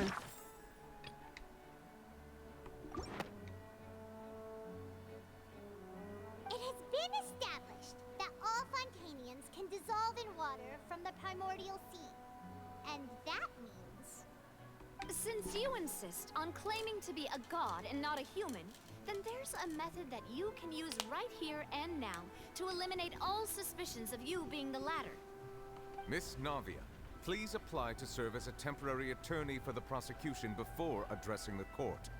Though you act in partnership with the prosecutor, you must still adhere to proper procedure.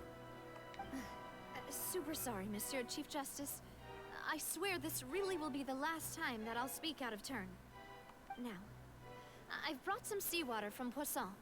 As everyone knows, a massive flood struck the area not long ago, taking many lives, including those of some of my closest friends. So, Miss Furina, would you dare to touch some of this seawater? If you were to believe that you are indeed the real Hydro Archon, touching this seawater would have no effect on you. All it should do is strengthen your case. But if you don't dare to touch it, then we would have basically proved the reverse. Oh, and I must remind you that after the disaster at Poisson, nobody wants to see any more people dissolve. I do hope you'll act prudently and choose the simpler path of admitting guilt. Navia from the Spina di Rasula. The Spina has governed Poisson for many years. I guess her suggestion is valid. If Lady Furina is indeed just a human, she's probably Fontanian like all the rest of us. Would she really dare to try?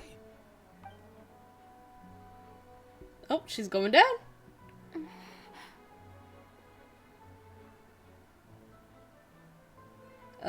Furina? Lady Furina, this test has been unilaterally proposed by the prosecution.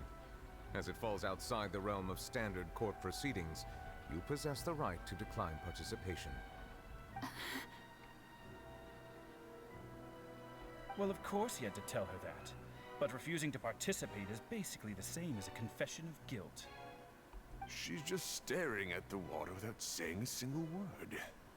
It really does seem like she's quite terrified of it. That could only mean... What's going on? Is she really planning to... That's not what we thought she would... Due to the inherent risk of the test, Lady Furina, you may...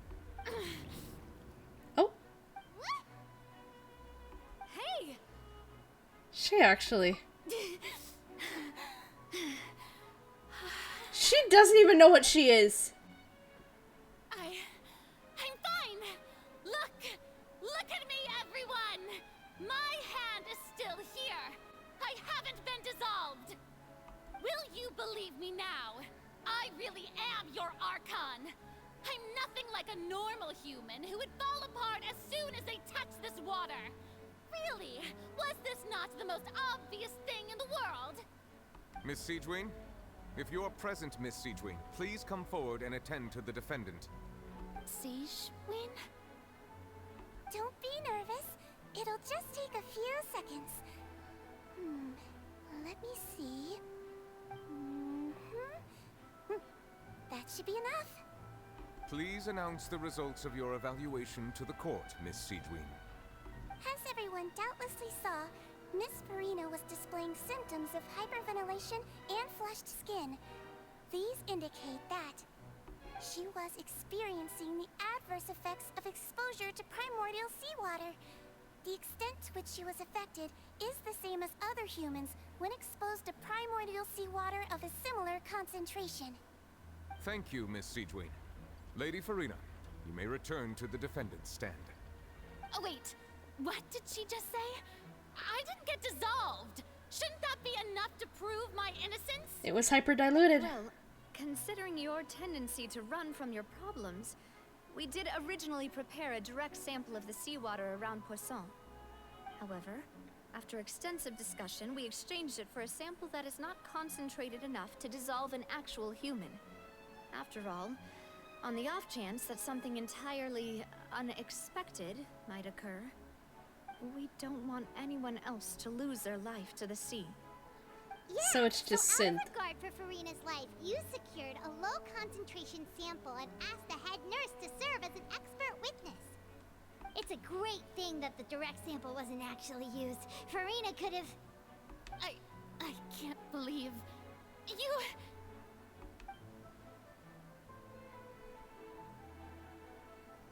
Yeah, no, I don't think she knows what she is.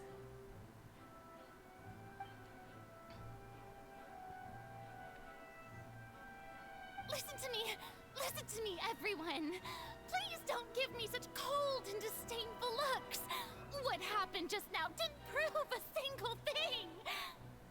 Think about it. How can you conclusively prove that an Archon can't also be affected by the primordial seawater?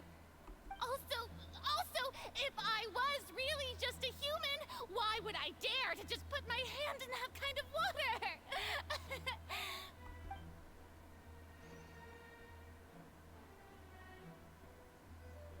Please, everyone, anyone, just listen to me.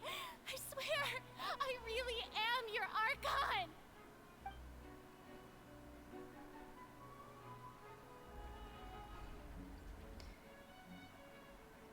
They're feeling it, man. I don't think anything she says at this point will sway anyone. The odds are just too stacked against her now. With all the things that have been said, Paimon doesn't think there's any way left for Furina to win.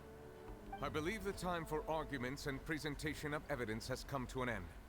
If there are no objections, oh we'll god, move on here to we the go. final judgment.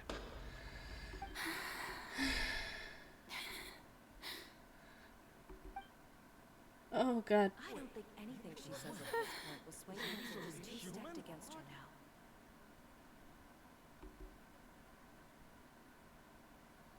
now. Oh god, I feel cold right now. Like my whole body just feels cold. In my capacity as Chief Justice, I shall now render judgment on Furina's misrepresentation of herself as the Archon of Fontaine.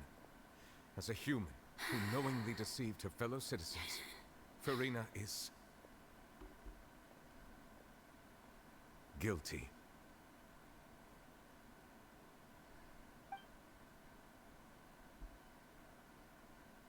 Oh.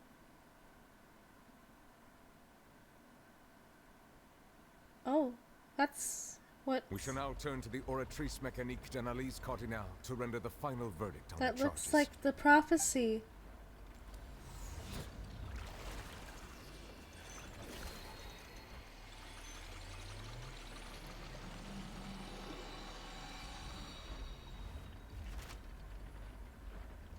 According to the judgment of the Oratrice Mécanique d'Analyse Cardinale, Furina is... Well, what's wrong? What's the Oratrice's verdict? Did the Oratrice just declare Furina to be innocent? It did not. No. The Oratrice also displays a guilty verdict. Isn't that correct then? However, the exact wording of the verdict is thus. The Hydro Archon, guilty, to be punished via the death sentence. The death sentence? That's actually one of the available sentences? I've always thought that it was just a myth. The one and only time the death sentence has been handed out at the court, and it's been given to the very person we've worshipped as the god of justice? What an unexpected twist. Furina's been sentenced to death by the Oratrice? We just wanted to use the trial to show her the seriousness of things so she'd tell us the truth. How did things escalate this quickly? This outcome is indeed quite strange.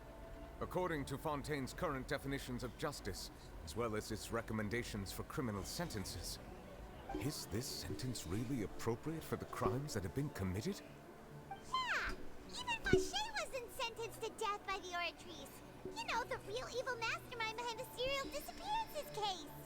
What's even more strange is instead of Furina, the Oratrice rendered the judgment on the Hydro Archon.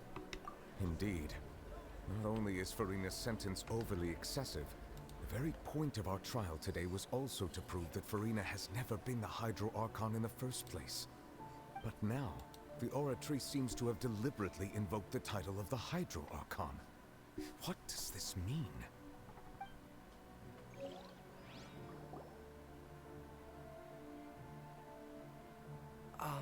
Excuse me, if I may interrupt. Frem? Is the trial still going? What's going on? You finally made it. I assume this means you've completed your mission? Mm-hmm. Any mission Father assigns to me will always be top priority.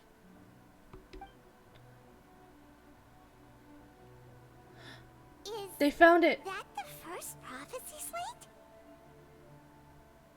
Huh. So the knave privately arranged for Fremine to try and find the missing slate. They found I it. looked everywhere and finally found it at the bottom of the sea. It took me a long time to get around some dangerous stretches of water.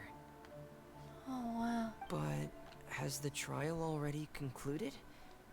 Then doesn't that mean I've come too late? Oh no. Father will be disappointed in me. Oh, don't worry. The mystery hasn't been resolved yet. What is... Thank you for your hard work, Mr. Fremine. Please allow me to review the record left on the slate. Traveler, I believe that you have already seen the other existing slates. I would like you to come here and confirm their contents. Mm-hmm. Huh? So what do you see? What is it? This looks like the previous Hydro Archon releasing her divine power, turning the oceanids into human beings. I believe I have now made sense of the Hydro Archon's crime. It has to do with Fontaine's lost history. Huh? Isn't the Hydro Archon just guilty of deceiving her people? Oh, wait, no, that's Furina, and we've already proven that she's not the Hydro Archon. So when you say Hydro Archon, do you mean the real Hydro Archon we've been kinda talking about? In truth, everything that you've encountered in Fontaine up until this point can be traced back to the contents of these stone slates. However, I'm uncertain as to how much sense they currently make to you. An association between the contents of the slates and the events in real life. Okay, let's try to recall the contents of the other 3 stone slates. Paimon will do her best to help you remember.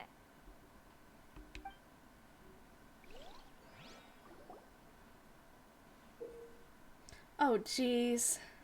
We have to put them in order! Fuck, I hit my mic. We have to put them in order. Okay. Alright, we gotta put them in order. We got this, guys, don't worry. Okay, check the descriptions of the stone slates and extract key information from them. Okay, you can find scenarios related to the stone slates contents and the incidents recorded in the interview notebook. Therefore, you can verify said content. Okay, the verification process continues. The fountain water level in the menu's interface will rise. Okay. When you've finished verifying all the stone slates, the truth behind the prophecy shall be revealed. Oh boy, real events related to the prophecies of the slates. The first stone slate describes what you just said.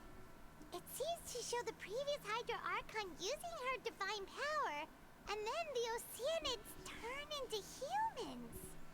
Does that mean that Fontainians are transformed Oceanids? Oh, Paimon wasn't expecting that. But if Oceanids can turn into humans, then perhaps this process can be reversed as well.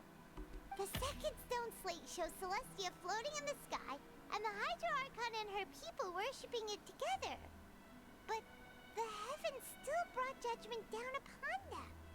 This must be the point when the Hydro Archon and the Fontainians were branded with their original sin. Does this mean that the original sin and the Hydro Archon sin are the same thing? The third slate shows the Hydro Archon sinking into the sea surrounded by many people. That reminds Paimon, didn't we also watch that happen to someone else? Well, the fourth slate is the prophecy the Fontanians have been talking about. People dissolving into the sea, the Hydro Archon crying on her throne, and so on. So it's already happened. People have already dissolved into the sea in Poisson.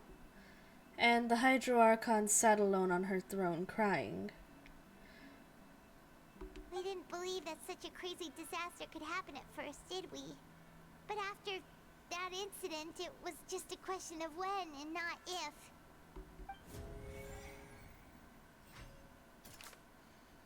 Real events related to the prophecies of the slate. Okay. Form a Hydro Archon using the divine power to turn the oceanids into people. Okay. Verify truth. Let's see. Judged him as guilty. Entrance to the primordial sea. Okay, let's see. Navia fell into the water containing primordial seawater. Only the protection of the dead members of Spina de Brazil prevents her from dissolving. And communicated with you by connection with your consciousness. Okay, she believes the prophecy will certainly happen, but that you needn't give up all hope. After the court proved that Furina was not the Hydro Archon, the verdict displayed on the Oratrice was actually the Hydro Archon guilty to be punished by death. Hold on. Okay. Maybe... That doesn't sound quite right. Let's think about this some more.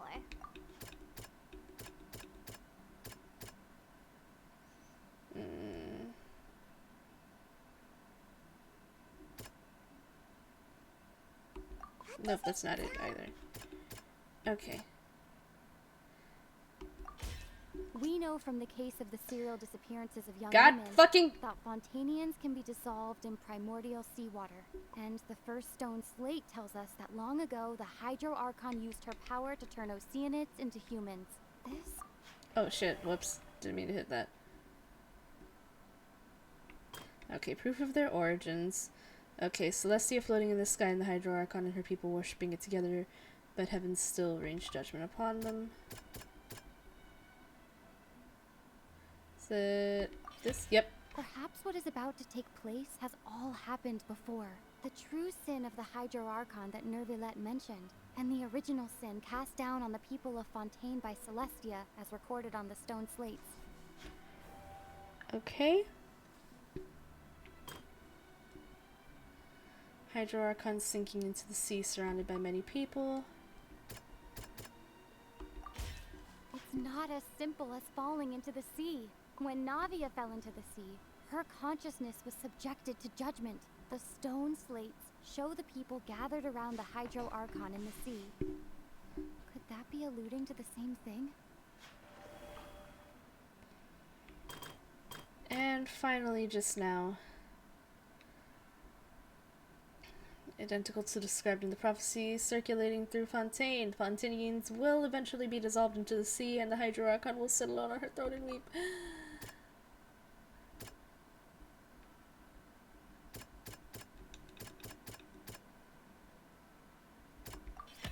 The prophecy from the stone slates found its way into society, but not many people believed it at first. The fortress of Meropide was nearly flooded with primordial seawater, which we know can cause Fontanians to dissolve.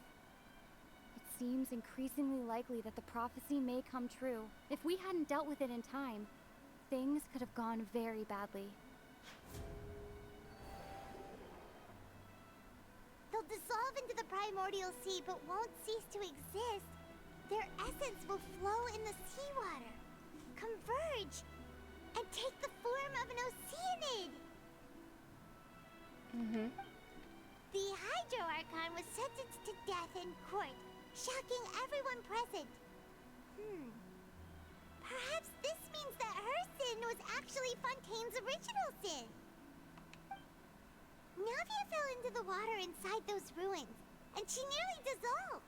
She was surrounded by the people of Poisson in a court within her consciousness, and was forced to take part in a trial meant to make her stay. The The eruption of the primordial sea at the fortress of Meripede was the surest sign that the prophecy was about to come to pass no matter what. The prophecy's contents can all be verified by recent events. If we combine what we know together, loads of truths should come to light.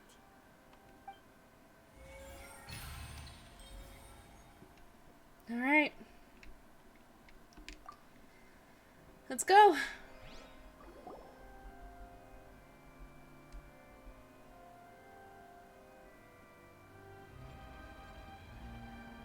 Huh? Oh, Paimon gets it now. So that's how you can make sense of it. But then it feels like we're going to have to share some truly shocking revelations. Let's hear them. The first slate reveals that Fontinians are not real humans. Incredible. Linny, did you hear that? We're not real humans.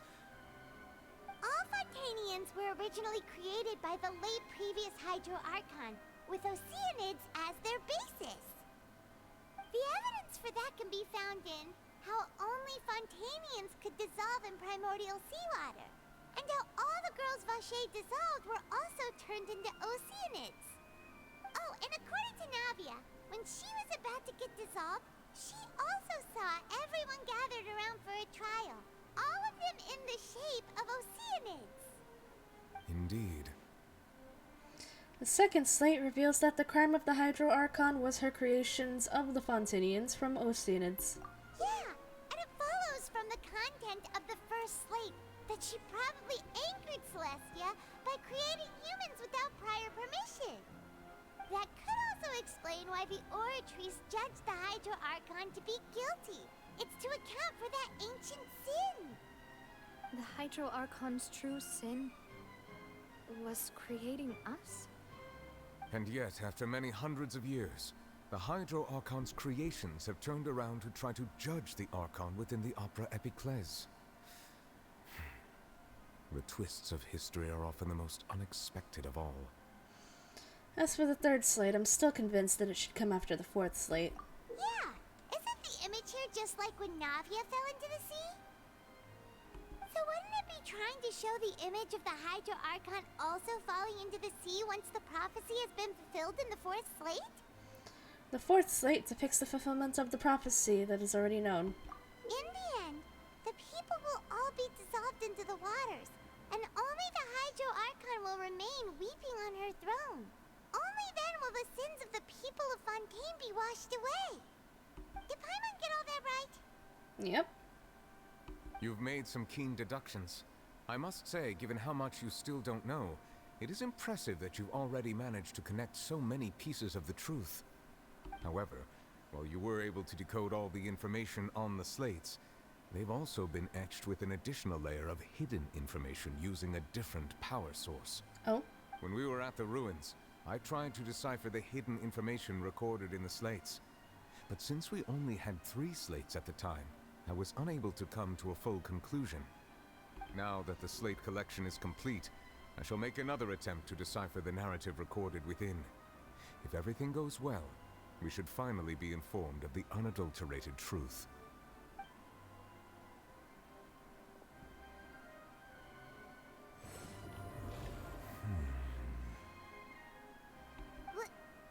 Well? Did you get it? I believe I should share this truth not only with you, but with all the people of Fontaine as well. I will try to briefly summarize it for you. Your hypotheses regarding the origin of Fontanians and the sin of the Hydro Archon were both correct. In the Fontaine of old, the previous Hydro Archon sensed the yearning of her Oceanid familiars for life on land.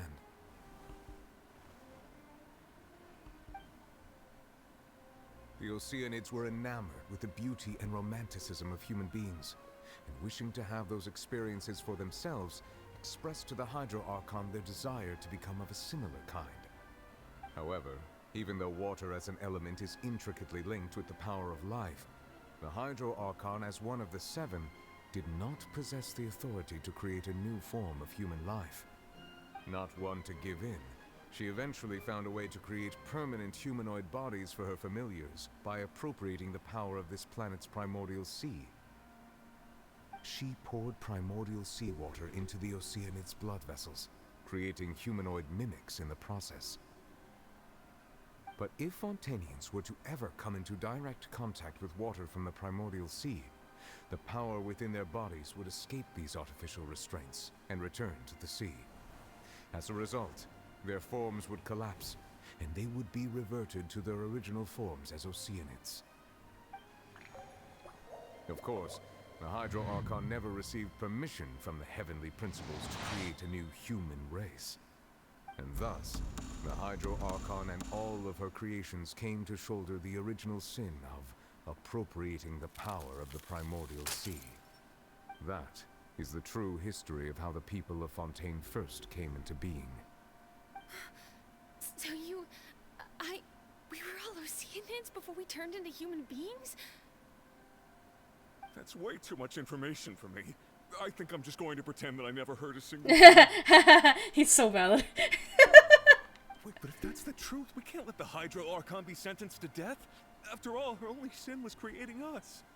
This really might be too much information for your regular Fontainian, but it does answer a lot of our questions. Alas, your hypothesis regarding the third and fourth stone slates was inaccurate. The slates' respective positions are, in fact, correct. So, what is the third slate supposed to represent then? This current trial happening right now. A key point of the visual on the third slate is how all the individuals depicted in the water are humans rather than Oceanids. They have not been dissolved, which implies that the water depicted in this slate is not water from the primordial sea. The nation of Fontaine is the nation of Hydro, as well as the nation of trials and justice. Instead of being the literal element, the water in the scene symbolizes judgment and justice. You may also recall Navia's experience. When she fell into the sea, her consciousness was surrounded by that of many others who intended to hold a trial to determine her fate. Therefore, the meaning of the third slate is that the people of Fontaine shall try the Hydro Archon at the court of justice.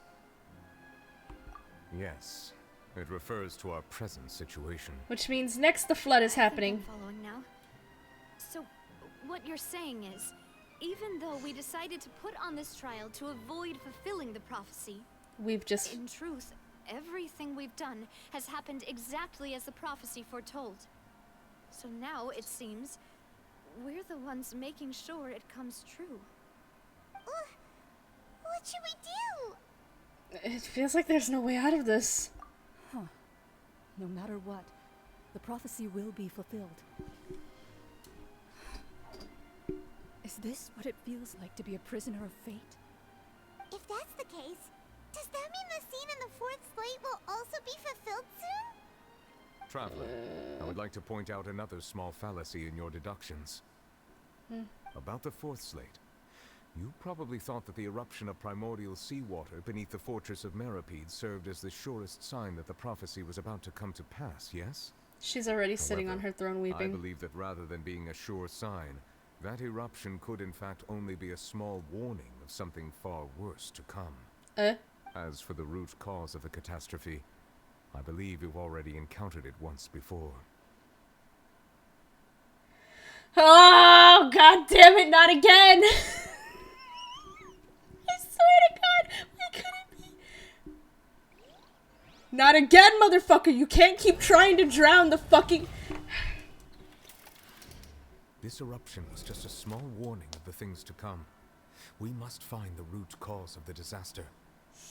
He already tried to fucking drown Liyue. Please. God damn it!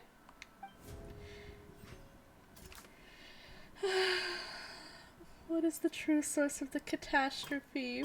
Fucking... It was both dream and reality. Skirk! Talking about a true culprit that could only be that thing inside the primordial sea, right? The truth, the original sin, the trial, and the root cause of the disaster. I'm sick of him, man. I'm sick of this shit.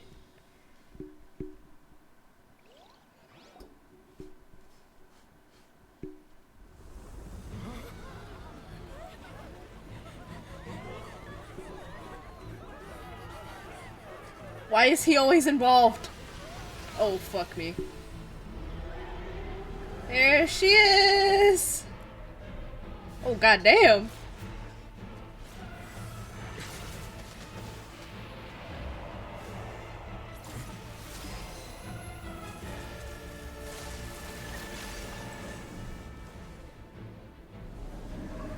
Fuck.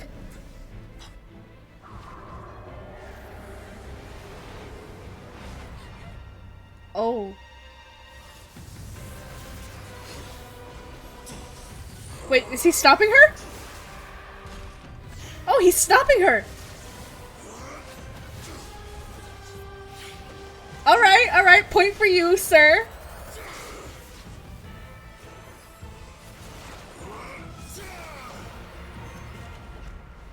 Good shit, point for you.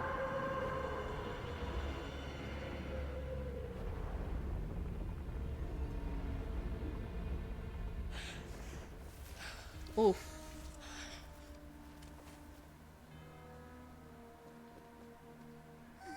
What's up, bitch? Oh, he is. Ooh. Holy fuck, man's just fighting for his life. Fuck, okay, now I feel bad. We gotta help him. Way too close! How did that thing just burst into the opera house? Wait, was that the huge whale you saw in your dream? Yep, that's right, and I'd wager that it was also Child the one saw when he was young. So we've met it at last. I understand very well why it has chosen to make an appearance here. That whale does not belong to Tevat. It is a monster that has traversed the stars, weeping all the while. It has been greedily consuming the energy from the planet's primordial sea, using it to grow. That is the main cause for the rising sea levels. And once it has finished consuming all of the energy contained within the sea, its next step will be... You said that when the Hydro Archon first created Fontanians out of Oceanids, she filled their blood vessels with primordial seawater. Precisely. That whale finds the blood of Fontanians nigh impossible to resist. Therefore, when it left the primordial sea, it decided to make its next stop a packed opera house full of food. Food in the form of Fontanians. We just barely managed to push it back, right? In that case, won't it come back to target the people again once it's managed to recover its strength? That is correct. Indeed, it is more accurate to say that we should thank that Harbinger for buying us some time. Without him, the whale would have likely come onto land far sooner. From the way he looked, he must have been fighting the creature for quite a long time. Yeah, we gotta go help him. I feel bad.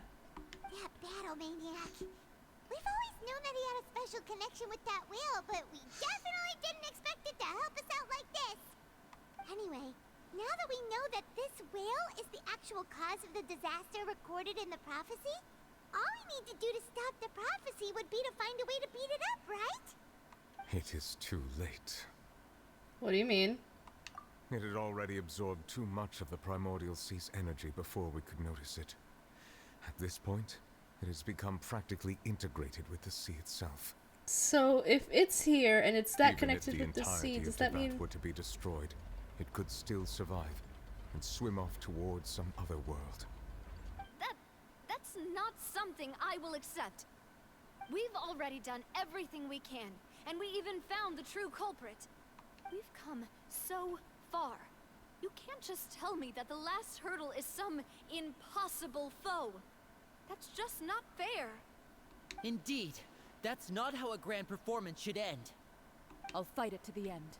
No matter what. We got this. So the prophecy will be fulfilled no matter what, huh? Well...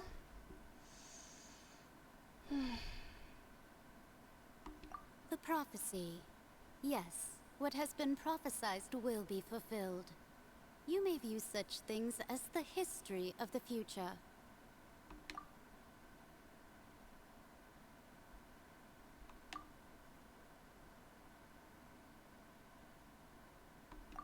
Justice prophecies are usually only the future as seen from the perspectives of the gods. Could things be happening in hidden corners where the gods' gaze does not fall? So we're an unaccounted variable since we don't belong to Tibet. Ultimately, fate shall serve as your only guide, no matter what will happen in Tibet's future.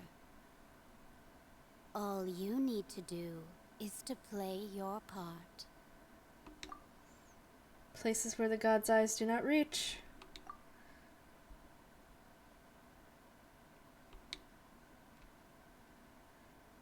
God's eyes can't reach a universe outside their own. So.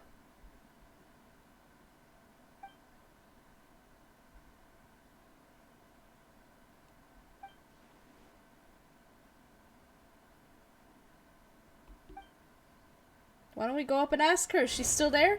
Oh, fucking shit, the Oratrice is going.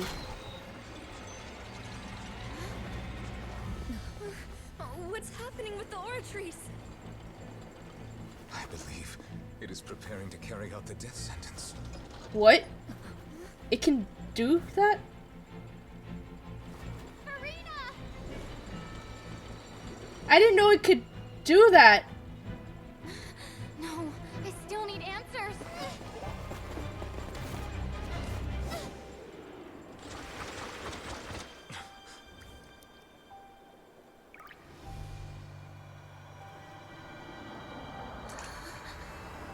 Huh?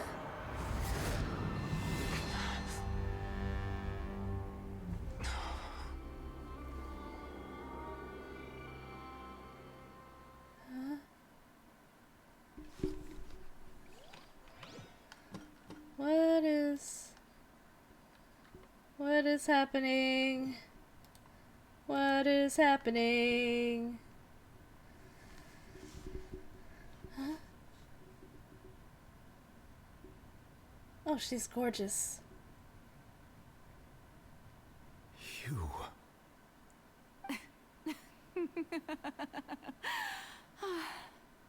Sorry. That shocked expression on your face is just too amusing. I couldn't help myself. You are not Furina. Who are you? Ah, the sweet sound of bewilderment. Marvelous. A sure sign that my attempt to deceive everyone was a resounding success. But to answer your question, I am Focalor. You know, the god. Focalor? Why did you deceive us? Oh, that wasn't my goal, of course. Goodness, no. But I had to fool everyone else too, if I was to stand any chance of deceiving the heavenly principles. Deceiving the heavenly principles? It's all because of that pernicious prophecy. Dreadful, wasn't it? Everyone doomed to dissolve. Fontaine condemned to be flooded. One was not amused. In fact, one was positively bemused when that problem was thrust upon me by my dearest predecessor. That's the former Hydro Archon Egeria for the uninitiated. It hardly gets more disastrous than a preordained national catastrophe, now does it? She knew full well that the prophecy would surely come to pass. And as one of the seven, she also knew full well that one defies the heavenly principles at one's peril. So yes, as you have no doubt surmised, it was a rather impossible situation that I found myself in.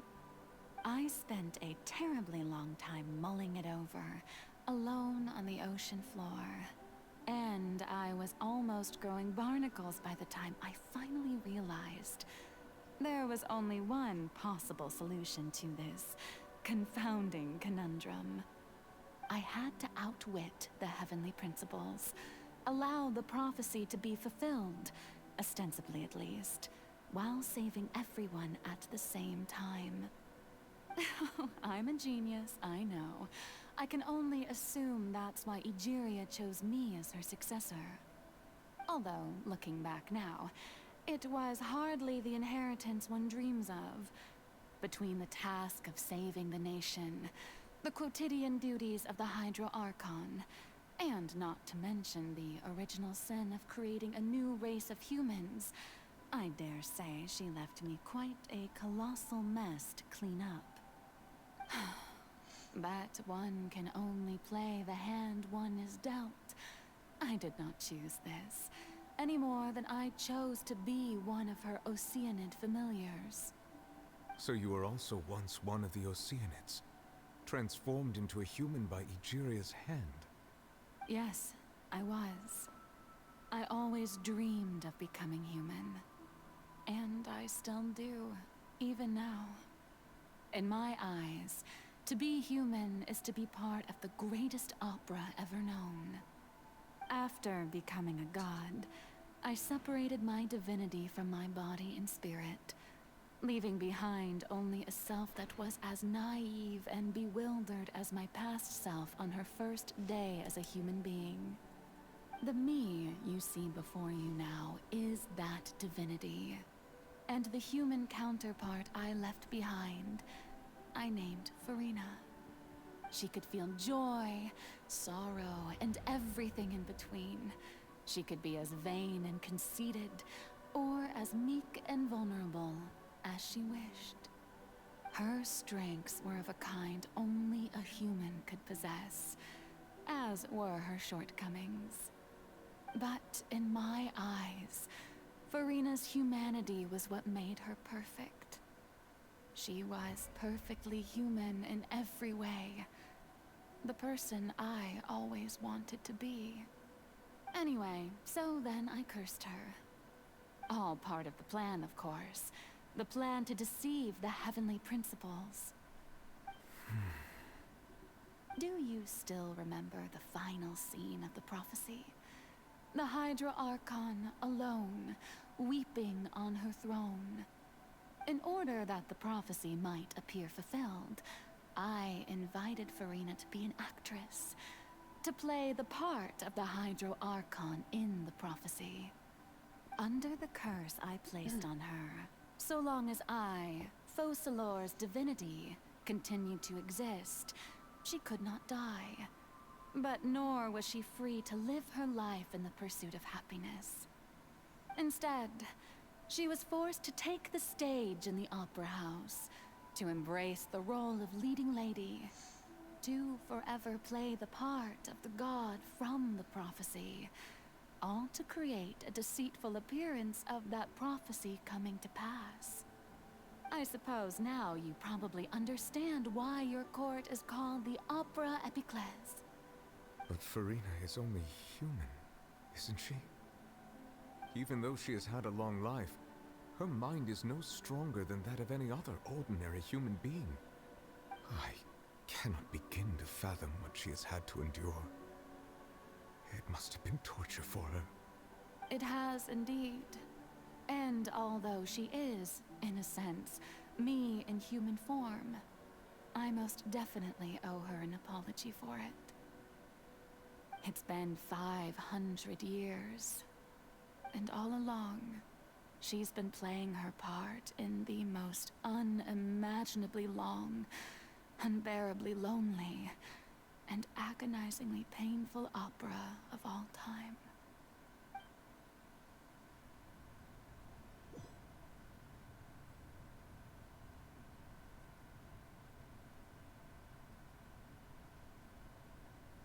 Hmm?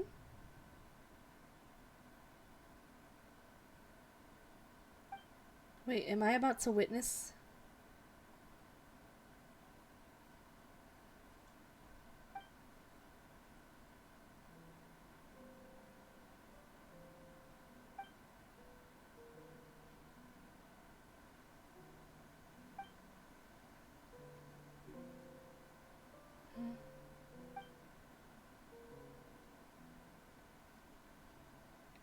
Alright, let's go talk to her.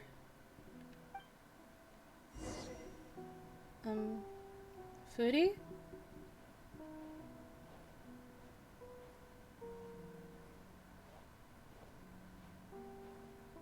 Oh boy.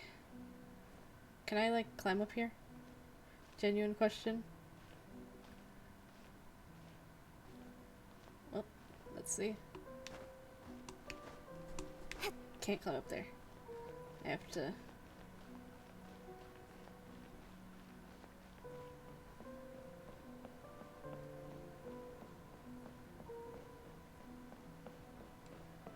Fitty?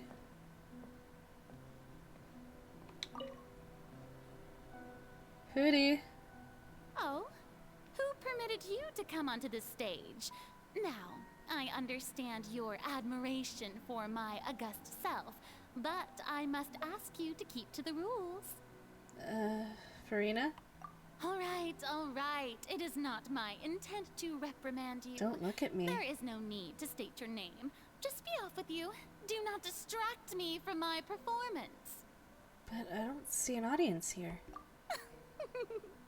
Oh, do Just not let the stage lights go off, please, if only for 1 second. I am Focalor. The eyes way I of can become countless myself again. Fontanians are upon me. I must, at all times, display the utmost elegance and nobility.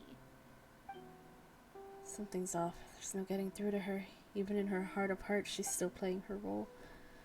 Oh boy.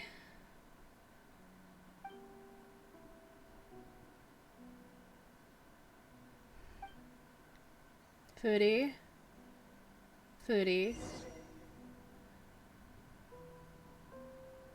So she wants me to shut off the lights so no one can see. Dear audience, the performance is experiencing a technical difficulty, but worry not. The guards shall resolve it soon enough.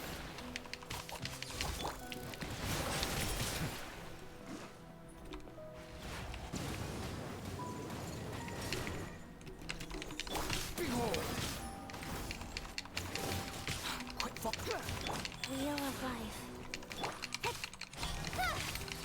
Bow your head. Be sanctified.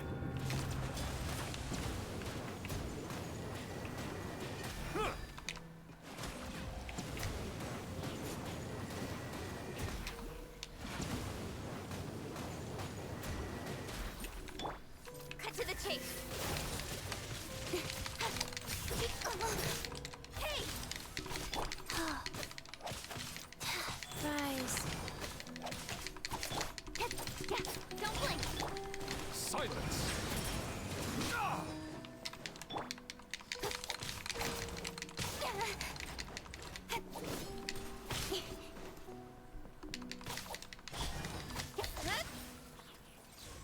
Okay. Next light. Hey, what gives?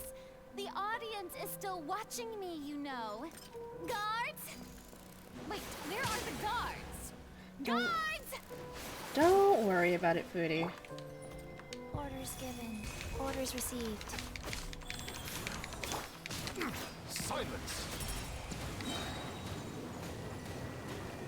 The tides beckon. Where did it go? It's behind me, isn't it? No, it was there. Okay. Joke's on you, though. I had another blast. An oversight Fuck. on my part. Faster. Okay.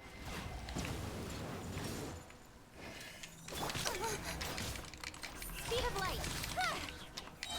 Nowhere to hide.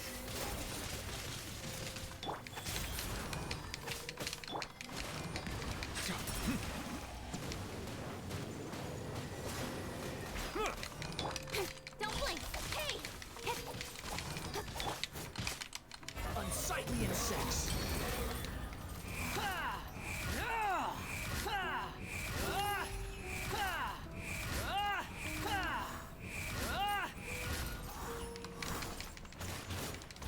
Bow your head.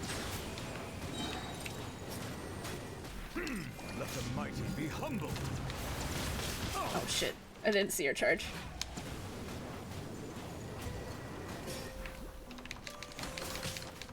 Justice is blindsided.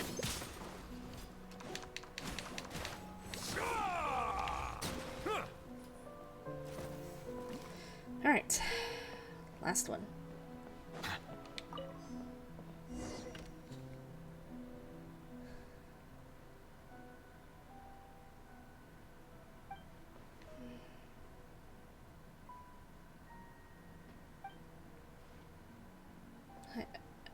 ticket to the show?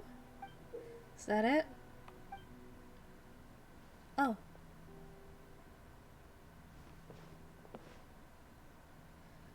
Looks like the show's about to begin.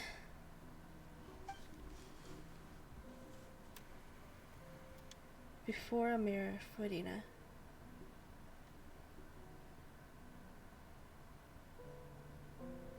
Oh. I didn't realize we would be playing Furina.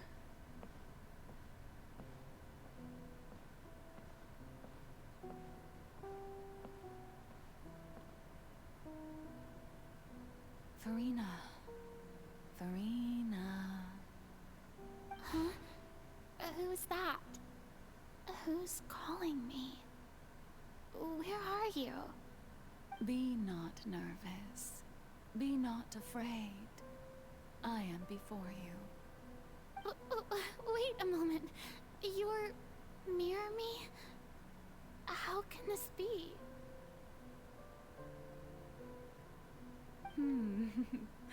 Mirror you, huh? You know what? That's not bad. Let's go with that. Mirror me? What do you wish to say? The prophecy.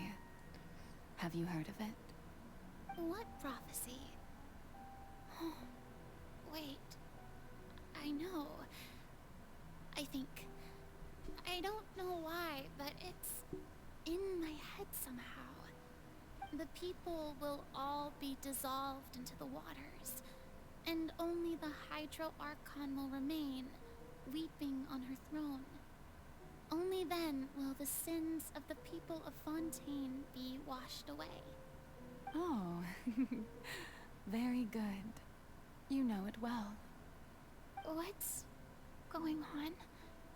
I can't seem to remember anything clearly. The only thing I know for sure is this prophecy. Will it really come to pass? Yes, it will. And that is why I've come to you. Disaster will come to Fontaine sooner or later. Things will develop just as the prophecy declared. There is no escaping it. But doesn't that mean everyone will die? I'm a Fontainian just like them. Will I dissolve too? Oh, don't worry. Magical meetings exist in this world precisely to give people a chance to turn things around. It is the reason why you met me today. I will tell you how to save everyone, but you may have to suffer somewhat. No? What's gonna happen? Oh, so there's still hope after all. Goodness, you frightened me. You spoke so much and with so much certainty. As for the suffering, well, I will admit that the first thing that came to mind was, why do I have to be the one to suffer? But if the prophecy will come true, I'll also die anyway, right? So if I've already met you as my magical meeting in this world, if there were scales, with all the people of Fontaine on one side, and my pain on the other, is it not obvious where the scales should tilt? You truly are the perfect human. My ideal. I suppose this would also be the justice that belongs to you. Huh? Don't worry, it's nothing. Listen well. Fontaine has just lost its Hydro Archon. I need you to play a role. That of the new Archon. Play as a god? That's right. You must begin a never-ending masquerade. You must never let anyone suspect your identity. If you can keep it up, then I shall have my way of defying this prophecy. But should your identity be revealed, then all hope will be lost. But how will I do this? A human assuming the role of a god without being exposed. Don't worry. What you must do is not to turn yourself into a real god. You simply need to play the role of a god as humans imagine them to be. Being a human yourself, I'm sure you already know what such an entity would be like. Remember, your true challenge will not be pursuing divinity, but contending against humanity. I'm still not sure I understand, but I'll try. I'll try to do this. So, how long am I going to have to play this role? To accomplish this mission, you will have to stay on the stage for many, many years. You will endure and not grow old until your task ends. But I promise you, all will eventually end in a magnificent and dramatic trial, and everyone will be saved. A trial, huh? How exciting. I'll be looking forward to it. Oh my god. Scene 2, Ascension speech, Furina.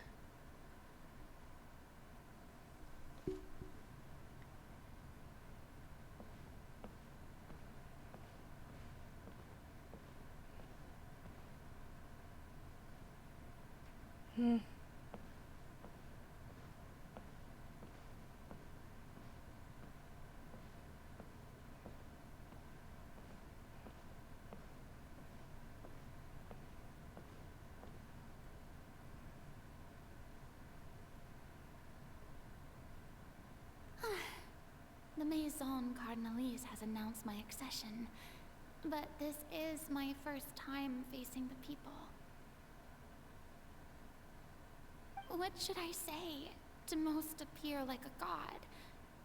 To be honest, I still don't know. Perhaps I should first try to act natural.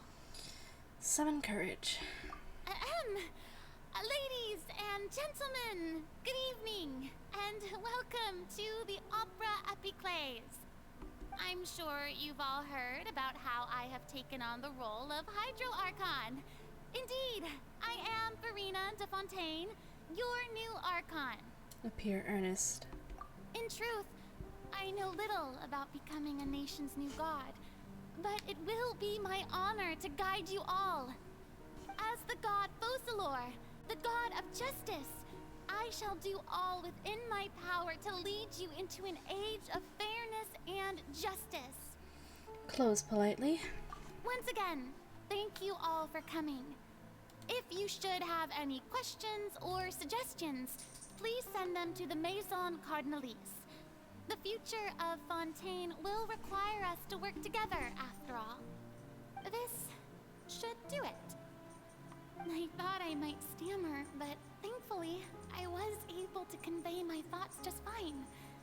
Okay, and next. That's the new Hydro Archon. Is this some kind of joke by the Maison? I would have thought that a being that surpasses humanity would be a bit more assertive. Hey, did you hear that?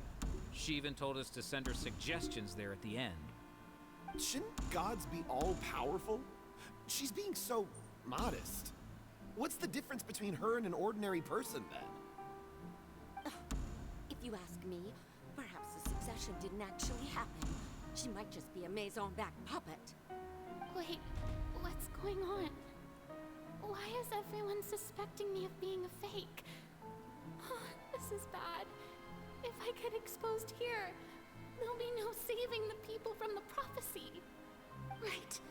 Mirmi said that I just need to play the role of a god as humans imagine them to be.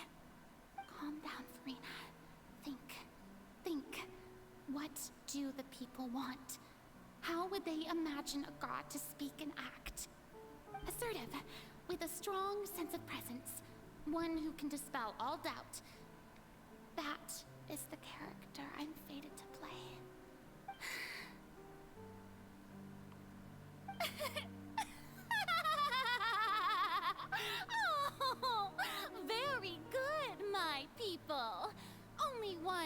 such as you are deserving of my rule.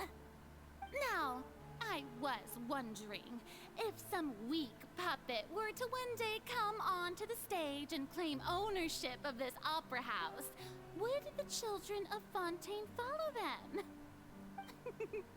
Well, it seems that you would all see right through them.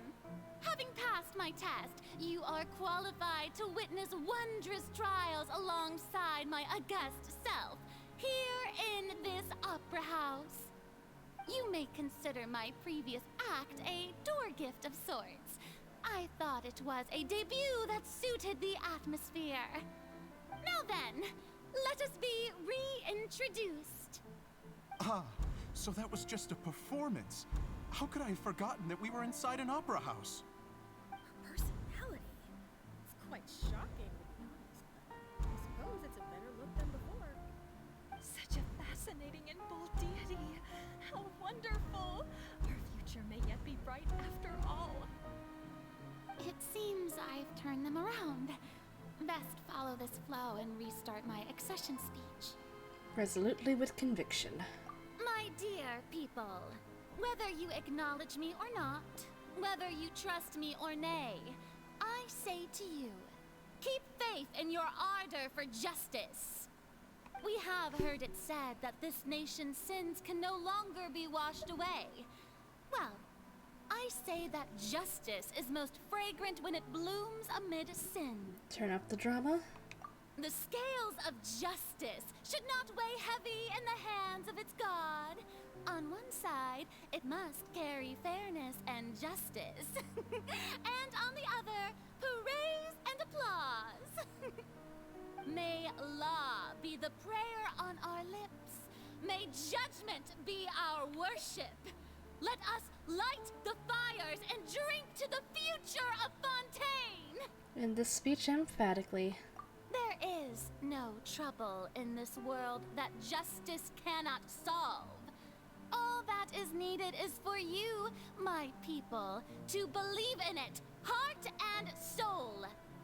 So long as I, the Archon Focalor, stand within the Opera Epiclese, so long as I stand before the Oratrice, I shall even judge the gods of this world!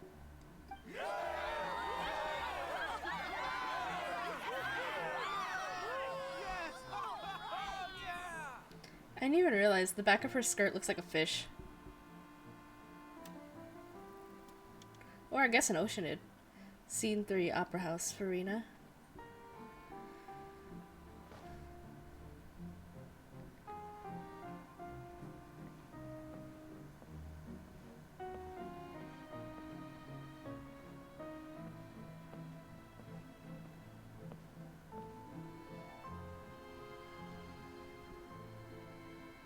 Lady Furina, here are today's case reports, as well as a summary of the follow-up for your perusal.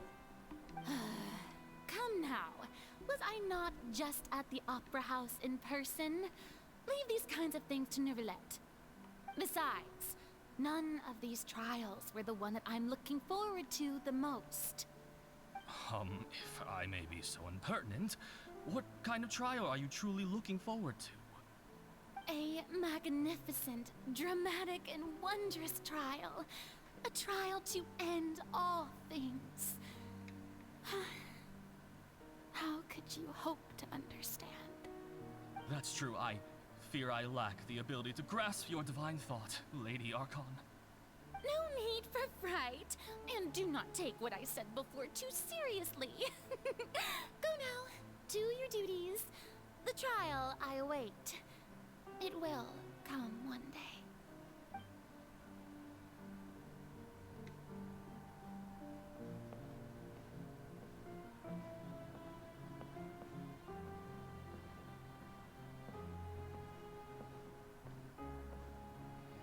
Yeah, if you look at the glowing bits on the back of her thing, it kind of looks like a an oceanid.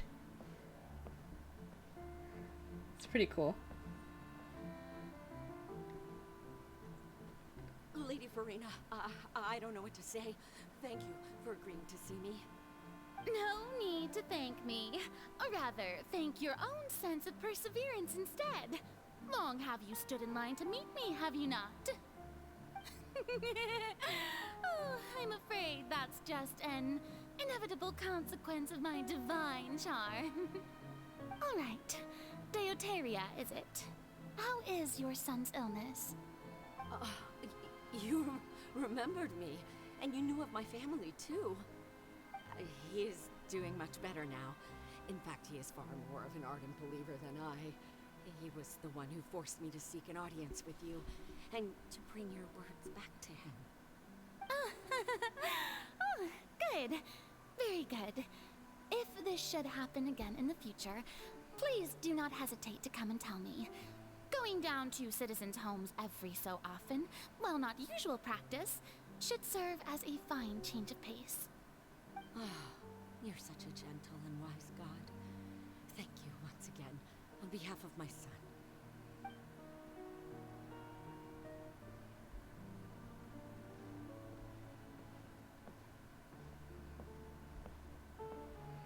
I feel bad for her. I feel bad for her. Having to do all of this. And honestly, not truly understanding why at some points I feel. Not even she was told exactly why this needed to be done. Yes, to save the people, but... Lady Furina, here are the latest hydrological reports. As for the specific parameters you asked to take note of, I'm afraid things still don't look good. I see. It's as I thought then. As your god, I did already expect this, but I wanted to see how far your human wisdom would allow you to analyze it. All manner of signs indicate that the prophecy will still come to pass. Forget it. That's not something you need to worry about right now. Well, as I understand it, the Fontaine Research Institute is also trying to find a way to counter the rising water levels. Really? Have they found anything? I'm afraid that they haven't found any effective solution thus far. Oh, is that so? Well, no wonder. This issue has reached the realm of the gods, after all. Still, their spirit is praiseworthy.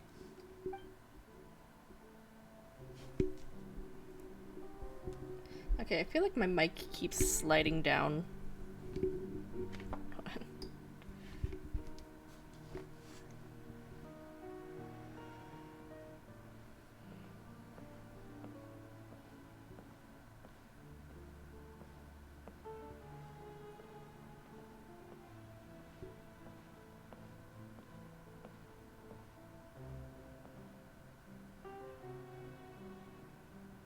The day is finally over. I haven't had a moment to breathe this whole time. But it's good to see that everything's getting on track. There are no longer any voices of suspicion. Maybe this is fine. I just need to keep going, and everyone will be saved. Alright, Furina, don't think too hard about this. You need rest. Tomorrow's a new day.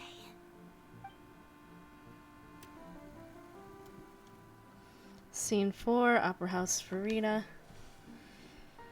This is going on a lot longer than I thought it would. Furina, here are the new trial reports for the latest cases, as well as a summary of the follow-up. There'll be no need for that. I've seen them already. There's no need to go back over scenes I've witnessed in person before. Lady Furina, I've waited so long for this chance to see you in this manner. Indeed, my dear, loyal citizen. This joyous moment is an honor for us both.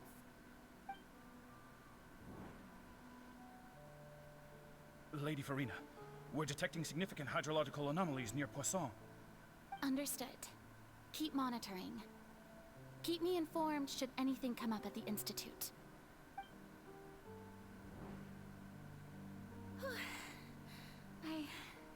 don't think I let anything slip today. I must show the people that there is nothing to worry about. I just don't know when these days will end. I feel utterly exhausted. Best to rest early today, too.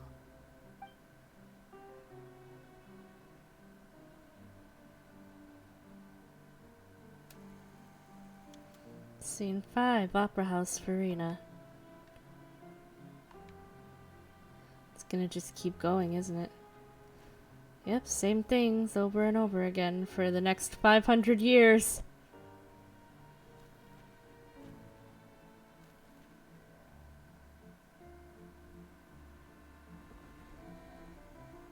Just keeps going. Scene 182,375.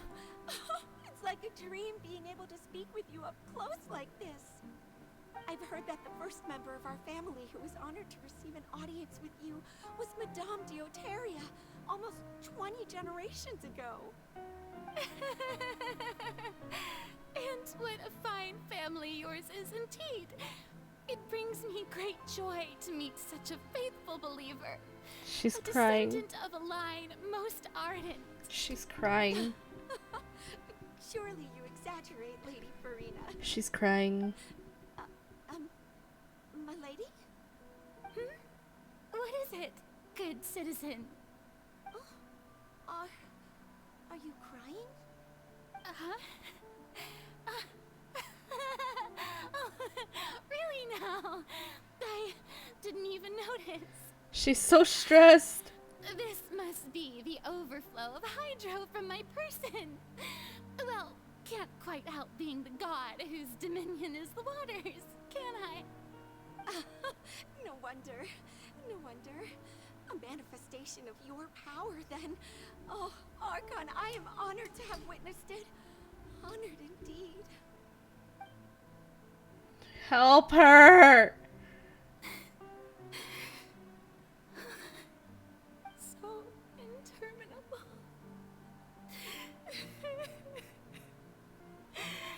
So lonely.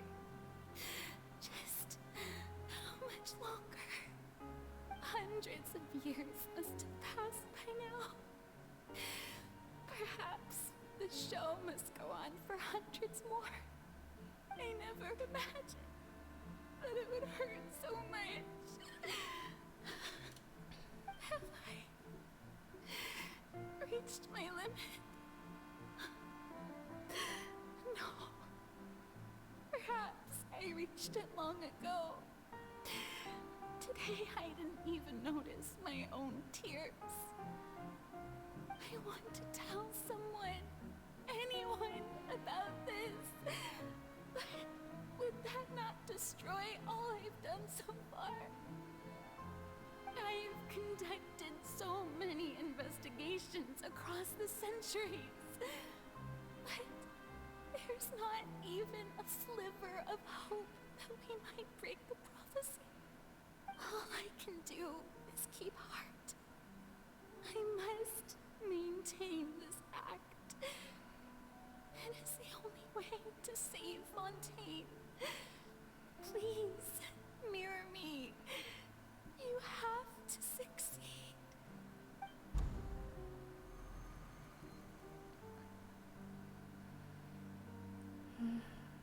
Furina and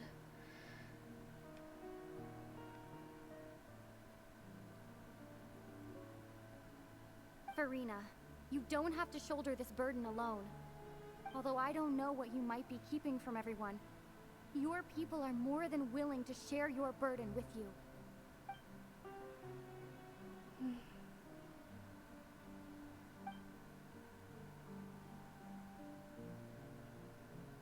Share my burden. That's impossible. It was fated right from the start that this would be my duty alone. But even if your burden doesn't need to be shared, you can still choose to confide in someone. Just share it with me. I'm what you'd call a witness. A witness? Yes, I've heard that you came to Tevat from beyond the stars, yes? In other words, you never belonged here. And if Tevat is, in its entirety, a show on a stage, then you're just a spectator, aren't you? If that's the case... She's right. I could confide in her, couldn't I? But if things don't play out as expected, the people of Fontaine will be the ones to pay the price. No, Furina. You shouldn't be selfish. But what if it's really alright? Furina, you've worked so hard for so long. Surely it would be okay to put yourself first for once. Just this once. Is it such an outrageous thing to do anyway? To find someone in whom you can confide your frustrations and sorrows? Surely it could not hurt.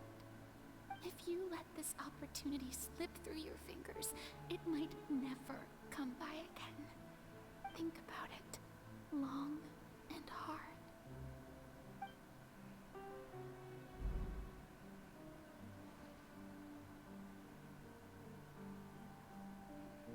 So she was gonna tell us that she's just a human. No, I have nothing to say. I am Furina, the Archon of Fontaine. She wasn't gonna say it. Everything will surely get better. All you need to do, dear spectator, is to witness my performance until the curtains fall. She wouldn't have told us anyway. As much as she wanted to, she wouldn't have told us anyway. For the sake of the people.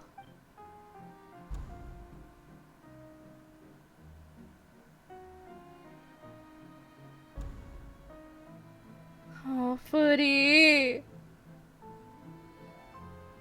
So even Furina doesn't know the truth? You've never once let her in on the full plan? Yeah, come on! Yes, it had to be done.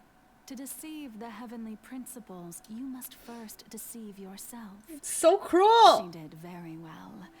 If she had let her resolve falter even once in these 5 centuries, Fontaine would have been doomed to the most tragic fate. It seems that trusting humanity was the right decision after all. I believe that I understand how your deception works, but that is only half the truth, is it not? How would you build on this foundation to save the people of Fontaine? That is the most important thing. Ah, good, good. Of course, the Iudex of Fontaine has pinpointed the crux of the issue. I'm sure you've long sensed that the Oratrice is no simple machine, yes? I've always suspected that it had its own consciousness. And Lenny did mention that he heard a human voice within the core chamber. It now seems that that person was you, hidden within the machine all along. Am I right? And then I became one with the Oratrice, taking Fontaine's gnosis with me. Yes, it would seem so, wouldn't it? Alas, your understanding of this device still lacks sufficient depth. In truth, it is no enactor of justice. It is, in fact, a device created to kill the god of justice. Oh. I beg your pardon? Oh, you have it. And to be more precise, not only will the Oratrice take down the god of justice, it will also take down the divine throne upon which she has been placed. Huh? I mean, did you think I would be the sort to enjoy peaceful repose while Furina suffered? My work over these last 500 years has been to constantly accumulate indemnitium within the Oratrice. But really, Some have already discovered that only a small fraction of the energy generated by the device was ever used to provide power to Fontaine. The vast majority had to be, accumulated to enact this death sentence. It was all a part of your plan then? Both the trial and the sentence? Indeed.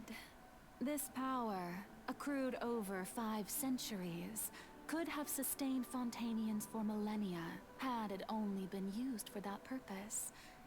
Almost all of it has now been stored within the oratories.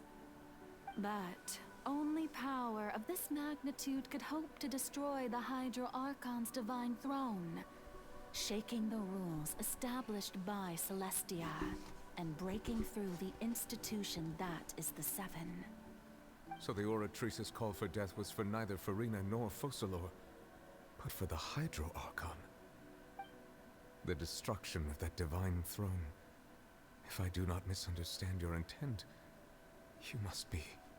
Returning what's rightfully yours to you, of course. Huh? In other words, this was all done to return the authority of the Hydro Archon to the Hydro Dragon of this planet. But... Oh?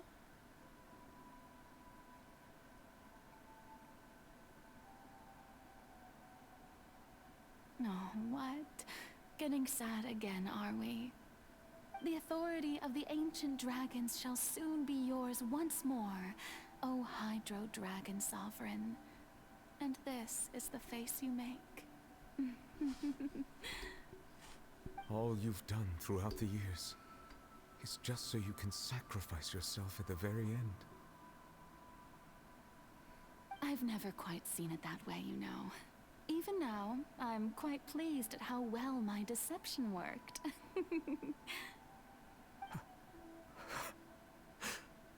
No, you see, that was actual, that was a sob. Hydro Dragon, don't cry.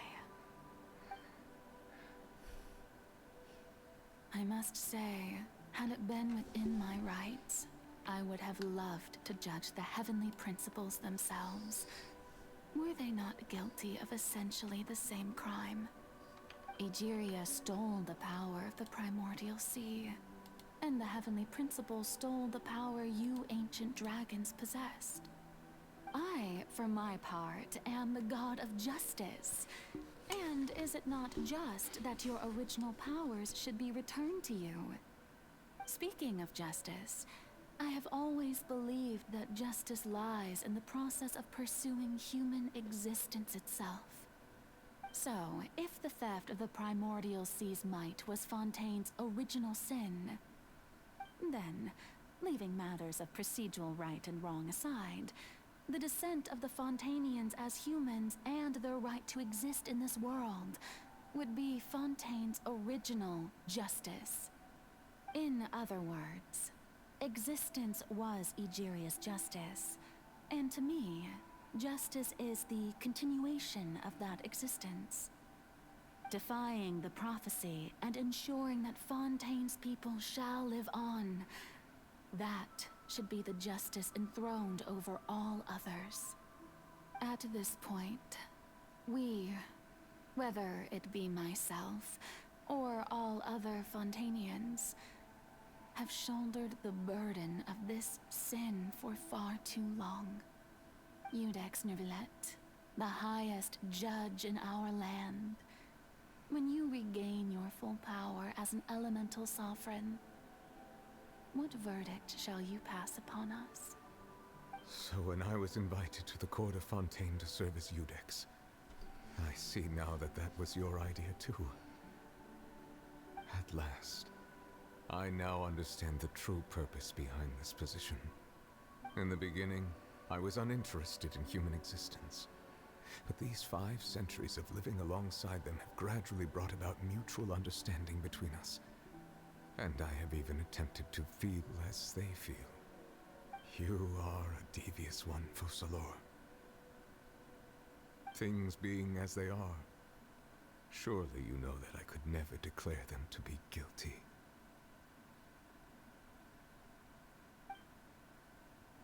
Oh god, here goes cutscene. The hour of my execution is almost here. For the sinner, the curtain call has come. I know I may not sound it, but faced with death, I find myself a little afraid. Perhaps this is one thing both gods and humans have in common.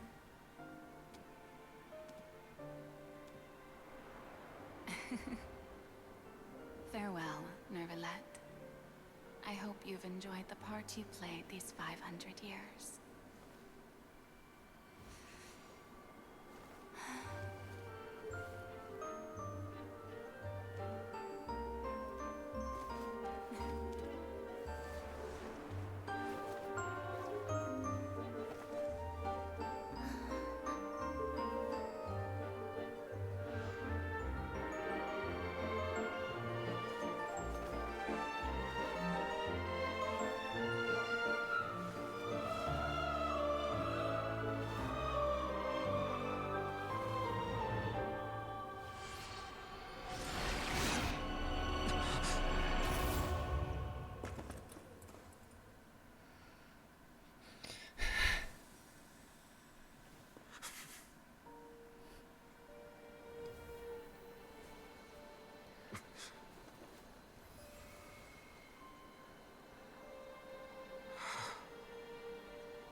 Oh my god. Nuvi!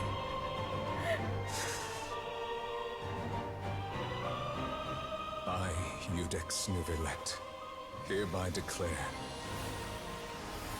people of Fontaine, your sins are forgiven.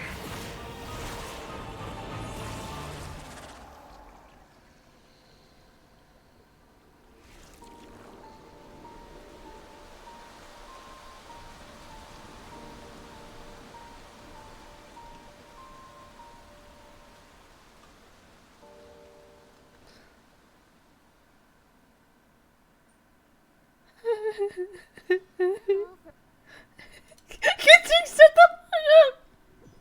Genshin, shut up! Get it! Oh my god. What just happened? Has the death sentence been carried out? Oh yeah, it's been like an hour. Some sort of misdirection?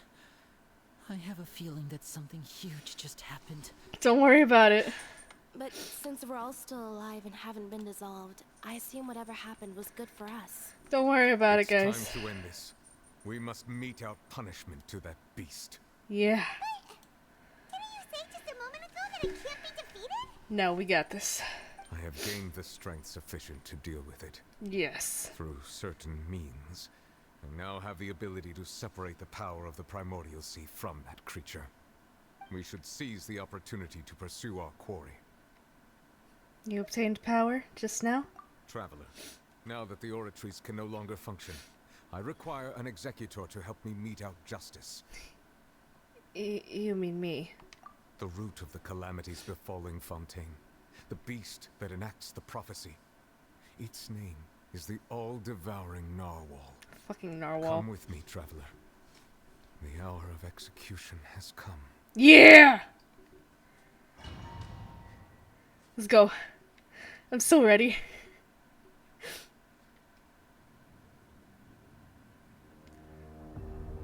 Oh. That's fucking cool.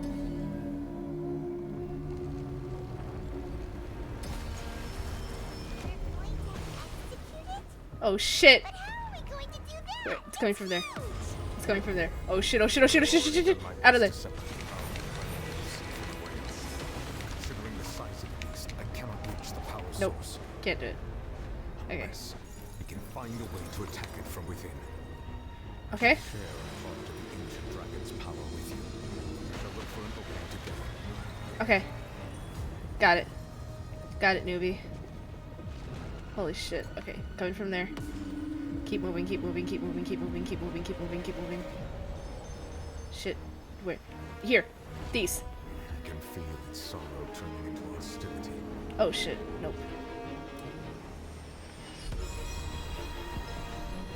What is that?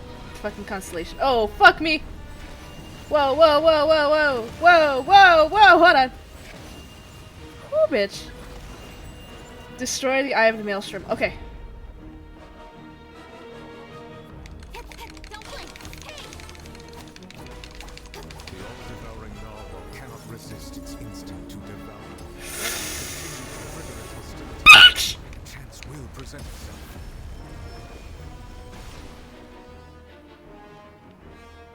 Okay. Alright, where's... Oh, fuck, there it goes!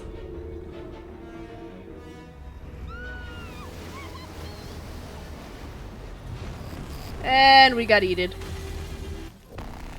Oh, shit!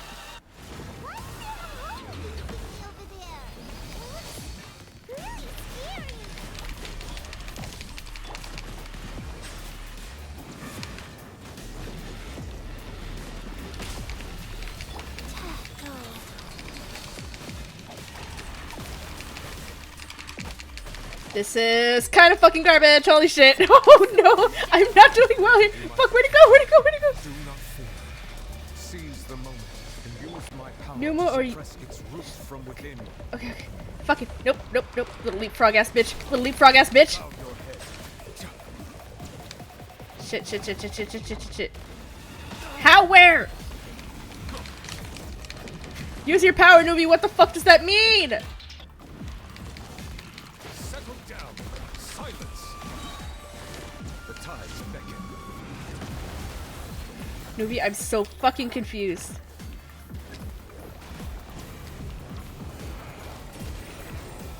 Okay. Okay, so we gotta attack that. We gotta attack that. We gotta attack that. An oversight on Yep. my part. Cool. My fault. We aren't doing shit to it, man! Yeah, no, we aren't doing shit. Okay. Got this. Yeah, no. Have to use Fontinian characters. Got it!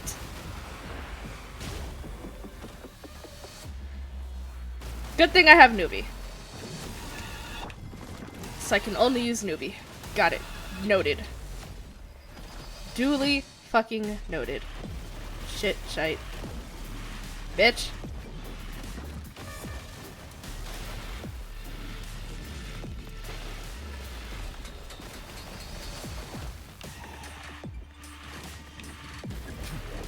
Silence.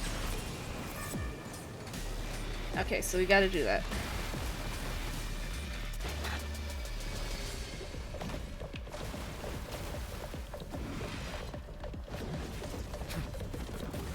Shit. Shit, shit, shit, shit, shit. Woo, bitch! Okay, we just gotta keep...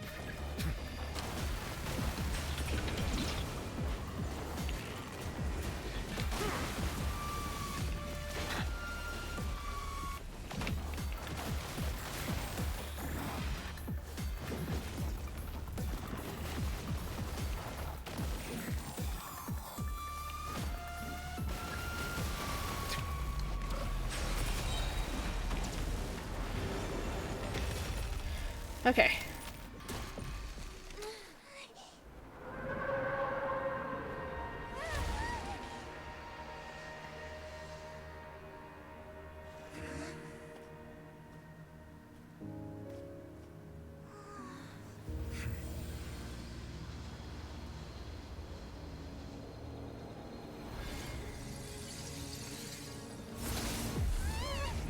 Oh.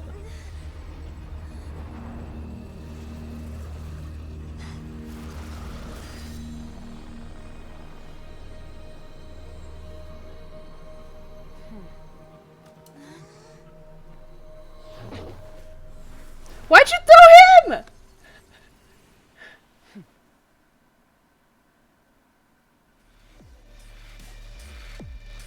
helping with the cleanup. Should have been my job, but oh well. It was just supposed to be a short private training session for me. I didn't think that my disciple and my master's pet would start brawling in the meantime. Well, actually, I had a feeling that it would happen at some point, but they bumped into one another earlier than I thought. What a blunder. I suppose I'll have to swing my sword 3 million times as penance. Disciple? Master's pet? Huh? That power. Who are you exactly? Hyman has an idea. From what she said earlier, she must be Child's master. Skirk, right? It's just that he gave us the impression that she was the less talkative person. I simply did not have anything to say to the weak. But you, on the other hand, managed to defeat the all-devouring narwhal without using power from beyond this world. So you may speak to me as equals. What sort of person would take the all-devouring narwhal as a pet? I have to agree. It's a strange use of a planet's primordial waters just to raise an all-devouring narwhal. That kind of power is wasted on it. It's not cooperative. It eats too much. And I have more important things to do with my time than pet sitting. The only thing that creature has going for it is its looks. All in all, it fails as a pet. So are you... Miss Skirk? I think you might have missed the point. The point being? Well, being that this pet almost destroyed an entire nation. So what sort of person is your master? Well, Child's master's master. Wait, is that right? Oh, right. So you don't know him. Sorry, I assumed you did. His name is Sir Tologi. Who? Sir Baloney? I am unfamiliar with that name. Huh.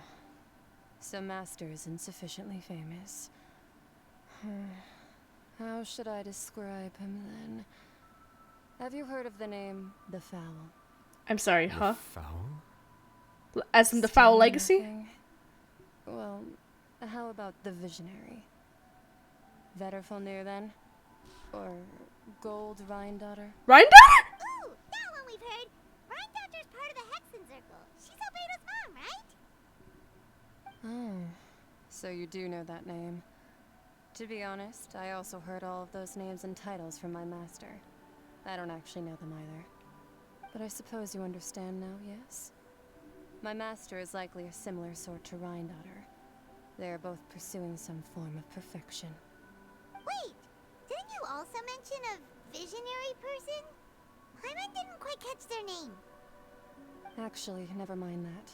I believe it expedient to inform you that the all-devouring narwhal used up nearly all its strength fighting you. Such roiling hydro energies will prove difficult for the planet's deep seas to digest.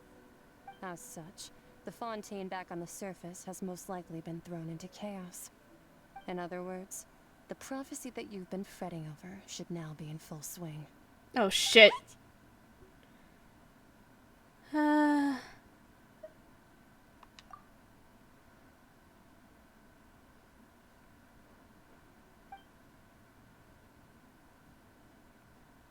Not to worry. Focalor has already managed to deceive the heavenly principles. Are you sure about that? In the end, the people will all be dissolved into the waters, and only Furina will remain, weeping on her throne.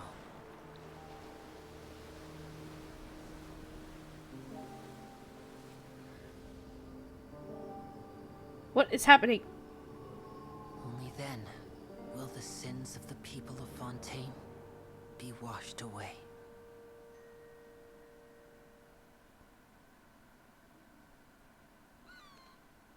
Wait, so...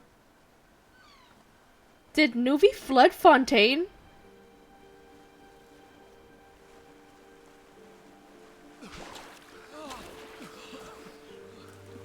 Oh my god, he baptized them! Help! Over here! He baptized the Fontinians. That's how you get rid of the original sin. Fuck, dude!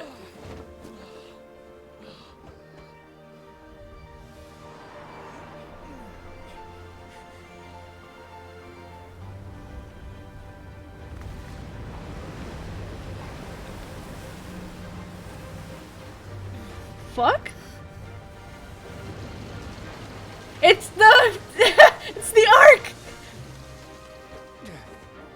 All hands, initiate emergency rescue.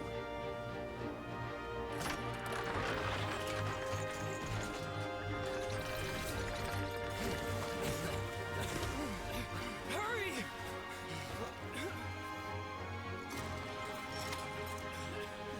Hey, lend a hand.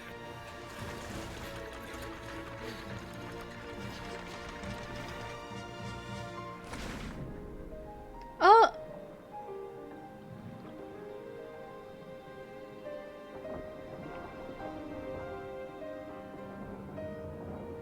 Whew, kid's gotta be strong.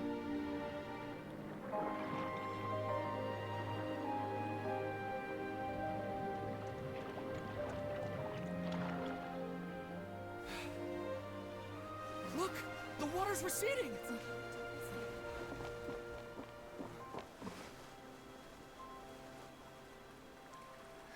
So, essentially, all of this has just happened while Foodie's having an entire fucking mental breakdown and existential crisis. We didn't dissolve. The prophecy was wrong. The prophecy was wrong.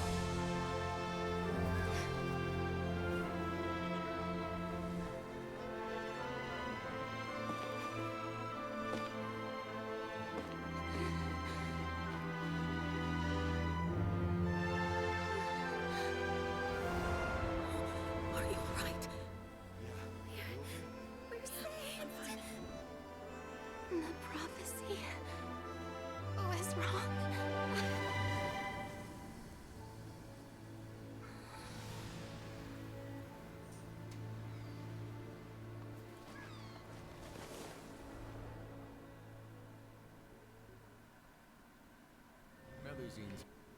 God damn it, newbie!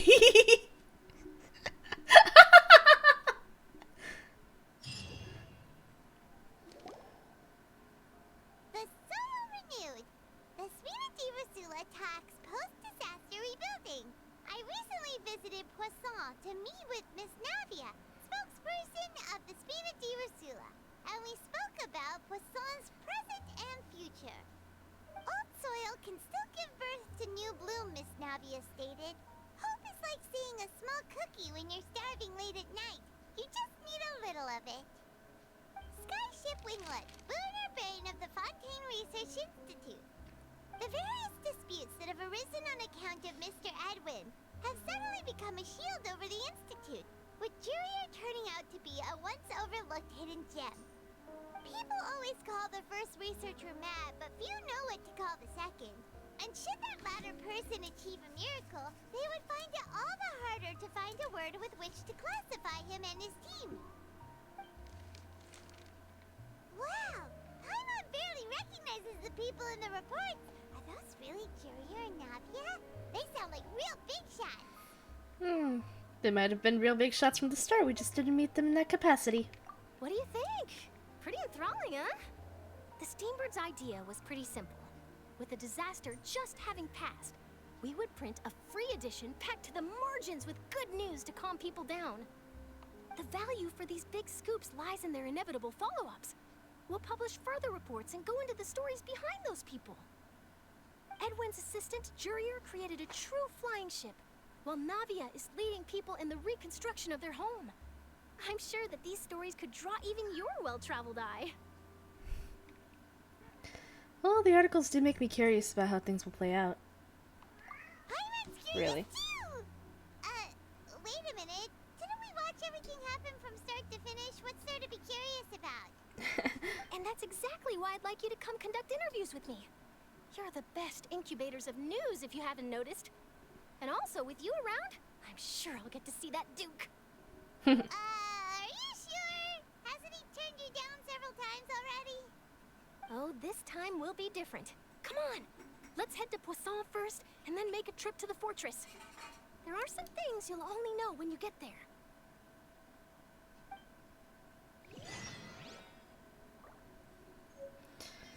Alright. Tears Among the Stars. Got it. Got it. Oh. Huh. Didn't even realize that. Anyway. Okay. I don't know why it's telling me this. Oh. I still haven't finished. Hi, Babby! My cat is like, it's been so long, please. I just need to finish up real quick, honey. I just need to finish up real quick. Oh. Off to Poisson.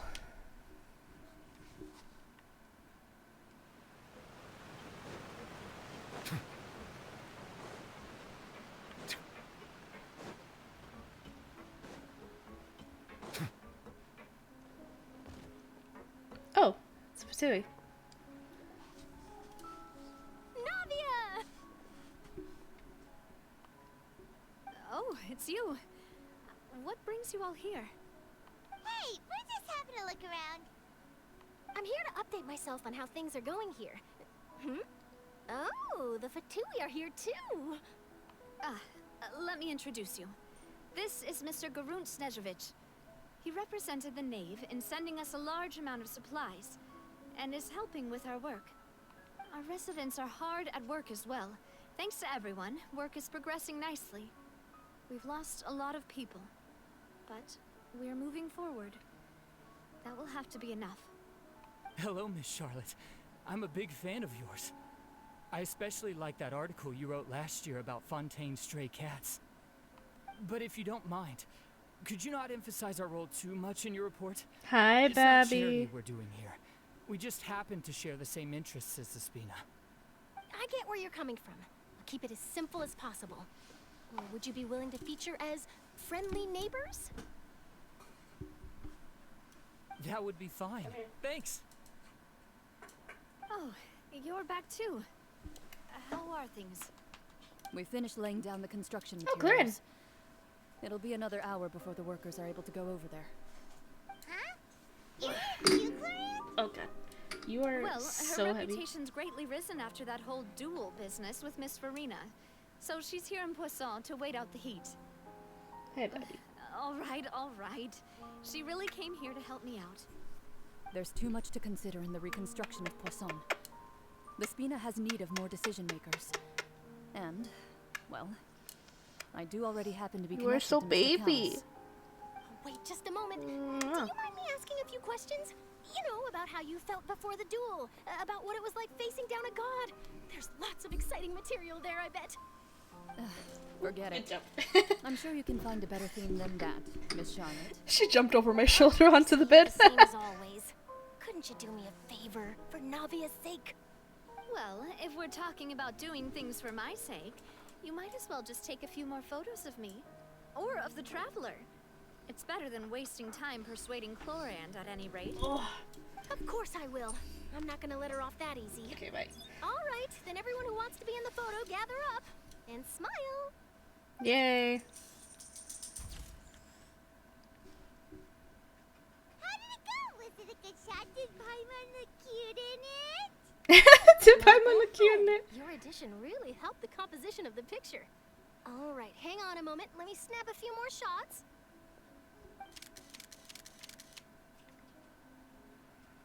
Alright, that should do it.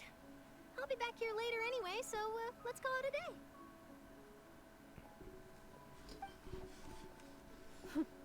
You're very quick. Speed is of the essence when it comes Hi, to Babby, freshness Jesus. is the key. Also, not to brag, but I'm pretty good at building connections. Who knows? I might eventually get that interview with you after all, Miss Chlorand. Wow, you really do. My have child is that so needy never right say now. die spirit. I'm impressed. I'll hazard a guess that this is how you got that interview at the Fortress of Maripede. Oh, you already knew she was going? Whoa, you're well informed. Let me make a guess too. I asked Sijuin, who told Monsieur Nervillet, and he told you, right? That's a very complete information chain. In truth, all Monsieur Neuvillette asked me was, when did the fortress become so friendly towards the media? I told him that it was best not to speak too soon. There's no guarantee that Ridesley will make a personal appearance. You're right. I've got to treasure every moment I have with them. In which case, I'll be making a move first. Stay safe now. And ow, why'd you bite me? anything interesting. I'll treat you to afternoon tea in exchange. Hi, another nibble I see. Okay. Fortress of Meripede.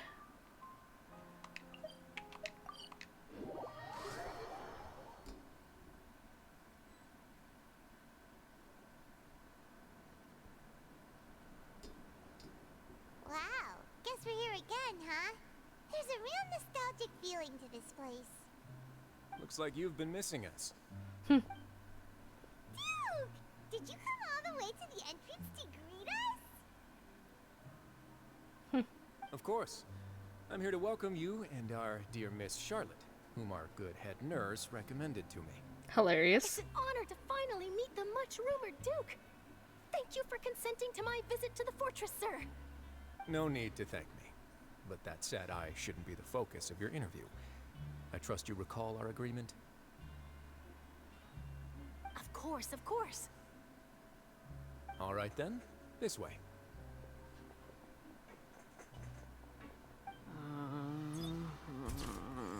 He's so nervous. Hey, no need to be so nervous. I've already taken all the photos we need. Miss Charlotte, do these pictures really need to be published on the cover of the Steambird? It would seem that Miss Lorvine doesn't want her face to appear beside that of Mr. Jurier, Sir, please don't say things like that. But it looks like dear Mr. Jurier denies it. Might this interview be very important to you then? No, I just... This is my first time being interviewed, and I'm very thankful to the Steambird for... Now, I might not look it, but I actually did meet Mr. Edwin once. And I'll be honest, I enjoyed chatting with you more. You've definitely got more of that genius vibe going on. The boat that brought about a miracle, the ark that saved the people. Why, you recreated a myth back there, like an emissary of legend. Still, if I might ask, where's that flying ship now? Huh. Looks like Charlotte's trying to get herself another exclusive scoop. Hilarious. I have to apologize, but that ship is presently in the bowels of our factory. I'm afraid it won't be easy for you to get a shot of it. Really? Well then in that case, could I have an interview with you to make up for that loss? So chances are we're probably You gonna go already know talk my to answer, Lene, I'm and I afraid. probably won't be able to do Best to that. interview our head nurse instead. Or perhaps you'd like to take another photo of this couple of researchers? Did you really have to use the word couple? Yep, there it goes. Well then, 2 solo photos will do. Is my hair messed up? Please, someone help me have a look. Things sure are getting pretty lively here. We've seen this kind of thing before. Oh, seems like everyone's here. Would any of you like to try this new drink I came up with? Oh boy. Ah, Siegeween. Hey, Miss Charlotte. Why don't you, take some pretty photos of our head nurse? Sure. Come on, Miss Siegeween. Over this way. Let's find a brighter spot. Huh? Sure. Do I have to smile? So, how have things been at the fortress? Same old, as you can see. Fontaine's undergone some changes, but this place is still more or less the same. Other than that flying ship, it got a tad too much attention, I think. That's why I decided to let the interview go through. We should direct more public opinions toward the behind-the-scenes heroes. Am I right, Mr. Jurier? Miss Lorvine? You're too kind, sir. I believe that you too should have your day in the sun. Not that you would want that, just pity. I'll just leave the spotlight to you two.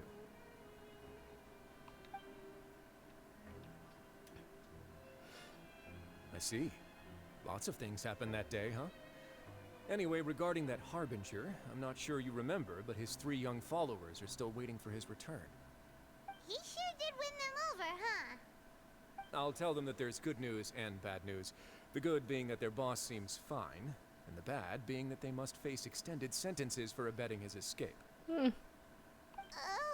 actually, what about you? Are things gonna change for you too? What change can there be? The fortress will keep chugging along, and so will my duties. As to what Miss Furina's departure will mean for the nation, and if our laws and governance will be transformed, we'll leave those to the folks in the overworld. Hey everyone, the photo shoot's done. Good. In that case, let's call it a day here. Thanks for your cooperation. Come on, Traveler, let's go. Till next time, everyone. There'll be a next time? Maybe. Who knows? I might write a story about the underwater factory next time. Until then. Hilarious. All right. Last stop, the docks. Alright, Maritime Harbor. All the way over here.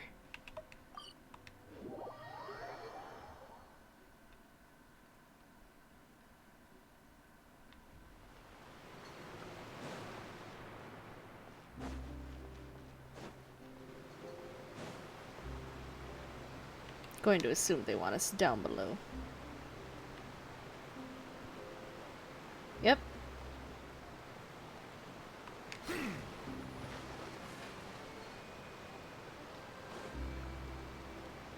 Ah!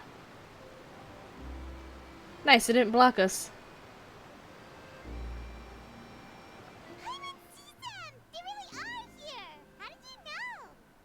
Navia mentioned that she stayed in touch with Linny and the others after working together. Apparently, they've been at the docks distributing these strange pockets the whole time since. Yeah. Traveler, Paimon. Ah, and Miss Charlotte, too. Would you like a magic pocket? What sort of gadget is it? It's a wondrous bag that can be used to carry many things. The water level has returned to normal, but if you see any of your things floating around, you can use this to carry them. Or you could trick a friend into doing it for you. Trick a friend? I wonder which of my friends would fall for that. Hilarious. You could just make a friend like Fremine here. Isn't that right, Fremine? Oh, don't bully him. Don't bully your little brother. Is this what you meant by, I'll help you make some more friends? To be honest, that sounds pretty sweet. Could I have your contact, please? Sure. Please, write down my address. You sure are working hard to help Furina socialize. He was the one who proposed doing this. He even wants to assist in our magic shows. Aw, sounds like that would suit him. Yes, I was planning to first introduce Pear as an assistant, and later Fremine himself. In the future, I think we can leave underwater escape magic to him too. Yay! That said, would anyone want to see a diver escape underwater? Well... Oh, it'll work out. Every journey begins with the first step. He'll become a part of our show eventually. Lynette, could you come over? Miss Charlotte says she wants to take a picture of us. Got it. My, that Charlotte is rather perceptive. She got rid of everyone the moment she realized I had something to say to you. Ay. So, how have things been, Traveler? Doing alright. Father says that you did a great deal during the latest events. She's very grateful for your contributions to Fontaine. That's alright. We were more than happy to help. So, what's she doing now? Oh, I guess you haven't heard. Well... After Lady Furina left, Father and Monsieur Neuvillette opened negotiations, during which he gave Fontaine's gnosis to her as a diplomatic gift. Ah, okay, so he has another gnosis. Got it. God damn it! What are they doing with them? I was quite surprised at first myself. What are they doing but when I thought it over, there were actually a number of things going for it. It could have been done as an apology for the incident with Lord Child, or as thanks for his help in tying the all-devouring narwhal down. Furthermore, Father did also lend significant aid to Fontaine and Poisson. Well, that's true, but this is a gnosis we're talking about. Doesn't this seem a bit irresponsible? I would agree, but I've also heard that it seems that Monsieur Neuvillette has had a significant change of heart regarding the matter.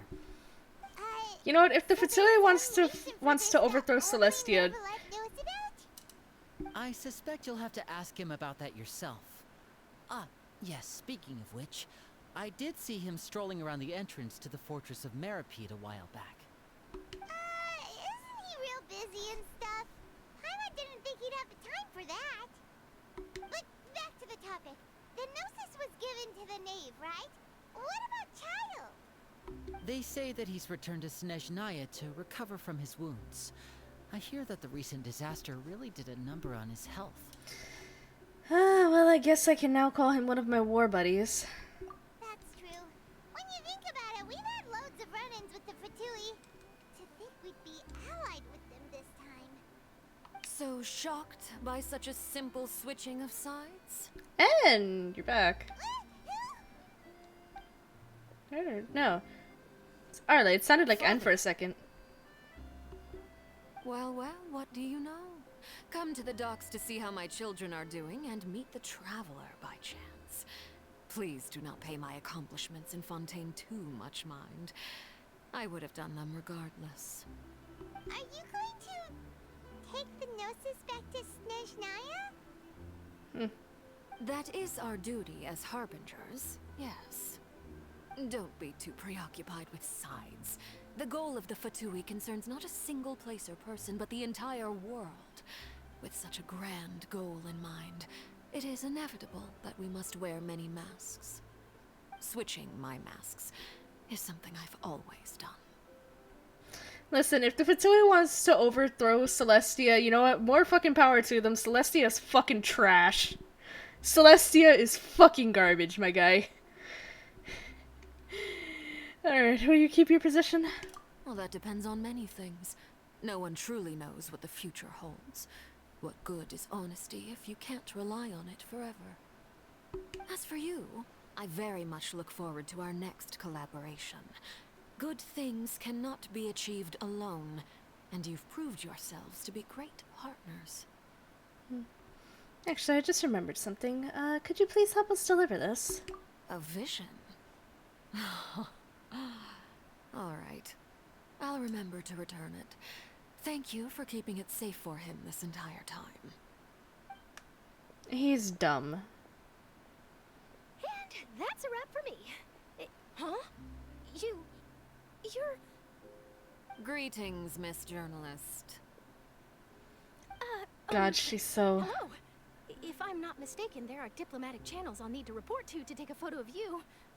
I want Arlecchino to step on me. So forgive me, but I will not be able to serve as a subject in your article.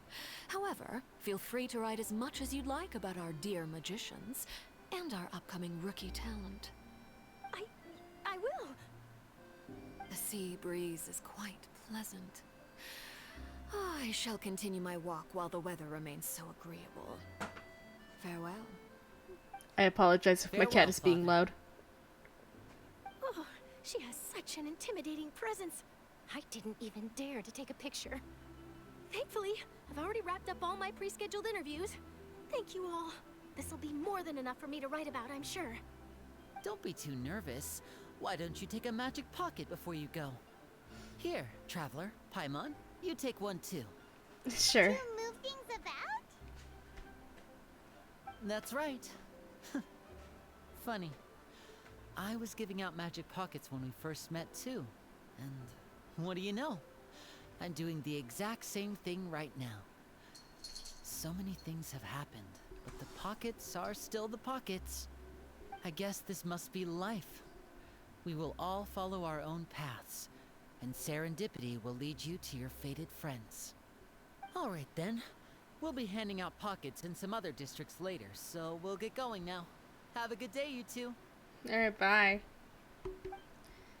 Well, guess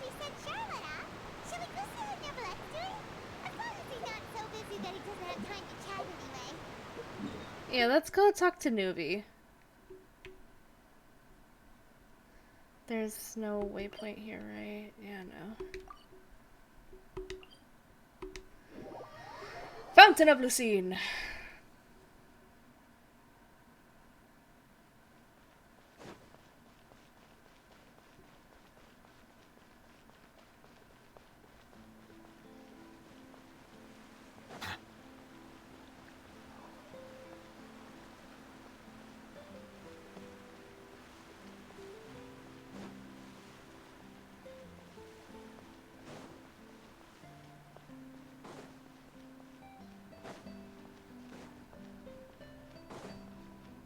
The entrance to the fortress! Ooh, he really is there! Was this always lit by fire? I feel like it wasn't lit by fire before. So,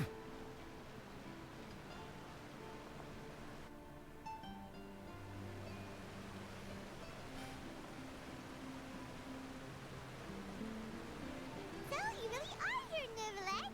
Paimon didn't think you were going to have free time this hour of the day. Really? Oh, I suppose you must have met Mr. Linney. He took the time to greet me earlier when he passed this way.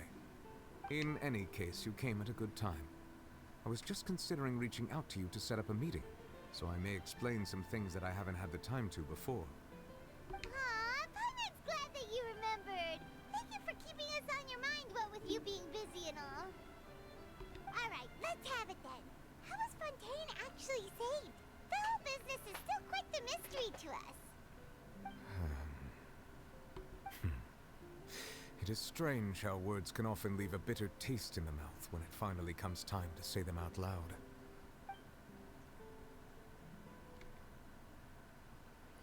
Well.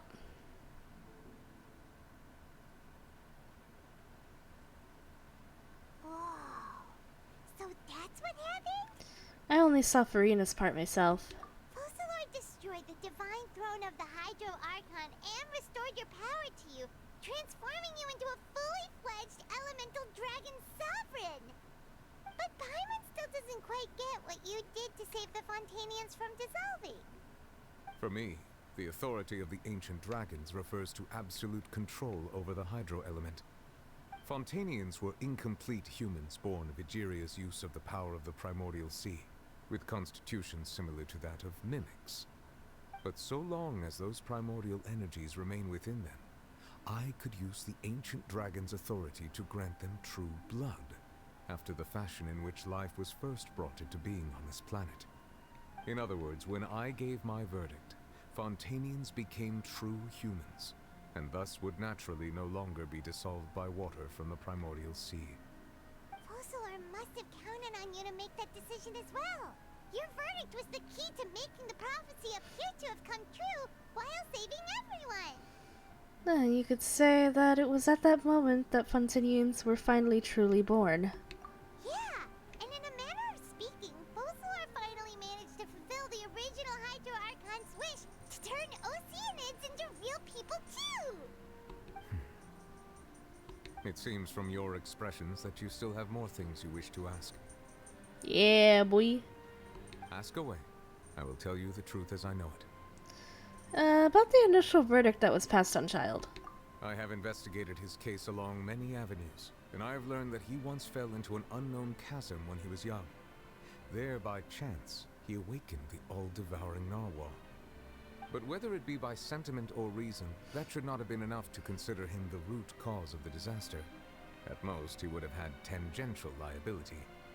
As for the judgment passed by the Oratrice during the trial, whether it was due to that liability by association, or Focalor deliberately using him to buy time for us on the assumption that he would be able to hold the creature off, I cannot say. Guess Focalor had Fontainians in mind the whole time. In the end, it was thanks to her that they finally became real humans. Hang on a second. Paimon suddenly got another question. Back when Fontainians hadn't yet become real humans, were the children they had also transformed Oceanids? Life has always flowed like water. Do you recall how Fontainians would often come to the Fountain of Lucine to pray for children? Oh my god. Yeah! Lynette said the fountain is where all the waters in Fontaine converge. In truth, even those couples did not know that such prayers were no mere custom, but instead a form of ritual. Those Oceanids who were blessed within the spring water would later descend as new humans in the coming months. Paimon sorta gets it now. Either way, seems like this ritual won't be of any further use, but it'll probably live on as a local custom. Ask away. I will tell you the truth as I know it. Alright, Fontaine's future. Yeah, about that. Risley said Furina has already left. What's that all about? Ah, Lady Furina. The people are only aware that her death sentence has not been carried out. She abdicated the post of Hydro Archon and left affairs related to that title to me, before leaving the Opera House. I related Focalor's words to her faithfully and completely. After hearing them, she seemed neither saddened nor comforted. She simply said that she was tired and needed to rest. Having said that, she then packed her things and moved out of the Opera House, not unlike how an ordinary person might. But she's still got a place to stay, right? You need not worry. I will make arrangements to ensure that she will not want for food, clothing, board, or travel. In truth, I am somewhat happy for her. The wear and tear on her spirit will, of course, take time to heal. But now that she no longer has to play the role of Focalor the Hydro Archon, she can finally lay down her burdens and lead a normal life. What about you then? What are your plans now that you've regained your full powers as the Hydro Dragon? After Focalor passed on, the Oratrice also ceased to function. This matter will directly affect our trials. After much careful consideration, I've decided to take over its role in our courts. From now on, I shall hear cases and pass verdicts by myself. Looks like you're still considering stuff from the perspective of the Udex, huh? As an elemental dragon, there are indeed many things that I must do. But this power and this duty, in a manner of speaking, you could say that both were granted to me. As such, before I attend to my other responsibilities, I must first and foremost continue to serve Fontaine as its highest judge. The duty of the Hydro Sovereign and the duty of the Udex shall coexist within my person. Additionally, the Hydro Archon's departure has brought about another problem, which is that the Opera House shall no longer produce indemnitium. That's true. That power was derived from the people's faith in the Hydro Archon, wasn't it? Wait, but the various mechs and machines in the city are all still okay. Where are they getting their energy from? As I am now, I have full command over New Musia, and it can serve as a complete substitute. Another reason why I cannot quite leave Fontaine immediately. Wow. This ancient dragon's authority stuff is really quite useful, huh? Ask away. I will tell you the truth as I know it. Fontaine's Gnosis. Oh, that's right! They say you've given it to the knave as a diplomatic gift or something! Leaving aside their intentionality, the two Fatui Harbingers have indeed done much for us during this crisis. Their sole remaining goal in Fontaine, at least at this point, would seem to be the Gnosis. The Oratrice has ceased to function. The Hydro Archon's divine throne is now no more, and I do not need the Gnosis's power. As such, it has lost all meaning for Fontaine. If the Fatui have impure designs, we might as well accede to their request now, and avoid unnecessary conflict. What complicated considerations!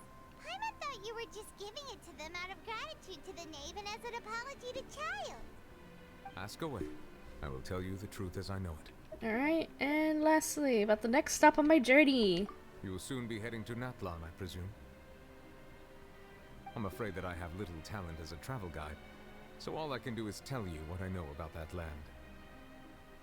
As far as I'm aware, Natlan can be said to be a nation of dragons. A nation of dragons? You mean like you? No, I suspect that I would not find myself welcome there. Unlike ancient dragons such as myself, the dragons of Natlan have undergone long years of development and evolution.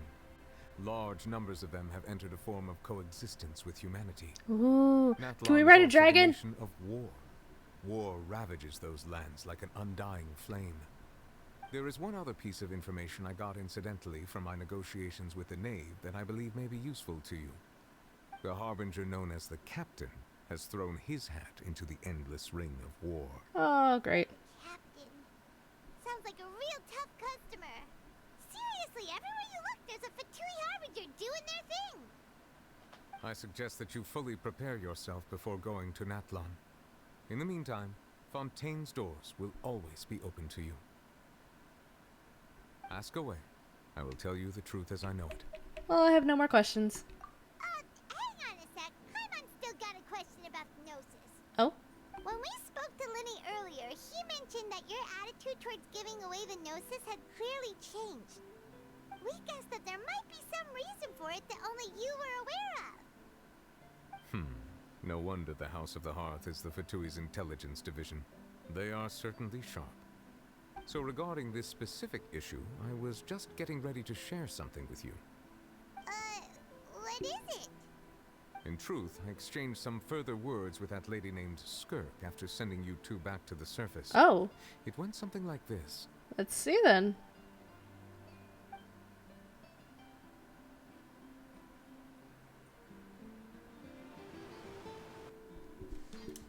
Well,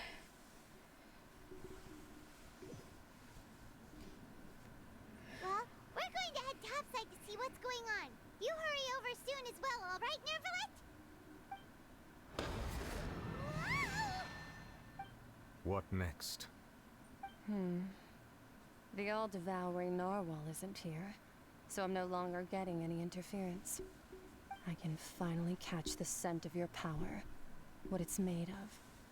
It is the authority of the planet's primordial dragons, but with something very similar to a god's curse mixed in. It's quite a novel blend. I'm sure I've encountered something like this before. What was it again? I do not know what you speak of. Ah, of course. How could I forget? You should have the remains of the third descender on your person, yes? Huh? Remains? Third? I've never heard of any such thing. Remains? According to your parlance, I believe it may be called a gnosis. Huh? Well, that much is true. After Focalor's divinity faded, she handed her gnosis to me. But I fear I have never heard of it described in the manner that you just did. I've been training with my master, the Foul, ever since I was young, and I have never returned to the surface since. So most of the information I possess, I got from him. It is only natural for those who are greater than humanity to possess a different sort of common sense, which is why there are so many problems in our attempts to communicate with humans. Regardless, you should probably get rid of objects of misfortune to prevent any disasters from befalling you. To live in itself is a blessing. But once a person dies, the bonds he once had with this world shall all turn to curses. What do you mean by that? No need to fret. These are just my personal thoughts. Hey, what descender were we again? My reason for no longer wishing to return to the surface. This third descender you refer to, who are they? And when did they die? Master never mentioned them to me. Perhaps it just wasn't that important for me to know. If you're interested, though, I could ask him. I'll be sure to pass the answer on to you next time. Next time? You believe we will meet again? I do. Wait. I have a disciple of my own, don't I? He can be the messenger then. Oh my god. Can't. Absolutely can't. That's what she told me. Whether it would prove useful or not, I wanted to pass that information on to you. The remains of the third descender? So that's what the Gnosis actually are.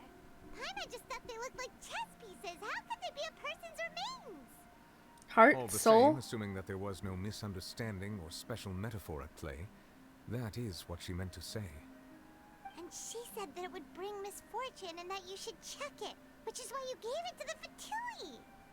If she speaks the truth, then I would simply be putting Fontaine at unnecessary risk by keeping it here.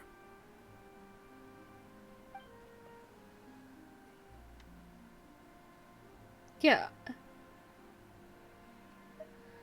Yeah, I'm the fourth descender. For me, this information means two things.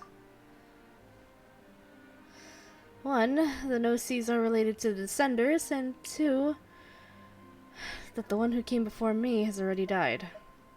I had guessed that you might already be familiar with this concept, but I did not expect you to be one of them. That means that the no-seas, which are exceedingly element-compatible and can even enhance elemental abilities, do indeed come from the third Descender. I wonder, does your body also possess similar properties? I mean... Like being able to use elemental powers without a vision. That does sort of count as special compatibility, right? No, let's not think about this stuff right now. It just feels creepy. Comparing the Traveler to the dead third Descender and all. Don't worry, I won't die so easily. That's what you say, but this topic still feels like bad luck. Once Child recovers, let's get some more answers out of him. Or go look for his master and get the answers that way. I too believe it unwise to make too many blind guesses when information is lacking. The same is true of being at court. Alright. Whatever the case, it seems like the crisis here in Fontaine's over for now. Yes.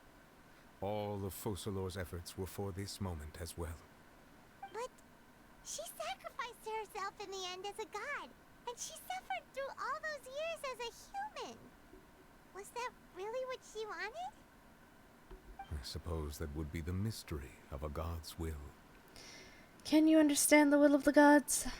I suspect not. But once in a while, I too would guess that if wishes were like the clouds in the sky, they will one day return to the earth as raindrops. Life flows like water, and rain is the final answer. The water levels may sometimes tilt one way or another, but the rain falls fairly upon all. And what, ultimately, is the difference between the rains that fall upon all of us? Yay! Oh my god.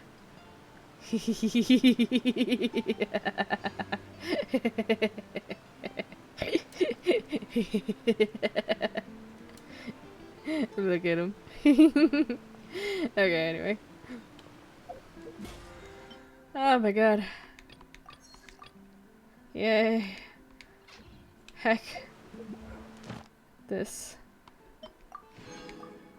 Woo. Wait, we got something new for... Ah! I see. Got it. So now, what we're gonna do...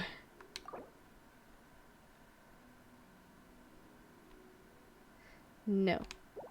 Hold on.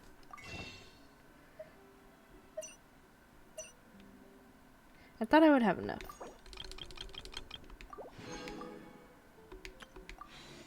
Okay. So I don't have enough for a 10 wish, but I can just do heckin' 1 pulls. So let's just see how this goes, yeah?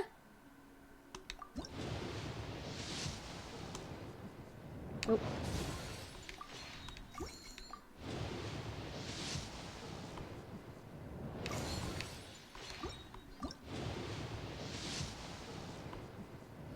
I mean, who knows? Maybe I could get lucky.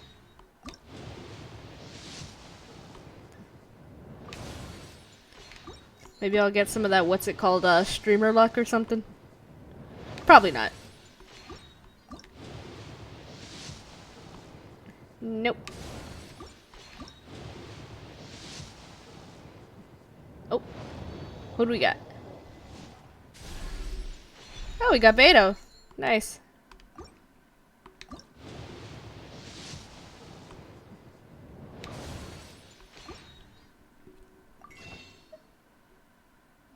Don't have enough.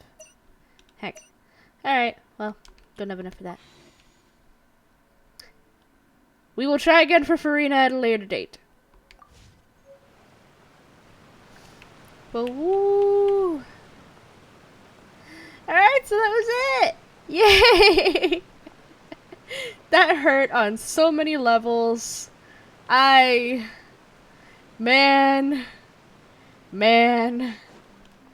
That was something, alright.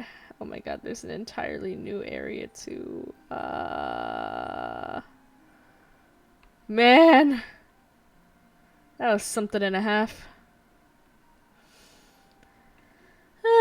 Well, maybe next time when we stream, we'll do some of the story and we'll actually do like Linnea's story or something. Oh goodness. I just want you guys to know it's 5 a.m. for me. So I see sleepy. the value in my own work, but I also see the meaning in all the endeavors of the people of Fontaine. Heckin' hush up. I believe I will Hush up, Nuvi. Oh, that's a lot of achievements.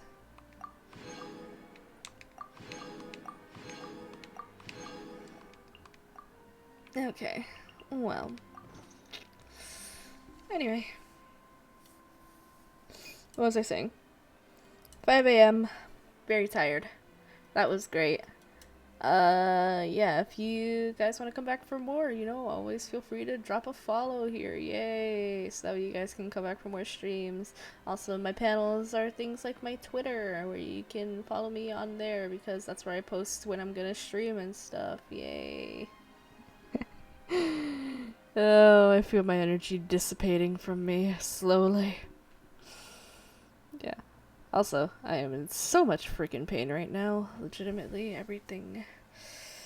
My entire, like, shoulder and chest area all hurts from sitting here for so long. This is why I limit myself to 3 hours, but I really wanted to get through this all in one shot.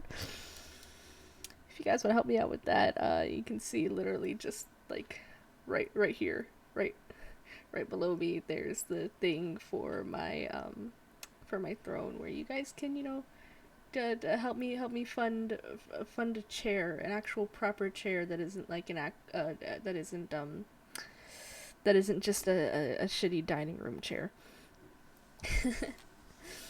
Anyway, thank you guys so much. I really appreciate everybody who came to the stream, even if it was just here for a little bit. You guys seriously help. Yeah. Anyway, good night, or I guess good morning, since it is currently 5:00. Oh, it literally just changed to 5:01 a.m. Yay. Alright.